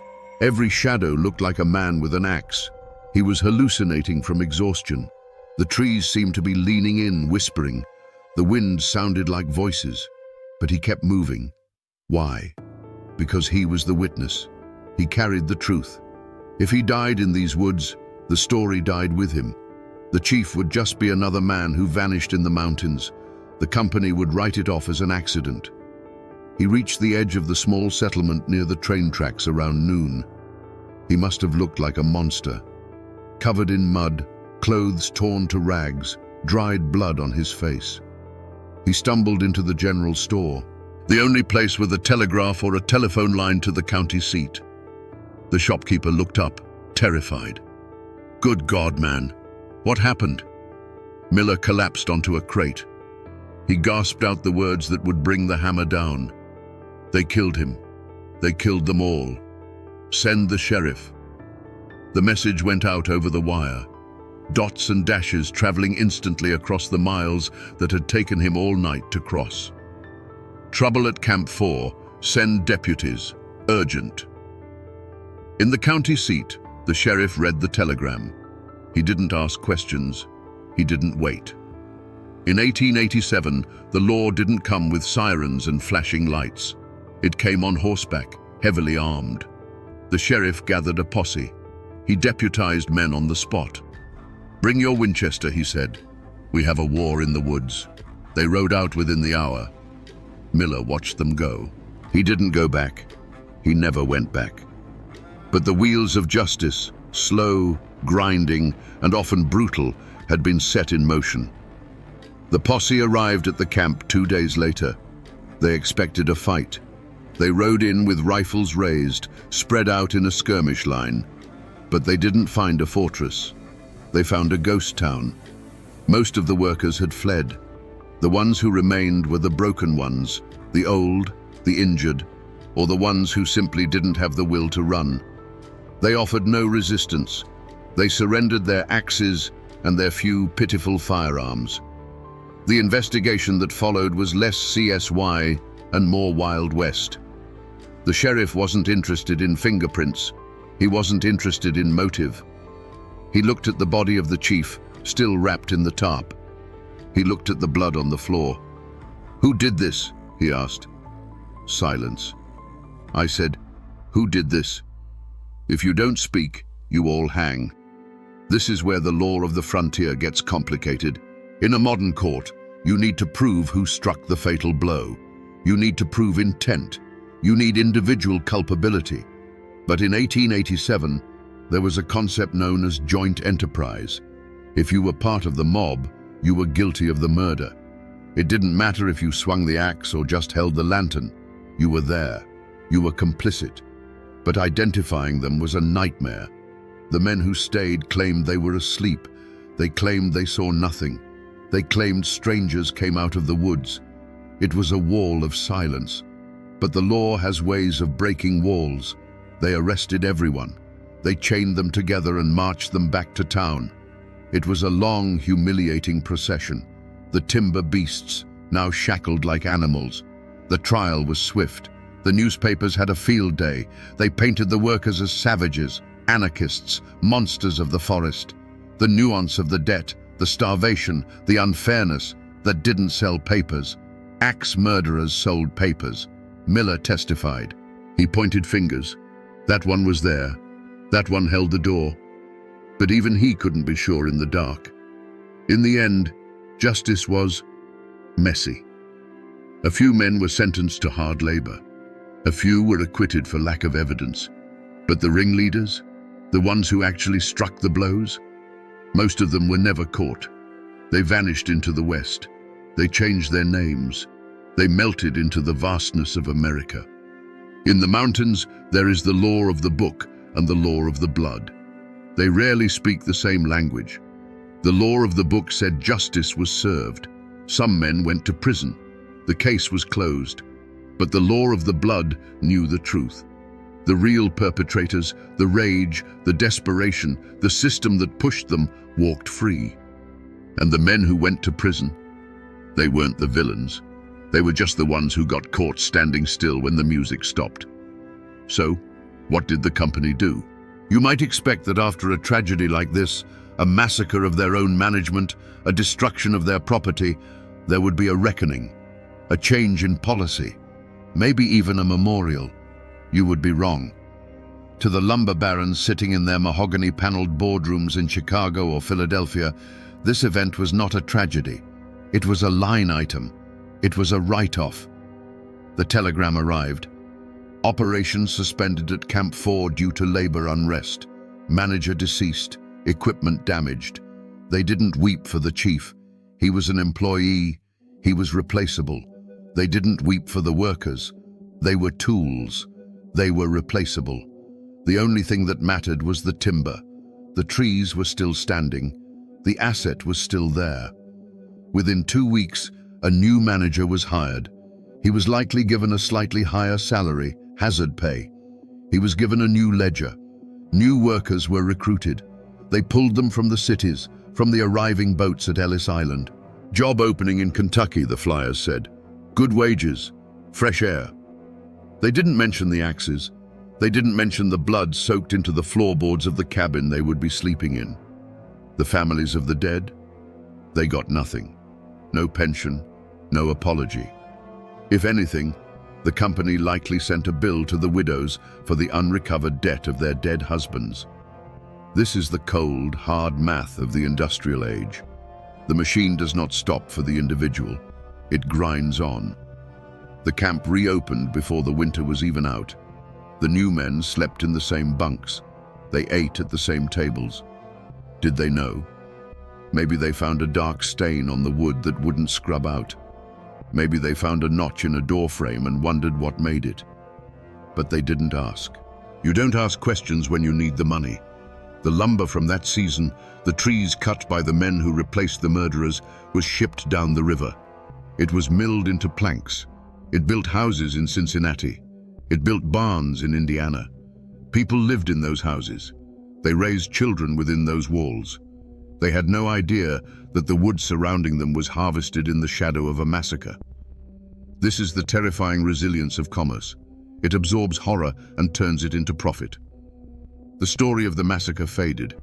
It became a local legend, then a rumor, then just a ghost story told to scare children. Don't go into the hollow at night, or the timber beasts will get you. But the real beast wasn't in the woods. It was in the ledger. And the ledger was open for business again. We need to step back from the history for a moment and look at the psychology. Because what happened in that camp wasn't just a labor dispute. It was a breakdown of the human mind. We have a name for it in pop culture, cabin fever. We smile when we say it. We think of Jack Nicholson in The Shining. But the clinical reality is much darker. The medical term is often linked to amok syndrome, a sudden, unprovoked outburst of violence by a person who has been under intense social pressure or isolation. When you put men in a confined space, remove their autonomy, strip them of their individuality, and subject them to constant, repetitive stress, you are rewiring their brains. The brain starts to look for threats. It becomes hypervigilant. In the 1880s, they called it mountain madness or bunkhouse psychosis. Think about the sensory environment. For months, these men saw the same 40 faces. They heard the same voices. They smelled the same smells. There was no privacy. If you wanted to cry, you couldn't. If you wanted to scream, you couldn't. You had to bottle it up. And that bottle has a pressure limit. When the chief denied them their wages, he didn't just take their money. He took their hope. He took the one thing that allowed them to tolerate the intolerable. Without the promise of a reward, the suffering became meaningless. And meaningless suffering is the mother of violence. It's the same psychological mechanism we see in prison riots. It's not about the bad food. It's about the loss of agency. It's about the need to assert control over something, even if that something is the act of destruction. When the mob attacked the cabin, they weren't just killing a boss. They were killing the system. They were smashing the cage. For those few minutes of violence, they were free. They were powerful. They were gods of their own destiny. And then, the crash. It is a tragedy of human nature. We are social animals, but we are also territorial predators. And when you trap a predator in a corner, it doesn't negotiate. It bites. The lumber camp massacre is a perfect bloody case study of what happens when you treat humans like machines. Eventually, the gears strip, the boiler explodes, and the shrapnel hits everyone. If you go to those coordinates today, you won't find the camp. You won't find the main cabin. You won't find the bunkhouses. You certainly won't find the ledger. The forest is efficient. It cleans up its own messes. Wood rots, iron rusts, bones turn to dust. Within 10 years of the camp closing, the roof of the main cabin would have collapsed. Within 20 years, the walls would have been little more than mounds of mossy compost. Today, that hollow is just trees again. There might be a slight depression in the ground where the cellar used to be. You might, if you are very lucky and have a metal detector, find a rusted axe head or a handful of spent shell casings buried under a century of leaf litter. But the screams are gone. The blood is gone. Nature has done what it always does. It has healed the wound. It is strange to stand in a place where you know something terrible happened and feel nothing. Just the wind, just the birds.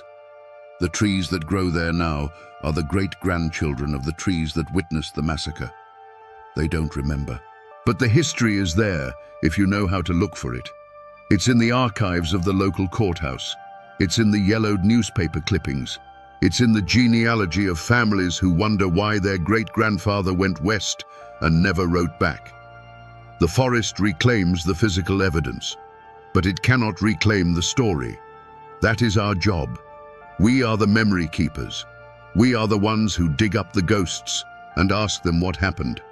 Because if we don't, then those men, the ones who died and the ones who killed, truly vanish. They become just another layer of sediment in the geology of the Appalachian Mountains. They deserve to be remembered, not as heroes, not as villains, but as men. Men who were pushed too far, men who broke, men who lived and died by the sound of iron. The lumber camp massacre of 1887 is not a famous story. It isn't taught in schools. It hasn't been made into a Hollywood movie. It is a footnote, a small, ugly stain on the vast tapestry of American history. But in that small stain, we see the entire picture of an era. We see the brutality of the Industrial Revolution. We see the desperation of the working class. We see the terrifying isolation of the frontier, and we see the darkness that lies within the human heart. We like to think that we are civilized, that we are above this kind of primal violence.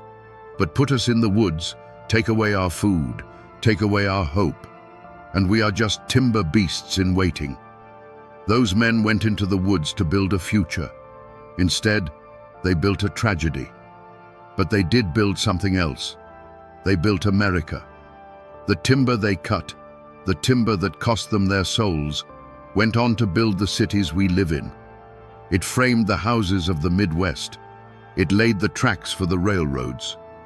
There is a haunting thought I want to leave you with. The wood from that forest, perhaps even the very trees that were standing witness on that bloody night, was harvested. It was milled. It was sold.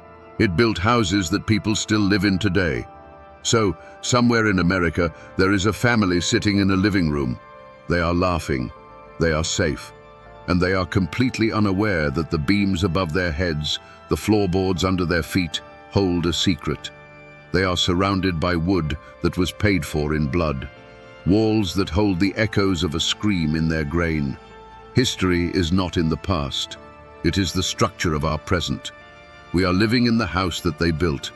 And sometimes when the wind blows just right and the house settles, you can almost hear the sound of an axe in the distance. Good night. Imagine this. An old woman sits on her porch in the misty mountains, her voice thin but clear. The tune she sings is simple, almost a lullaby. But the words tell of a jealous lover, a flash of steel, and a shallow grave by the river. This isn't just a song, it's a coroner's report. It's a witness statement from a ghost. Now imagine realizing that the hills around you are filled with these musical affidavits, detailing every kind of human tragedy imaginable. What if the darkest secrets of a region weren't written in dusty court records, but were hidden in plain sight, carried on a mournful melody? And who was the strange, suit-wearing lawyer who dared to venture into those isolated hollows to collect them? Today, we follow the man who became a detective of the past, using a banjo instead of a magnifying glass to uncover the bloody sagas the mountains tried to forget. Before we follow the man in the suit, we must first understand the world he was trying to save. In the early 1900s, the Appalachian Mountains were a nation unto themselves, a place where time flowed like creek water, slowly and in its own channel. The true victims of this story weren't just the people in the ballads. It was the memory of them, a living history held together by the frailest of threads, the human voice. This was a world built on self-reliance, where your closest neighbor might be a 2-hour walk over a ridge, and the law was often a distant, abstract idea. The keepers of these stories were not scholars or poets. They were farmers whose hands were stained with the same soil that would one day cover them. They were mothers who sang murder ballads to their children like lullabies, not to frighten them, but to teach them about the very real dangers of the world.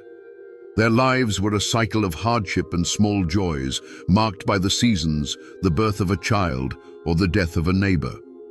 Their dreams were not of fame or fortune, but of a good harvest, healthy livestock, and a winter with enough firewood to keep the cold at bay.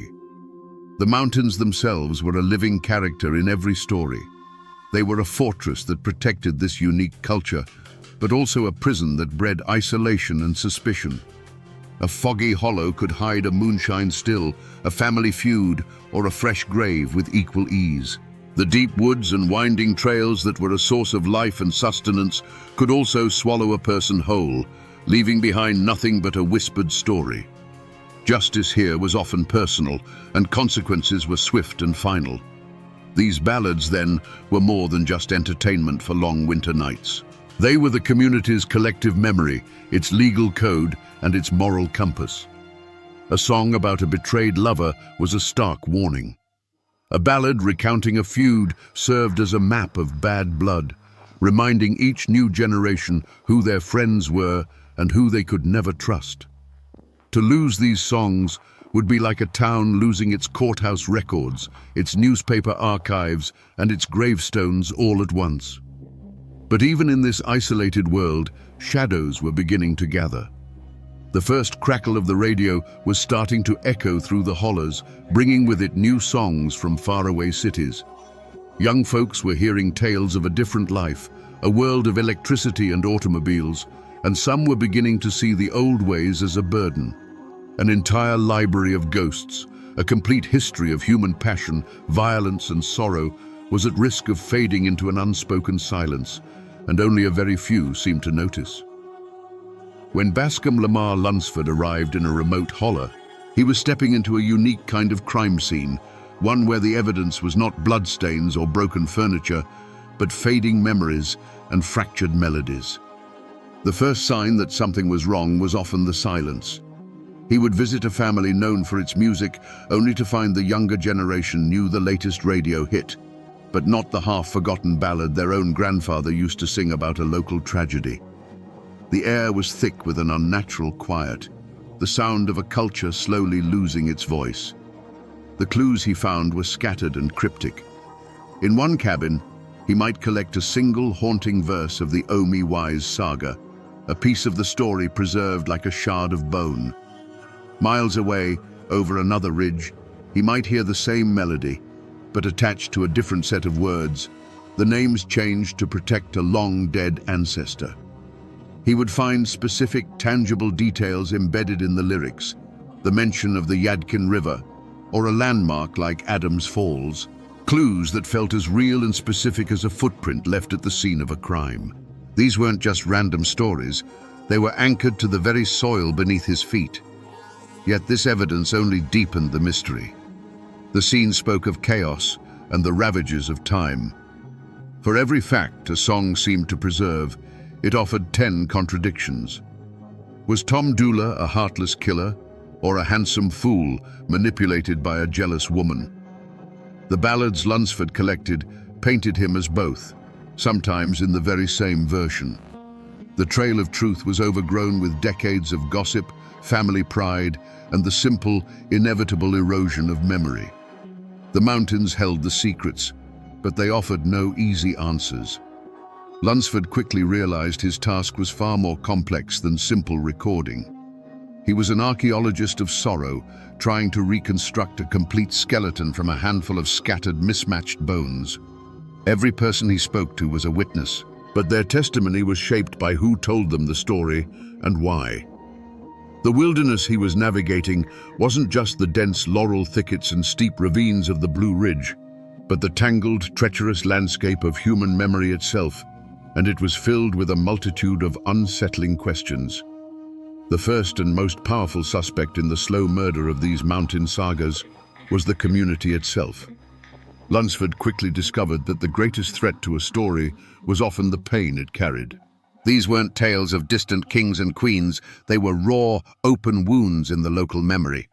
To sing about a young woman drowned in a river was to remember the real girl whose family still lived just down the creek. The songs were a constant reminder of a neighbor's betrayal, an ancestor's shame, or a violence that had torn families apart. Forgetting was not an accident. It was a choice, a form of self-preservation. The motive was a deep and understandable desire to bury the past. Many families felt a personal vendetta against the very history that defined them. As the 20th century progressed, the outside world began to cast a long shadow, bringing with it a condescending judgment of Appalachian life. The stereotype of the violent, feuding hillbilly was taking root, and these murder ballads felt like Exhibit A.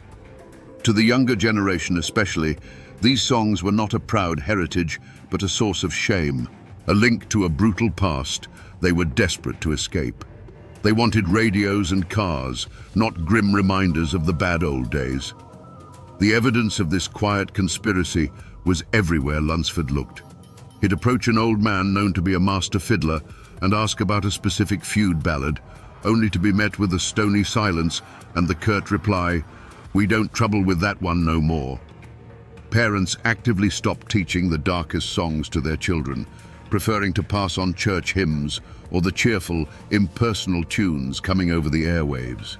This wasn't just forgetfulness, it was a deliberate act of cultural pruning, cutting away the painful branches of their own family trees. The community was turning on its own memories, hoping that silence would finally bring peace to the ghosts that haunted their hollows. If shame was driving the old songs into the shadows, a more seductive threat was beginning to change them in the open. The second suspect was someone no one wanted to point a finger at, the most gifted and ambitious musicians themselves. These were the keepers of the flame, the high priests of the tradition, the very people Lunsford sought out as his most valuable sources. Their betrayal wasn't one of malice, but of temptation, a quiet corruption that came from within the circle of trust. The secret motive was the dazzling promise of the modern world, delivered on a spinning shellac disc. In the 1920s, talent scouts from record labels like Victor and OK began venturing into the mountains. They weren't looking for historical documents, they were hunting for hits. They offered cash money, a life-changing sum for a family living on the edge of poverty, for a 3-minute recording. Suddenly, a song wasn't just a piece of heritage. It was a potential ticket to a life beyond the cornfield and the coal mine. A musician who had only ever played for neighbors at a barn dance was now being offered a small taste of immortality. Lunsford began to see the evidence of this pact everywhere. A long, grim ballad he had collected in its pure form from an elderly woman would reappear on a commercial record, but it would be different.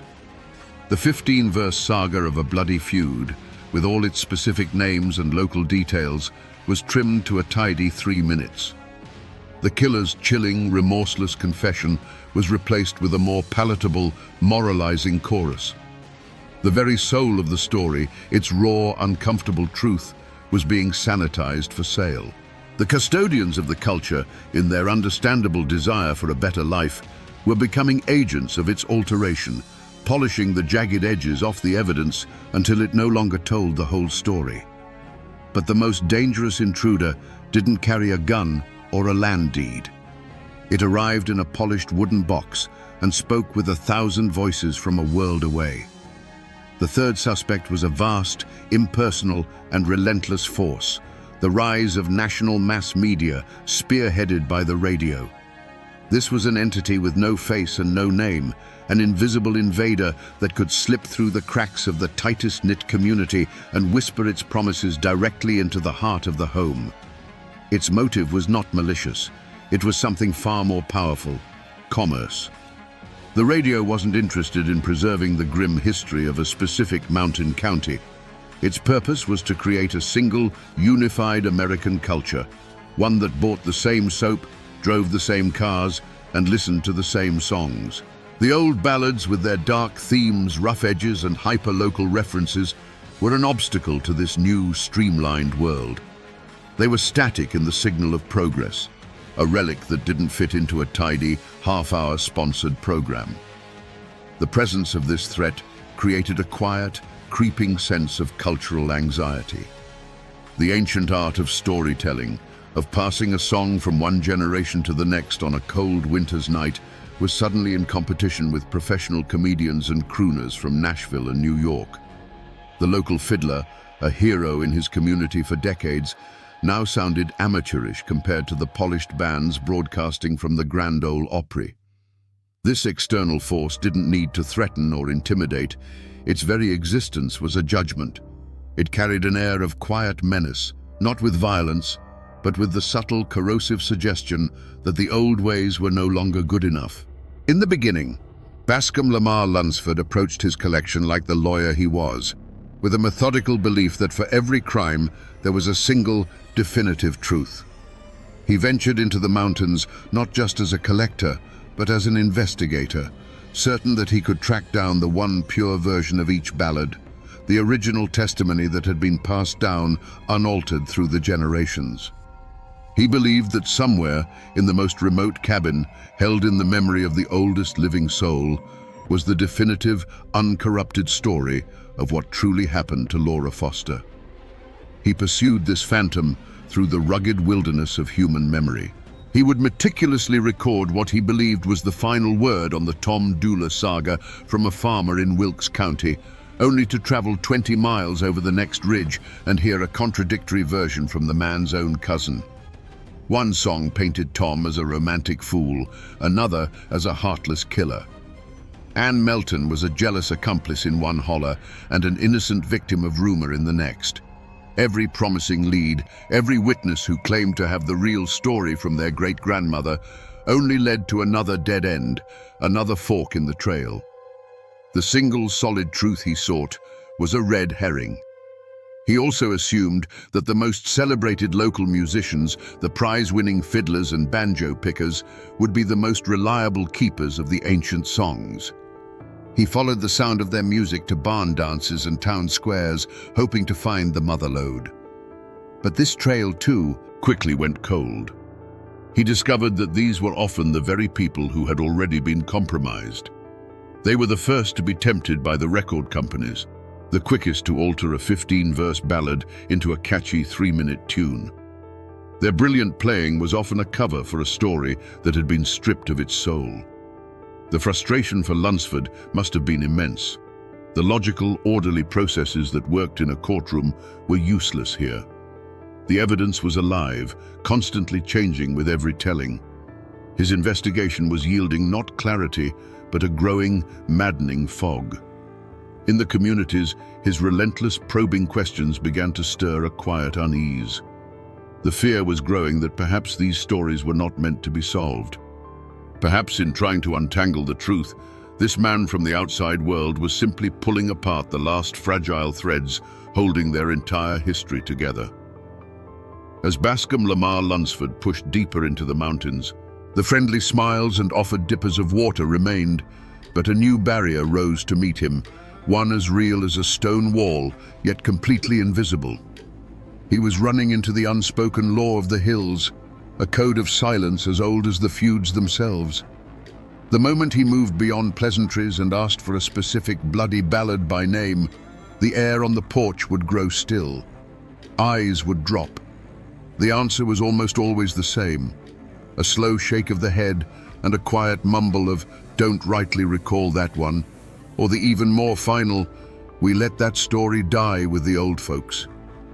The reasons for this omerta were buried deep in the soil of the community.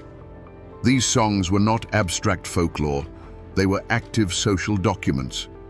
To sing the ballad of the Allen Griffin feud in front of an Allen was more than rude. It was a hostile act, a dredging up of bad blood that generations had worked to bury. The names in the verses were not characters in a fable, they were the names on the weathered tombstones in the churchyard just up the hill. Lunsford quickly learned he wasn't just asking for a song. He was asking a man to testify against his neighbor's great-grandfather, and that was a line no one was willing to cross for a stranger. There was also a deep and abiding suspicion of any outsider asking too many questions. Who was this man in a starched collar, writing down their tragedies in his little notebook?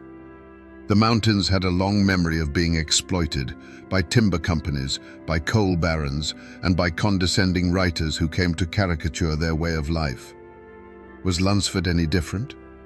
Was he a cultural undertaker, come to put their most painful memories on display for a gawking world that already saw them as little more than violent savages? The silence was a shield, a way of protecting what little they had left that was truly their own.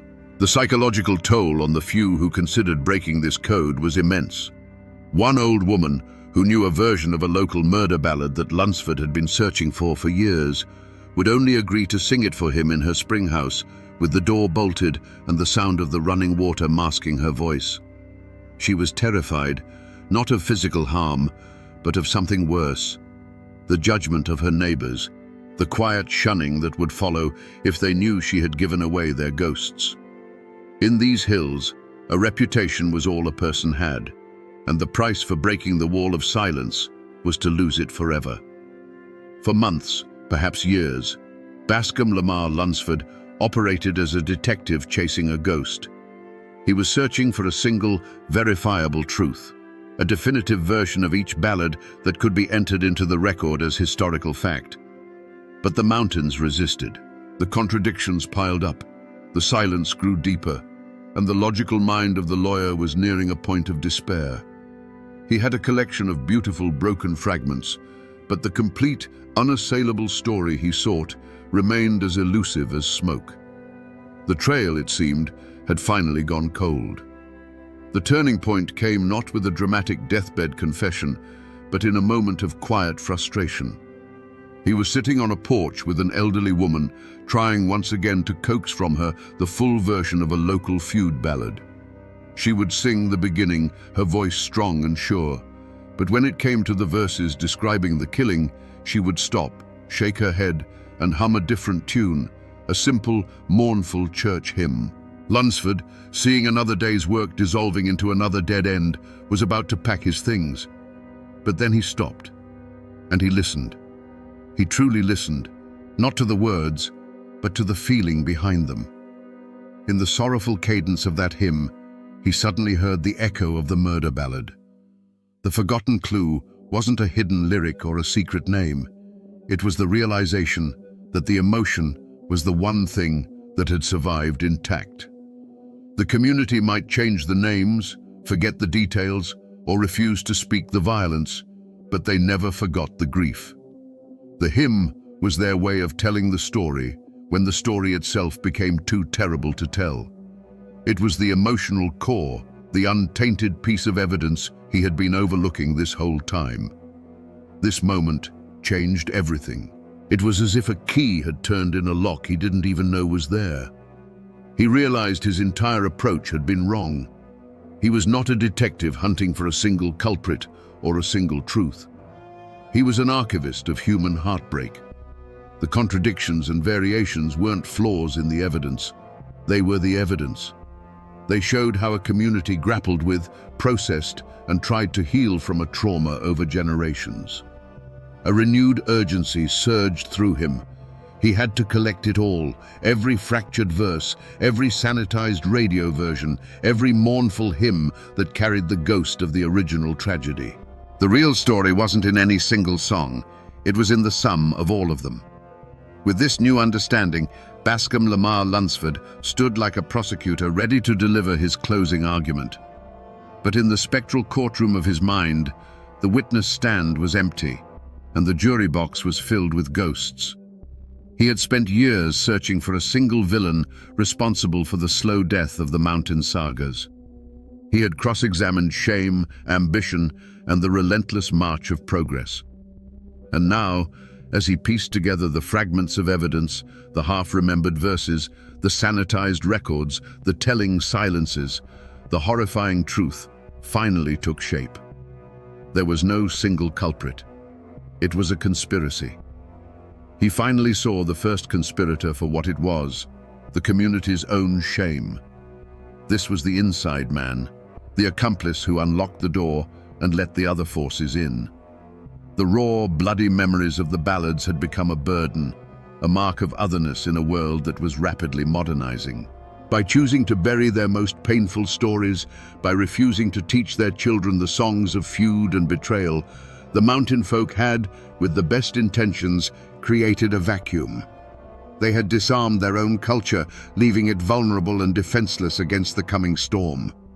Into this vacuum stepped the second conspirator, the gifted local musician, tempted by the promise of a world beyond the mountains.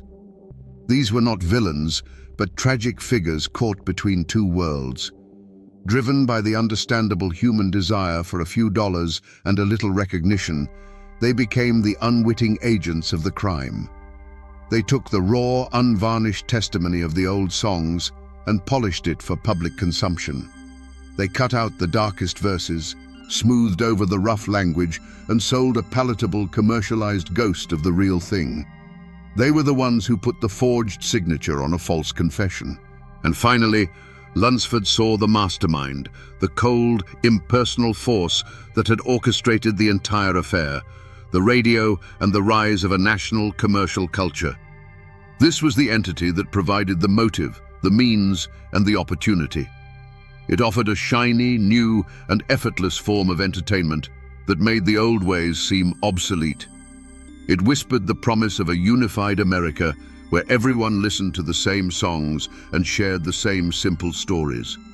It created the very shame that had weakened the community's resolve and offered the very temptation that had turned its own guardians against it. In the end, Lunsford's discovery was far more chilling than a single, identifiable villain. The true culprit was an unholy trinity, a perfect and terrible collaboration between the past, the present, and the future. The motive wasn't malice, but something far more powerful, the inevitable crushing weight of change. The ancient, isolated world of the mountains, with its dark memories and bloody sagas, had been put on trial by the 20th century. And in this trial, there could only be one verdict. The old world was found guilty of being old, and the sentence was death by forgetting. Now that we have identified the culprits, we can finally reconstruct the crime. This was not a murder committed in a dark alley with a single sudden blow. It was a slow poisoning carried out in the warm, fire-lit cabins of the mountains themselves, with the victims' own families as unknowing accomplices. The truth, my friends, is that the ballads were not killed. They were allowed to die. Imagine an old man, a patriarch, sitting on his porch with his grandson as the evening shadows stretch across the hollow. He clears his throat to sing the old ballad, the one about the land dispute that cost his own great-uncle his life.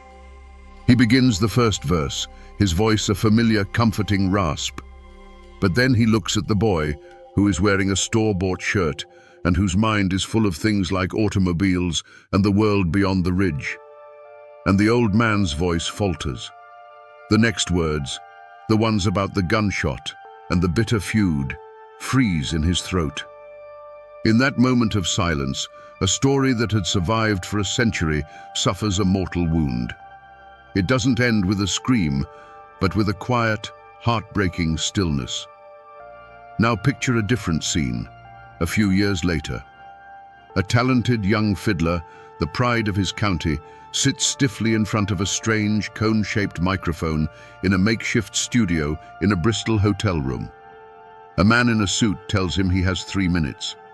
He begins to sing the saga of Omi Wise, but when he gets to the part where the villain pleads with her, he softens the words. He changes a raw, brutal line into a more poetic, romantic one. The man in the suit nods in approval, and with that single, simple change, the soul of the song begins to bleed out, replaced by something cleaner, safer, and no longer entirely true. The final blow came not from a person, but from a piece of furniture. See it in your mind's eye, a family gathered in their cabin after supper. For generations, this was the time for stories, for the banjo to be taken down from its peg. But now, in the corner, sits a handsome wooden box with a glowing dial, a single cyclops eye staring into the room. They turn a knob, and a clear voice from Nashville fills the cabin with a song about a love they've never known and a city they've never seen. They are captivated. And over in the shadows, the banjo hangs on the wall, untouched. Its strings are not broken, they are simply silent. This is how the great bloody sagas of the mountains met their end. There was no single gunshot, no grand battle. It was 1,000 tiny, quiet surrenders. A forgotten verse here, a changed lyric there, an evening spent listening to the radio instead of a grandfather's voice. The stories became ghosts in their own homes, fading slowly until only a faint, melodic echo remained. They weren't murdered in a fit of passion. They were simply starved, one by one, in the quiet, comfortable darkness of a new and brighter world. There was no grand courtroom for this crime, no judge in black robes. The trial of the mountain ballads was held in the court of progress, and the jury was the American people, whose ears were already filled with the siren song of a new century. The prosecution, a slick and powerful attorney called the Future, presented its case with devastating force. It showed evidence of a faster, brighter, more connected world, a world of convenience and prosperity that made the old ways seem slow, dark, and obsolete. The defense was barely heard, a few faint, mournful notes from an old fiddle, drowned out by the confident roar of the radio. The accused parties reacted to the proceedings in their own ways. The commercial media, the mastermind, showed no remorse. A force of nature doesn't apologize for the storm. The ambitious musicians who had altered the songs for profit took the stand with a mix of defiance and quiet regret, arguing they had simply made a deal to survive in a world that was leaving them behind. And the community itself, the accomplice, sat in silent acceptance of its fate. They had already bought the radios and listened to the new songs. They had, in effect, already pled guilty. The verdict was swift and nearly unanimous. The ancient, bloody sagas of the mountains were found guilty on all counts, guilty of being too complex, too sorrowful, and too stubbornly local for a modern, optimistic nation. The sentence was not execution, but something far more final: obsolescence. They were to be banished from the front porch and the public square, remanded to the custody of a few dusty archives and forgotten collections, their stories replaced by a simpler, more cheerful narrative that sold more records. This verdict was, at the time, overwhelmingly popular. It was called Progress, Enlightenment, the inevitable march of history. But in this vast, impersonal courtroom, there was one man who refused to accept the judgment. Bascom Lamar Lunsford did not act as a lawyer for the defense. It was far too late for that. Instead, he appointed himself the court clerk for the condemned. He worked tirelessly, not to overturn the verdict, but to create a perfect, unassailable transcript of the proceedings. He recorded every last piece of evidence, every haunting testimony, not for this trial, but for an appeal to a higher court, the court of history. And so, while the world celebrated a victory, Lunsford preserved the memory of what was lost. He ensured that the case of the mountain ballads would never truly be closed. He created a file so thick with sorrow and beauty that future generations would be forced to reopen it, to re-examine the evidence and ask themselves a chilling question. Was this justice, or was it a crime? It's a verdict that, thanks to him, still sparks arguments in these hills to this day. The verdict had been handed down, and the consequences rippled through the mountains for generations, changing the fate of everyone involved. The survivors of this cultural crime, the ballads themselves, were now safe, but forever altered. Rescued by Lunsford, they were no longer living, breathing stories shared on a porch. They became ghosts in a filing cabinet, their voices captured on wax cylinders and stored in the climate-controlled vaults of the Library of Congress. They were saved from extinction, but at the cost of their freedom. They had become specimens, butterflies pinned under glass, their beautiful, tragic patterns preserved, but their flight forever ended. For the community, the people of the mountains, the verdict of obsolete had a devastating, long-term effect. The silence that Lunsford had encountered became the new normal. A generation grew up disconnected from the bloody sagas that had once defined their ancestors' world. The caricature of the simple banjo-strumming hillbilly, once a condescending fiction, began to feel like a self-fulfilling prophecy. Many of the brightest young people, convinced that their heritage was a source of shame, left the mountains for the cities, leaving behind an aging population and a profound sense of cultural amnesia. They had been judged by the outside world, and in their hearts, many felt their own culture had been found wanting. The descendants of the guilty parties, meanwhile, thrived in ways no one could have predicted. The ambitious musicians who had sanitized the old songs for commercial appeal became the founding fathers of a global phenomenon. The DNA of their altered ballads, the simple chords, the narrative style, the themes of love and loss, mutated and evolved, becoming the bedrock of what the world would come to know as country music. In a bitter twist of fate, the very act of betrayal ensured a kind of immortality. The raw, uncomfortable truth of the mountains was gone, but its polished, commercially viable ghost now echoed from every radio in the nation. And so, the lives of everyone in those mountains were forever changed. A people who had once known exactly who they were, their identity rooted in a deep and often dark well of shared stories, were now set adrift.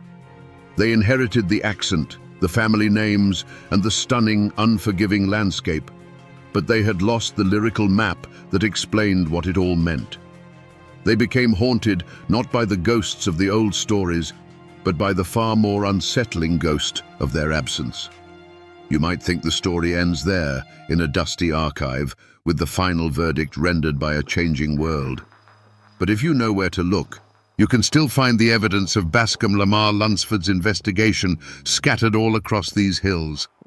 The traces of his work have not vanished. They have simply sunk into the soil, becoming part of the landscape itself. The most tangible remnant of his crusade is the Mountain Dance and Folk Festival, which he founded in Asheville in 1928. It still happens every year. On a warm summer night, you can go there and see the grandchildren and great-grandchildren of the very people he interviewed.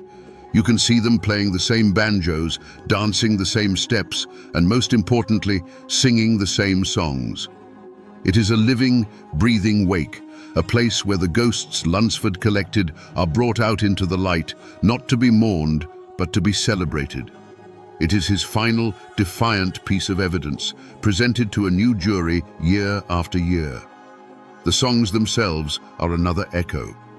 Thanks to the collection he so painstakingly assembled, the ballads did not die. They were rediscovered. The raw, haunting melodies he saved from oblivion became a wellspring for the American folk revival of the 1950s and 60s. When a modern artist stands on a stage in New York or London and sings the chilling tale of Tom Dooley, they are, whether they know it or not, calling on one of Lunsford's ghosts. His work ensured that these hyper-local tragedies became part of a universal human story. And the story of Lunsford himself has become a piece of Appalachian folklore. The whispers about the minstrel lawyer still linger. He is remembered not just as a collector, but as a mythical figure, a man who walked between worlds and knew the mountain's darkest secrets. The legend of the man who knew where the bodies were buried has outlived almost everyone who told it, a testament to the power of a man who listened so intently that he became part of the story he was trying to save. But the most powerful echo is in the land itself. The rivers where lovers were betrayed still flow. The sharp ridges that once divided warring families still cut across the sky. These places hold the memory of what happened there, etched into the very rock and soil. Bascom Lamar Lunsford's greatest achievement was not that he saved the songs, but that he saved the connection between the songs and the land. And now, when you hear one of those old ballads, it feels as if the mountain itself is singing, telling you its own dark and beautiful secrets. So we return to the question we asked at the beginning, around our digital campfire. What if a region's darkest secrets were carried not in books, but on a melody? We now have our answer. The secrets were a community's soul, its open wounds, its moral code, and its cautionary tales. And the strange man in the suit who collected them was more than a folklorist. He was a custodian of ghosts. Bascom Lamar Lunsford understood that these weren't just songs. They were the last, fading testimony of a world on trial, and he was the only lawyer willing to take the case. This is a story, then, not just of a man saving songs, but of the immense, often brutal price of progress. It is a timeless lesson on the seduction of forgetting. It teaches us that the most dangerous threat to a culture is rarely an invading army, but more often a quiet, internal whisper that tells us our own complicated, painful history is a burden we should lay down in favor of a simpler, brighter future. Lunsford's great crusade was a fight against this seductive silence, an argument that our scars are not meant to be hidden. They are proof that we have lived, and they are warnings that must never, ever be forgotten. Bascom Lamar Lunsford fought a war against the quiet death of memory, and in the end, he did not win. No one could. But he achieved something far more important. He ensured that the ghosts of Appalachia would never be homeless. He gave them a permanent refuge in the archives of a nation, and a voice that could still be heard by anyone willing to listen. And now, my friends, the story is yours to keep. The next time you hear an old, mournful tune carried on the wind, listen closely. It might not be the wind at all, but a story that, thanks to one stubborn man, refused to stay silent.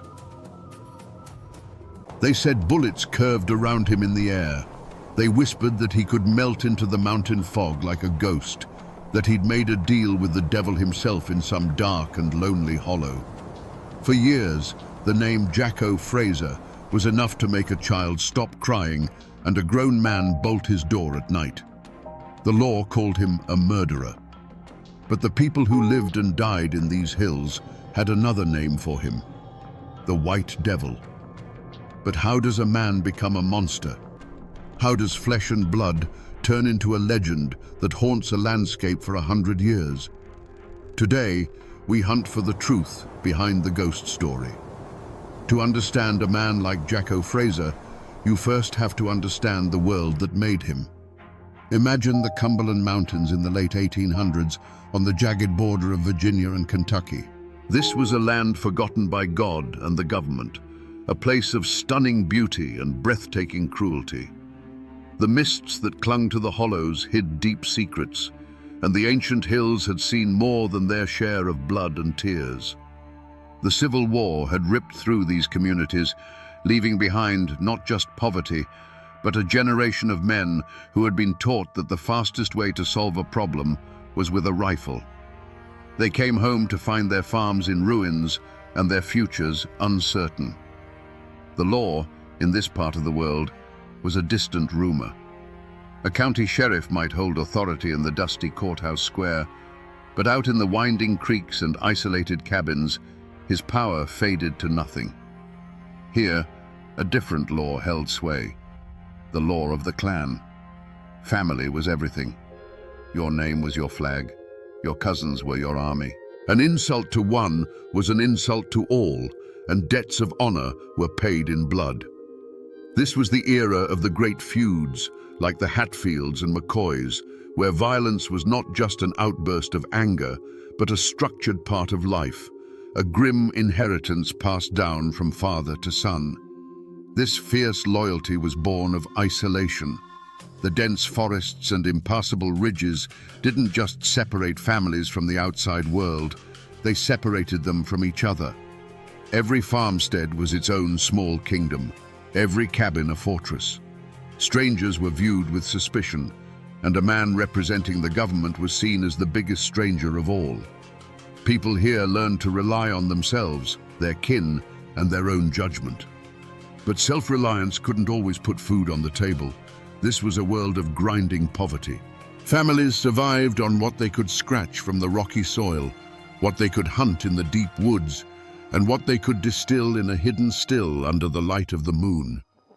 For a man with a quick trigger finger and no conscience, the desperation hanging in the air smelled like opportunity. It was into this boiling cauldron of pride, poverty, and clan justice that Jacko Fraser was born. The world he saw was not a place of laws and morals, but a battlefield for survival. The mountains were poised on a knife's edge, holding a fragile, violent peace. But that peace was about to be shattered, not by an invading army, but by a monster it had created in its own image. Long before the massacre that made him a legend, Jacko Fraser's name was already a poison whispered on the mountain wind. He didn't exist in a vacuum. His terror was fed by a network of lesser evils and silent supporters. Men like Henley Cox, his most notorious accomplice, were drawn to him like moths to a flame, lesser predators orbiting a greater one. And there were others, the small-time crooks who bought his stolen goods, the informants who'd trade a neighbor's whereabouts for a silver dollar or just to settle an old score. The Mullins clan, on the other hand, were the opposite of everything Jacko stood for. They were a large, well-respected family, a cornerstone of the community, which made them the perfect target for a man who wanted to prove that no one and nothing was safe. The deepest wounds in these mountains were often the oldest. Jacko himself was said to be a veteran of the Confederacy, a man who had seen the world burn and decided he liked the heat. He didn't come back from the war looking for peace. He came back carrying the war inside him, a personal battle against a world he felt had failed him. His grudge wasn't over a single plot of land or a stolen horse. His grudge was with humanity itself. He saw society as a sham, and he aimed to tear its mask off with violence. Of course, smaller, more personal grudges festered in every hollow. A card game that ended in a bitter accusation, a dispute over a property line that had been argued for generations, a family that got a little too prosperous for a neighbor's liking. These were the hidden fault lines running beneath the community. Jacko was a master at exploiting them. He understood the dark currents of envy and resentment that flowed beneath the surface of daily life, and he knew how to use them to his advantage, turning the quiet suspicions between neighbors into open fear. And so, the rumors began to spread, moving from cabin to cabin like a sickness in the air. At first, they were just unsettling stories. A peddler who was supposed to be heading through Pound Gap simply vanished. A farmer found his best mule gone, his tack shed emptied. A lone traveler would arrive at the next settlement pale and shaken, telling a story of being robbed on the trail by a man with eyes as cold and pale as a winter sky. None of these were big enough to bring the law down from the state capital, but they were carefully stacked, one on top of the other, building a foundation of dread. Every story, filtered through a dozen mouths around a dozen hearths, grew darker and more menacing. The whispers turned into a constant, low hum of anxiety that settled over the mountains. People began to look at the shadows a little longer.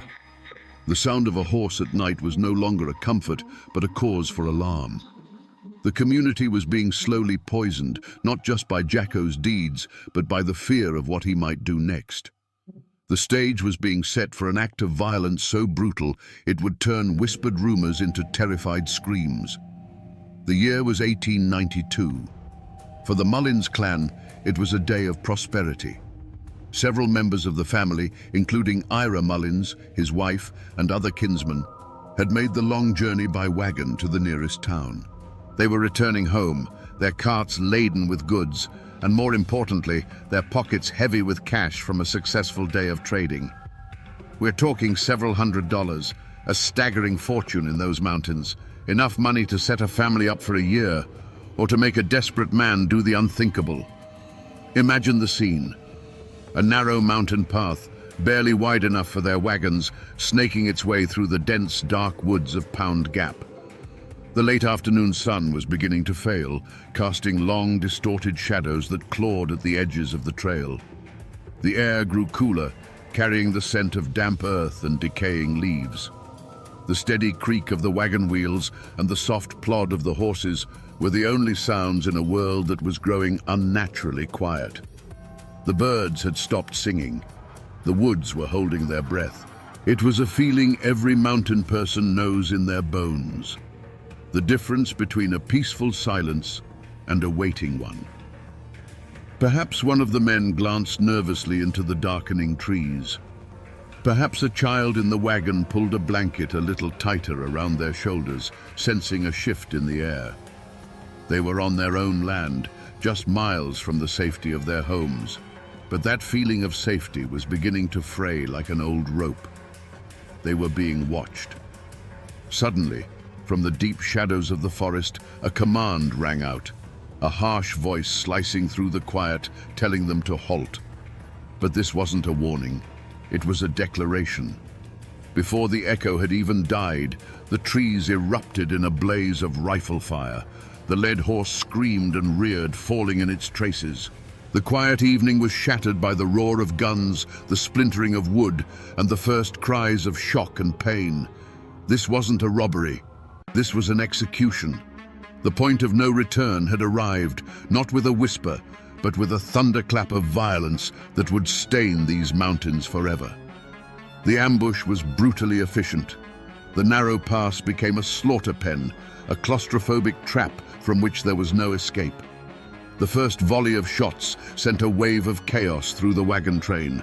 It was a cacophony of terror, the sharp crack of rifles echoing off the rock walls, the splintering of wagon boards, the high-pitched screaming of wounded horses, and the raw human cries of disbelief and agony.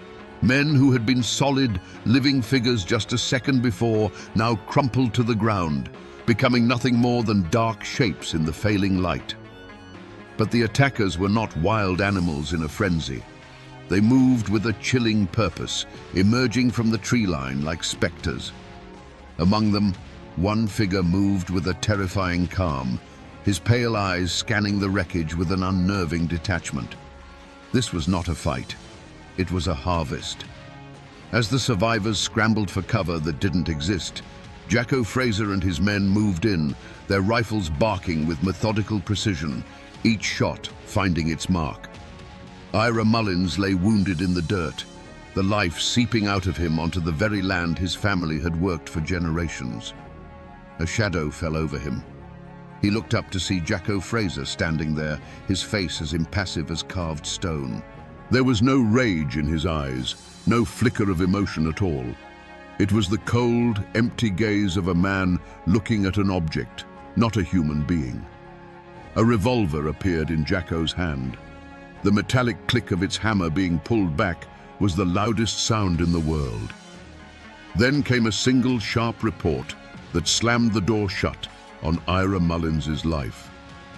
With the killing done, a new and even more grotesque phase began. Jacko knelt beside the body of the man he had just executed, and with the calm demeanor of a clerk counting change, reached into his pockets and retrieved the thick roll of money.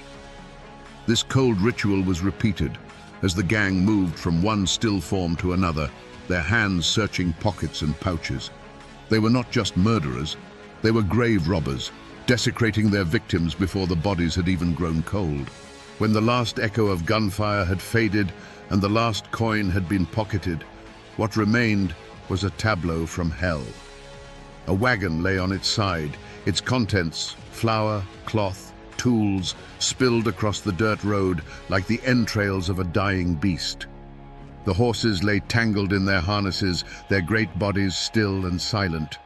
The air, thick with the smell of gunpowder and blood, hung heavy and motionless. It was the silence that was the worst part, a profound, deafening silence where just moments before there had been life, laughter, and hope. And as quickly as they had appeared, they were gone. Jacko and his men didn't flee in a panic. They simply stepped back into the deep woods, swallowed by the same shadows that had birthed them. It was as if the mountain itself had opened up, unleashed its demons, and then closed again, leaving behind no evidence of their passage, only the wreckage of a family and a silence that screamed. This was more than a robbery. It was more than murder. It was a statement, written in blood on a lonely mountain trail. It was a declaration that there were no safe places, that the bonds of family and community were no shield against a man with a frozen heart. On that day, in the twilight of Pound Gap, John Fraser the outlaw died, and Jacko, the White Devil, was well and truly born. The silence that followed the massacre was deeper than any grave. For a time, the only witnesses were the ancient trees and the cold, unblinking stars. It was a kinsman sent out from the Mullins homestead when the wagons failed to return who stumbled into the nightmare. He found the scene not by sound, but by its terrible stillness.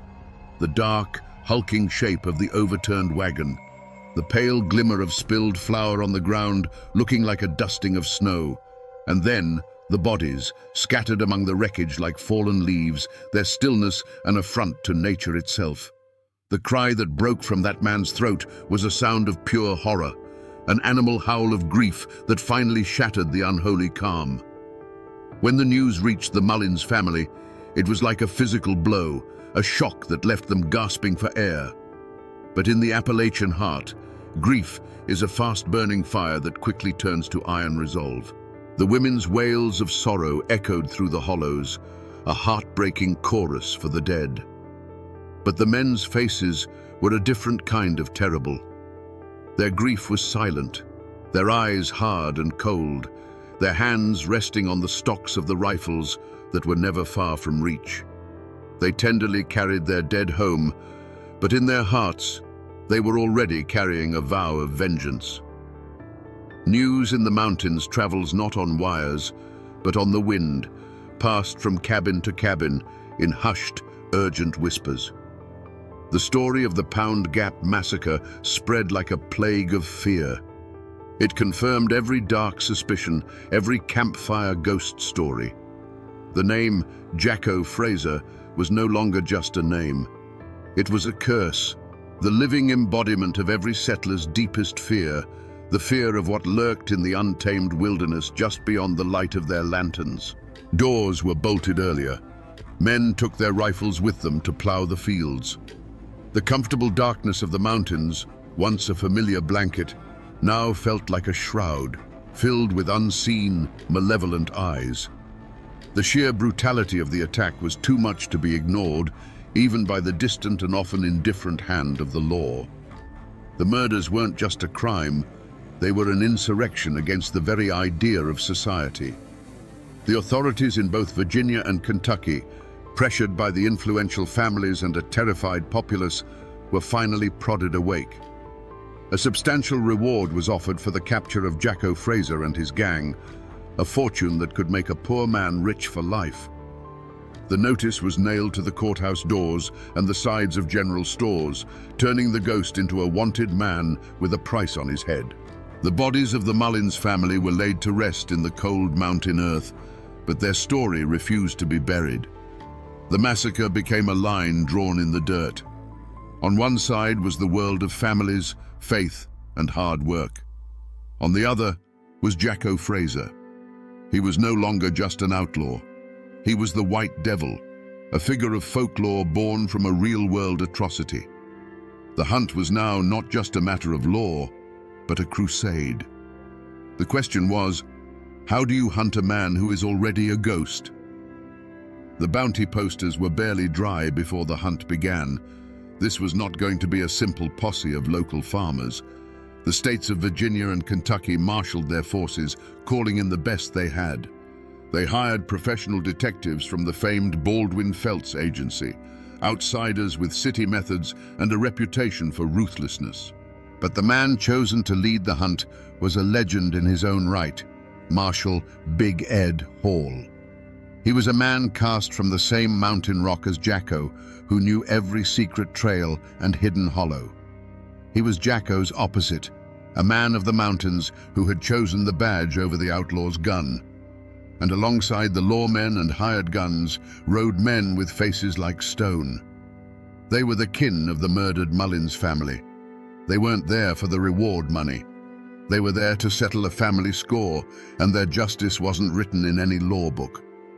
Hunting Jacko Fraser in the Cumberland Mountains was like trying to catch a whisper in the wind. He was in his element, a predator on his home ground. The very landscape that the posse found so punishing was his greatest ally. The mountains that had cradled him now conspired to hide him. For weeks, they combed the ridges and ravines, a grueling ordeal of cold nights and false trails. The posse would find the embers of a campfire still warm, or a footprint in the mud of a creek bed, only to have the trail vanish into thin air. It was as if Jacko could simply dissolve into the mist. The mountains that had once been a home to the posse members had now become a deadly labyrinth, and in its center lurked a monster who knew every turn. The posse grew weary, their resolve frayed by frustration and the constant, unnerving feeling of being watched. They knew Jacko was out there, seeing them long before they saw him. Every rustle in the undergrowth could be an ambush, every shadowy rock formation a sniper's nest. But in the end, it wasn't a tracker's skill or a detective's logic that cornered the White Devil. It was human weakness. A name was whispered to the lawmen.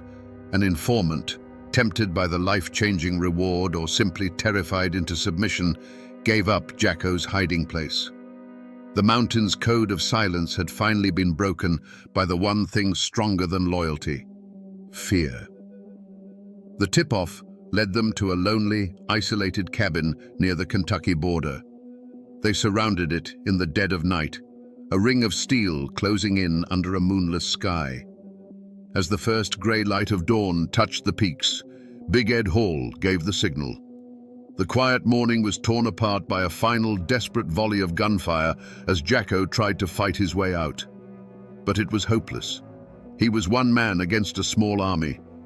When they dragged him out into the light, blinking and bloodied, the posse members steeled themselves, expecting to see a demon.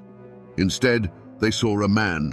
His clothes were ragged, his body weary from weeks on the run, but his eyes were the same. In their icy depths, there was no fear, no regret, not even anger. There was only a profound, chilling emptiness, and the bottomless exhaustion of a man who knows his road has come to an end. For the lawmen, it was the end of a manhunt. But for the Mullins kin who stood there, watching the man who had destroyed their world, the look in their eyes said that true justice had not yet begun. The arrest of the White Devil was a sensation. His trial in Wise, Virginia, was a pilgrimage. People came from 3 states, on foot, on horseback, and in wagons, clogging the dusty streets of the small county seat. They weren't there to see justice done. They were there to see the monster in a cage. The courthouse stood under the watchful eye of armed guards, its lawn transformed into a sprawling camp of onlookers. The air buzzed with a carnival-like energy, a strange mix of grim satisfaction and morbid curiosity. This wasn't a legal proceeding, it was a public exorcism. Inside the courtroom, the air was thick enough to choke on. Every bench was crammed, with men standing shoulder to shoulder along the walls. The judge, the lawyers with their starched collars, the 12 men in the jury box, they were all part of a system trying to impose its formal logic on a story of primal savagery. One by one, witnesses took the stand. Their voices trembled with a mixture of grief and lingering fear as they recounted the horrors of that evening in Pound Gap. They pointed trembling fingers at the man sitting at the defendant's table, and Jacko Fraser just sat there. He showed no remorse, no fear, not even a flicker of interest. As survivors wept on the stand, he watched them with the same detached curiosity a man might watch a bug crawling across a windowsill.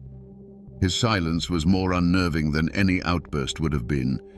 He was a void, a black hole of human feeling in the center of the room, and his cold, defiant calm was his final weapon.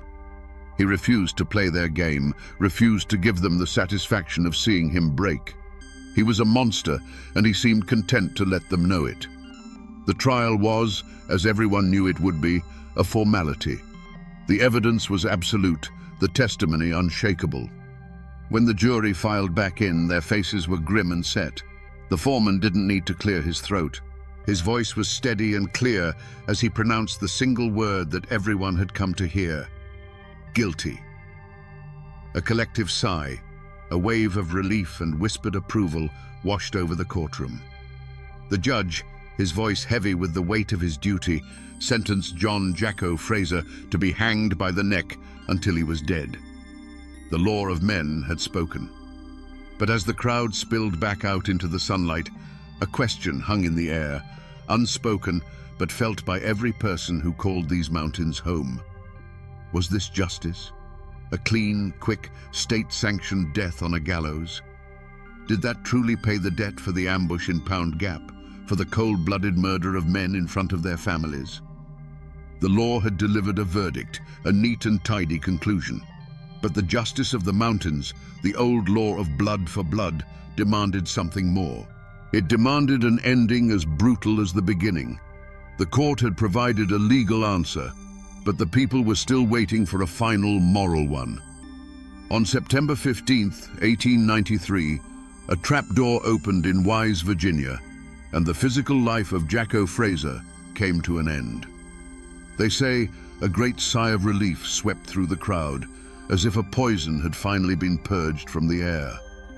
He was buried in an unmarked grave, a common fate for notorious outlaws, to prevent his final resting place from becoming either a shrine or a site of desecration. The earth simply swallowed its monster, leaving no stone to mark his passage. The man was gone, but his ghost was just beginning to walk. The story of the Mullins family did not end in that dusty pass. They buried their dead, mourned their losses, and did what mountain people have always done: they endured.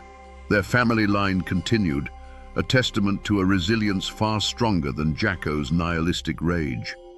Today, their descendants still live in those hills, carrying the memory of the massacre not as a chilling legend, but as a deep and painful part of their family history. Their names are carved in stone in old family cemeteries, the date of their death a permanent, silent, and defiant answer to the violence that tried to erase them. The world has changed dramatically since that bloody evening. A modern highway, US Route 23, now carves a smooth paved path through Pound Gap. You can drive through the very spot where the ambush happened at 70 miles an hour, listening to the radio, your mind a million miles away. But if you pull over to the side of the road, cut the engine and listen, the modern world falls away. The woods are just as deep, the shadows just as long. In the quiet, you can almost feel the weight of that terrible silence from so long ago. The old courthouse in Wise still stands, a brick-and-mortar witness that has held the story within its walls for over a century. And of course, there is the legend of the treasure. Like all famous outlaws, Jacko was rumored to have stashed his ill-gotten fortune, thousands of dollars in gold and silver coin, somewhere in the labyrinthine caves and crevices of the Cumberland Mountains. For decades after his death, treasure hunters, armed with old maps and older rumors, dug into the hillsides, chasing the ghost's promise of cursed gold. The treasure was never found, of course, but the hunt itself became a part of the story, keeping the White Devil's name alive, a whisper of greed and danger that echoed through the generations. Most people have forgotten the facts of the case. The official records are yellowed and brittle, gathering dust in courthouse archives. But the mountains have a long memory. The name Jacko Fraser still surfaces from time too in these parts, a dark ballad told around a late-night fire. He is no longer a man of flesh and blood, but a piece of the landscape itself, a warning, a folk tale, a permanent shadow that time has not been able to erase.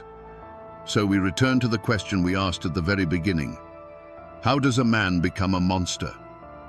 The story of Jacko Fraser gives us a chilling answer. He wasn't born a demon. He was forged in the fires of a brutal war and hammered into shape on the anvil of a lawless, desperate land. He was the ultimate consequence of a world where civilization was a distant rumor and survival was a daily battle. The White Devil wasn't a supernatural force. He was something far more terrifying, a man who had shed every last piece of his humanity and embraced the darkness that waits inside us all. And how does a monster become a legend?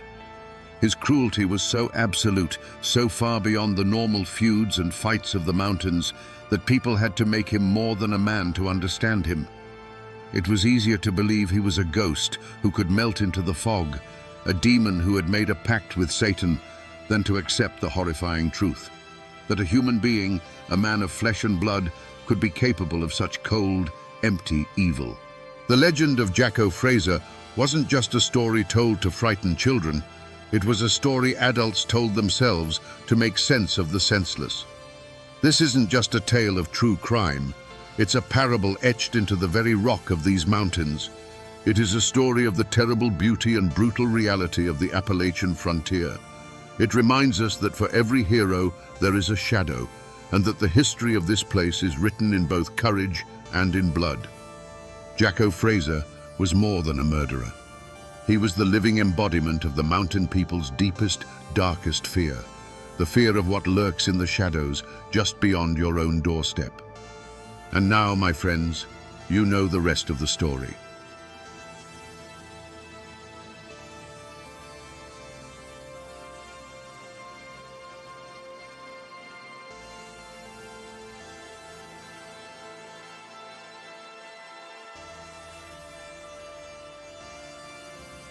In the coal-dusted hollows of eastern Kentucky, whispers followed Luana Mooney like a cold mountain fog. Death was her constant companion. One husband died in a fiery car crash. Another, from a gunshot wound, ruled a suicide. A lover was consumed by a house fire that left her miraculously unscathed. Was she the unluckiest woman in all of Appalachia, cursed by some dark mountain hex? Or was the simple, tired-looking woman a calculating predator, collecting insurance policies like funeral bouquets?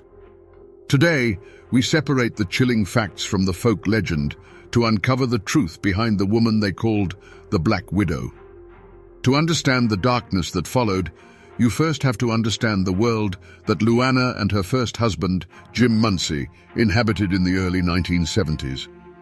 Pike County, Kentucky, was a land of stark contrasts. Breathtaking mountains, ancient and stoic, cradled valleys choked with the grit of the coal industry.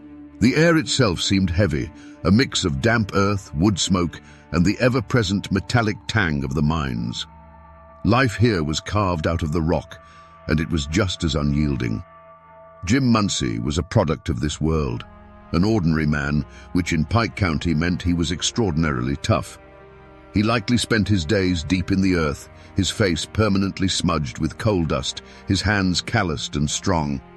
He was the kind of man who worked without complaint, because complaining didn't pay the bills or put food on the table.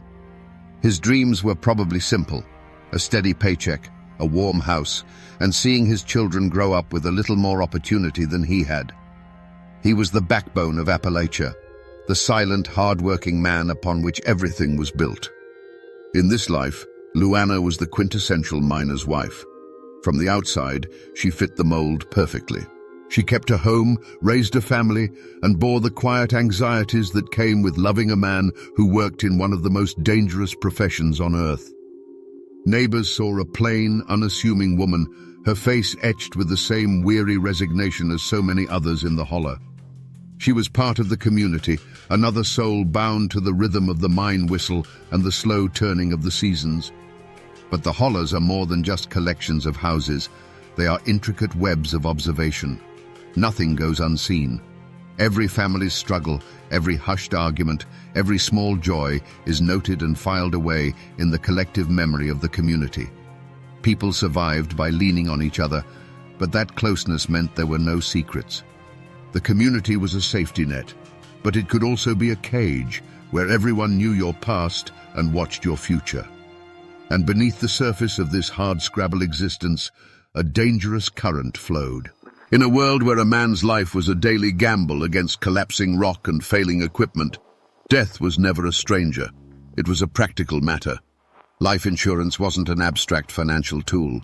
It was often the only legacy a man could leave his family, the one final payday earned with his very life. And for a mind that saw the world not as it was, but as a series of problems to be solved, this grim reality held a terrible, hidden logic.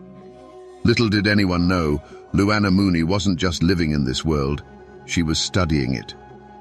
After Jim Muncey's car plunged into that ravine, the initial reaction in the hollow was exactly what you'd expect, a wave of genuine, heartfelt sympathy. Casseroles appeared on Luana's doorstep. Neighbors offered to watch the children. The church ladies spoke in hushed, sorrowful tones about the poor widow.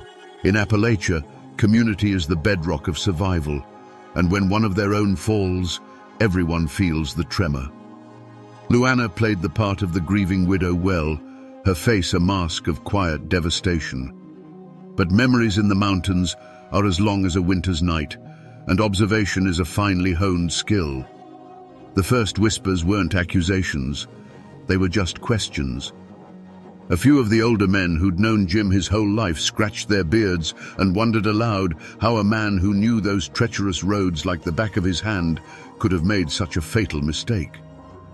The talk was quiet, confined to front porches after sundown, but it was there. Then came the matter of the insurance. No one begrudged a widow her due, but the speed with which Luana settled the claim raised an eyebrow or two. It seemed too efficient, too businesslike for a woman supposedly crippled by grief.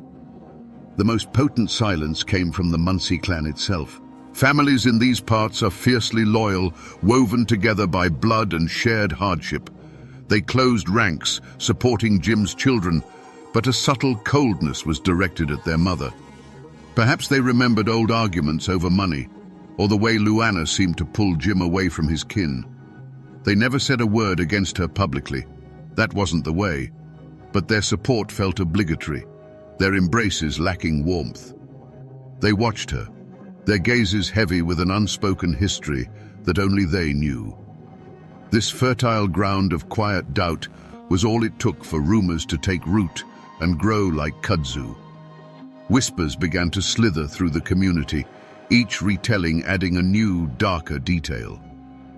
I heard they were fighting something awful the night before the crash, someone might say at the general store. Heard he was talking about leaving her, another might add. There was no proof, no evidence for any of it. But in a place where gossip travels faster than a telephone call, truth and speculation soon became hopelessly entangled. The sympathy began to curdle into suspicion. Every word was another dry twig laid carefully at Luana's doorstep, just waiting for a spark. A few years passed, and the quiet murmurs about Jim Muncey's death might have faded into the background hum of mountain life. But Luana made a move so audacious it snapped the community to attention. She found comfort, and then a new husband, in the arms of Norman Muncey, her late husband's cousin. In a place where bloodlines are sacred and certain boundaries are never crossed, this union was a scandal. It felt wrong, a violation of memory and respect that sent a jolt through the Muncey clan and the entire holler. Norman, however, seemed blissfully unaware of the shadow he was stepping into. He was a man clearly smitten and perhaps a little naive. He started talking, bragging to his buddies over a beer after a long shift. He told them how Luana had taken out a new life insurance policy on him, a policy for a sum that was staggering by Pike County standards. He'd laugh it off, saying, "She just loves me so much, she's terrified of losing me." To his friends, Hearing those words, a cold dread began to settle in. It sounded less like a term of endearment and more like a valuation. Then came the day the laughing stopped. Norman Munsey was found dead in their trailer. The official report delivered a verdict that was clinical, simple, and to everyone who lived there, utterly unbelievable. Suicide. A single gunshot wound. But the official story crumbled the second it hit the grapevine. The rumor, spreading like wildfire from the first person who saw the body to the last person in the county, was that the wound wasn't where a man could put it himself. The old-timers in Pikeville shook their heads, their faces grim. "A man don't shoot himself in the back of the head," they'd say, their voices low and certain. This was the point of no return. The death of Jim Munsey had been a question mark. The death of Norman Munsey was an exclamation point. The community's unspoken verdict was delivered. Luana was no longer just an unlucky widow. She was something else, something to be feared. The whispers about a curse were replaced by a chilling certainty of something far more human and far more sinister. The law might have closed the case, but in the court of mountain opinion, the first drops of blood had stained Luana Mooney's hands, and the stain was never going to wash out. By the time Luana took up with Curtis Copley, the cloud of suspicion around her had grown dark and heavy. They lived together in a dilapidated house on the edge of town, a place that seemed to sag under the weight of its own decay. It was the kind of house that old-timers would say had a misery about it, where the floorboards groaned with untold stories and the windows looked out like vacant eyes. For Curtis, it was just a place to live. For Luana, it was a stage for her next and most terrifying act. On the afternoon before the fire, a neighbor saw something strange. Luana was making trips from the house to an old shed out back, carrying boxes and bundles wrapped in blankets. The neighbor didn't think much of it at the time. Maybe she was just cleaning out some old junk. But the image stuck in her mind. The methodical way Luana moved, her face a blank, unreadable mask. It wasn't the hurried work of spring cleaning. It was the careful, deliberate action of someone salvaging valuables from a sinking ship. That night, the house didn't just catch fire, it exploded. One moment, there was the quiet dark of the holler. The next, a roar as the old, dry wood surrendered to the flames. The house went up like a paper lantern soaked in kerosene, tearing a furious orange hole in the night sky. Windows burst, sending showers of glass into the yard. The heat was so intense it buckled the tin roof, which peeled back with a scream of tortured metal. It wasn't just a fire, it was an erasure. And then came the figure running down the dirt road, a woman in a nightgown, her silhouette framed against the inferno. It was Luana, her voice a piercing shriek, crying for help, for someone to save Curtis.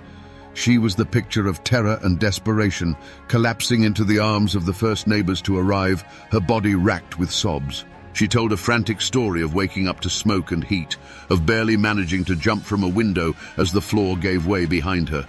A miraculous escape. When the volunteer fire truck finally arrived, there was nothing they could do but watch the structure collapse in on itself, hissing and spitting into a smoldering pile of black bones. They poured water on the glowing embers, the steam rising into the night like departing ghosts. It took hours for the scene to cool enough for them to search the ruins. Inside, amidst the charred timbers and ash, they found what was left of Curtis Copley. He was discovered in the remains of his bed, a blackened shape that was barely recognizable as human. The question hung in the smoky air, unspoken, but felt by everyone there. Why didn't he run? Why didn't he even try to get out? The fire had been a monster, but it hadn't been silent. Yet Curtis had never moved. The whispers that followed were no longer whispers. They were spoken aloud, in tones of dread and certainty. People remembered the boxes Luana had moved. They replayed her frantic performance on the road, and it now seemed hollow, rehearsed. The talk of the evil eye returned, the legend of the woman who brought death to any man who shared her bed. Luana Mooney was no longer just a woman followed by tragedy. She was the tragedy itself, a walking, breathing folktale of Appalachian horror.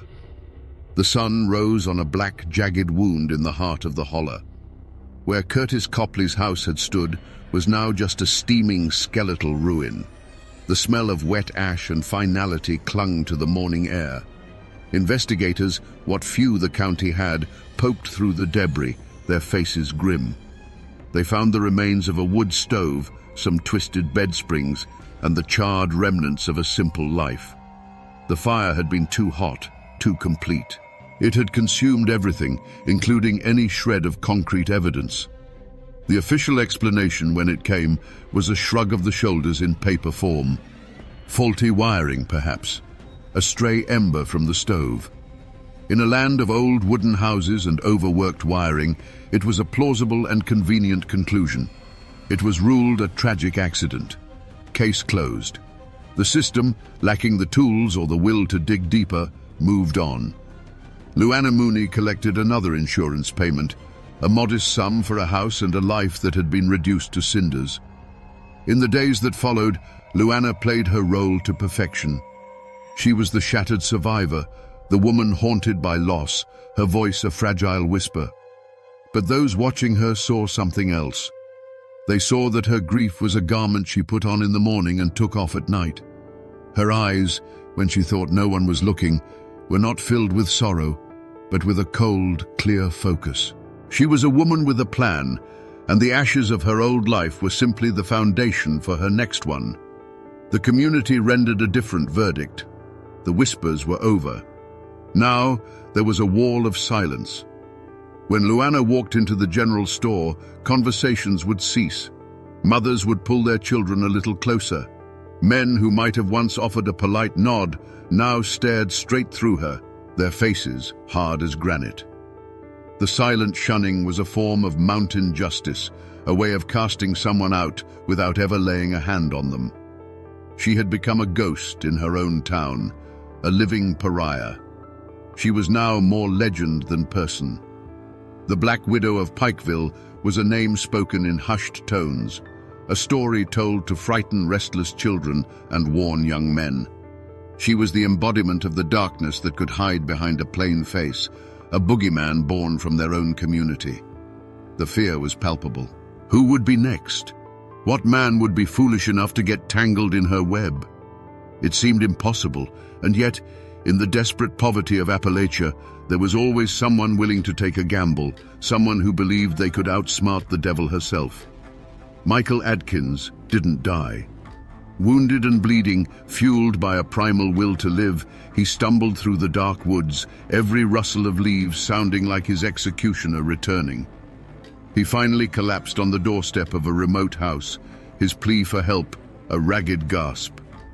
That desperate cry for help was the shot that finally broke the silence, the one that the law could not ignore. It reached the ears of Pike County Sheriff Charles Fuzzy Kesey, a man who had been carrying the weight of Luana's story for years. For Kesey, the rumors were more than just holler gossip. They were a series of ghosts he couldn't lay to rest. Michael Adkins, alive and talking, was the proof he had been waiting for.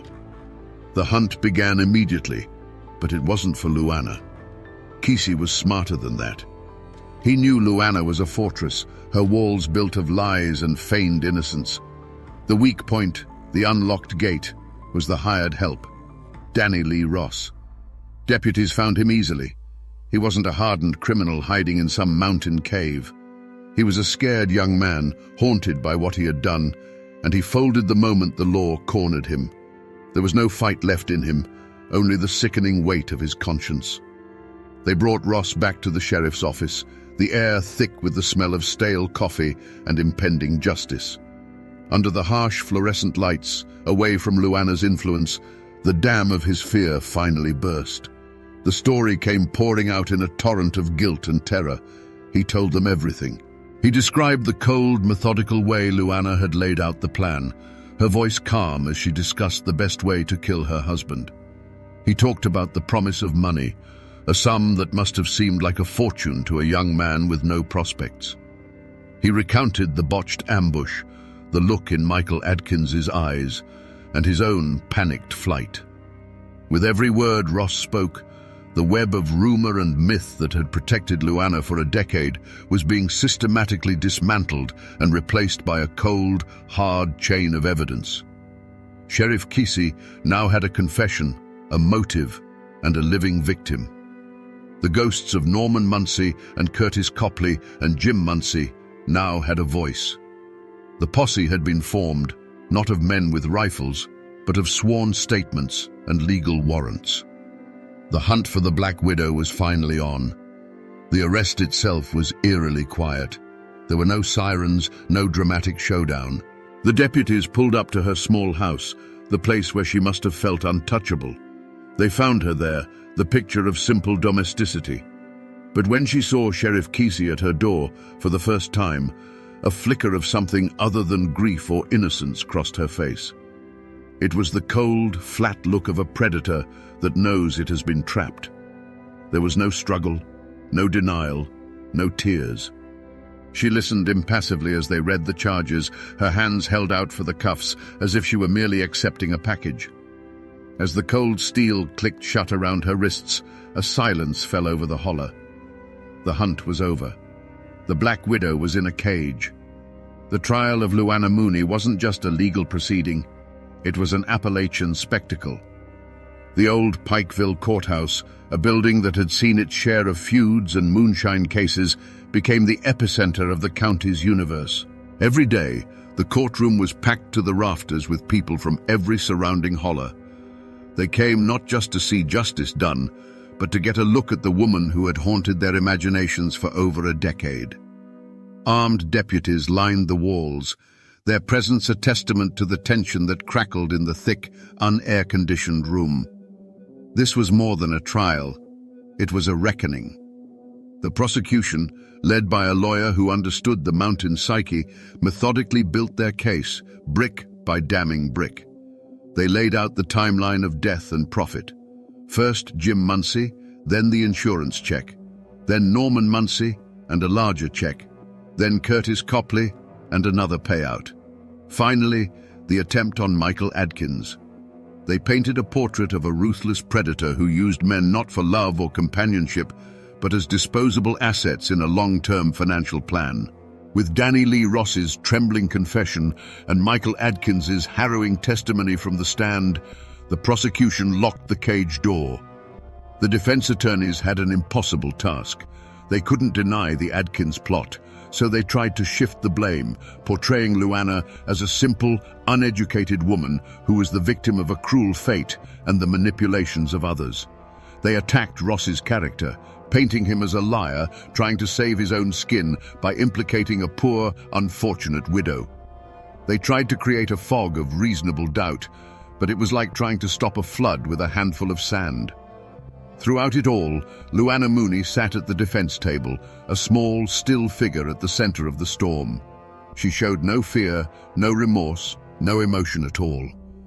While witnesses described her cold-blooded plans and men recounted their near-death experiences, she just watched, her face a placid mask.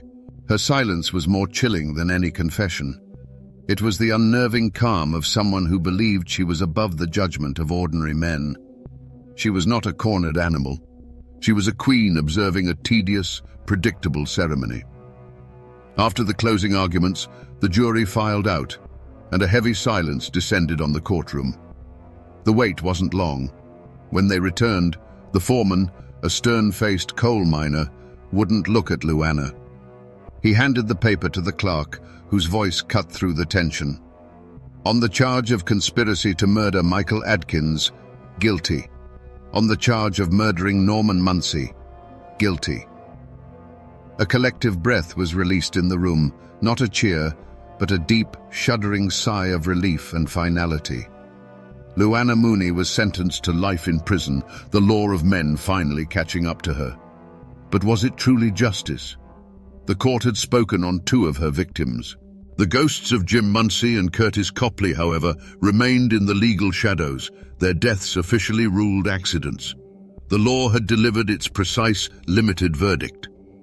But the people of the mountains, who had watched and whispered for years, knew the full, terrible score. The Black Widow was caged, but the question would always linger in the hollows. Had the system truly delivered justice, or had it just closed the book on the final bloody chapter? Luana Mooney's story didn't end with the sound of a gavel. She was transferred to the Kentucky Correctional Institute for Women, where she lived out the rest of her days in the sterile silence of a prison cell. For over 2 decades, she remained a cipher. She never confessed, never offered an apology, never gave any insight into the darkness that had driven her. She died in 2005, a quiet, anonymous end for a woman who had caused so much chaos. She took her secrets with her to a prison grave, leaving behind only a legacy of death and unanswered questions. The echoes of her life, however, still ripple through Pike County. Michael Adkins, the man who survived, became a reluctant legend. He was forever known as the one who got away, a living testament to Luana's evil and the one loose thread that unraveled her entire murderous tapestry. Her own children were also victims, forever branded by their mother's sins. Her son Danny, a pawn in her final failed plot, paid for his loyalty with a prison sentence of his own, his life irrevocably broken by the woman who should have protected him. The physical scars on the landscape have faded, but they haven't vanished. The old courthouse still stands in the center of Pikeville, and people will still point to its windows and say, "That's where they finally convicted the Black Widow." The treacherous mountain road where Jim Muncie died still claims cars in the winter ice. And if you ask the right old-timer, they can still show you the overgrown, empty patch of land where a house once burned to the ground, a place that feels colder than the surrounding woods, even on a summer day. But the most indelible trace Luana left behind is her name. In the hollows of eastern Kentucky, Luana Mooney is more than just a name. It's a cautionary tale, a piece of modern folklore. It's a shorthand for a heartless woman, a boogeyman used to warn men about who they trust. Her name has been woven into the very fabric of the place, a dark thread in a rich tapestry of mountain history. And in the old cemeteries, you can still find the weathered tombstones of her husband's silent stone markers in a story of greed and murder.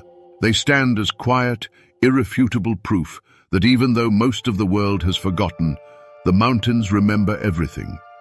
So we come back to the question that hung in the air at the very beginning. Was Luana Mooney a woman cursed by fate, or was she a cold-blooded predator hiding in plain sight? The evidence leaves no room for doubt. There was no mountain hex, no evil eye. The curse was her own calculated greed, a chilling emptiness where a human heart should have been. But the more unsettling question is the one that has no easy answer. Was she born a monster, or was she forged in the crushing poverty of the coal fields? In a world where a man's life was often valued at little more than his next paycheck, perhaps she simply saw her husband's as another dark seam to be mined for profit. The story of the Black Widow of Pikeville is more than just a chilling true crime tale. It is a profoundly Appalachian story about the darkness that can fester behind a quiet, unassuming facade. It's a testament to the fact that for a full decade, the only justice her victims received was in the whispers of the community. The holler knew. The law needed a confession and a survivor, but the people, with their long memories and watchful eyes, had passed their verdict years earlier. It serves as a stark reminder that the most terrifying monsters don't lurk in the shadows of the deep woods. They sit on the front porch, they shop at the same store, and they know your name. This is a story of cruelty, yes, but it is also a story about the resilience of a place and its people. It's a story that has been absorbed by the very mountains that witnessed it all. A cautionary tale that will be told as long as there are campfires to gather around and cold nights to whisper in. The names on the tombstones will fade, but the echo of Luana Mooney's reign of terror serves as a permanent warning. And now, my friends, you know the rest of the story.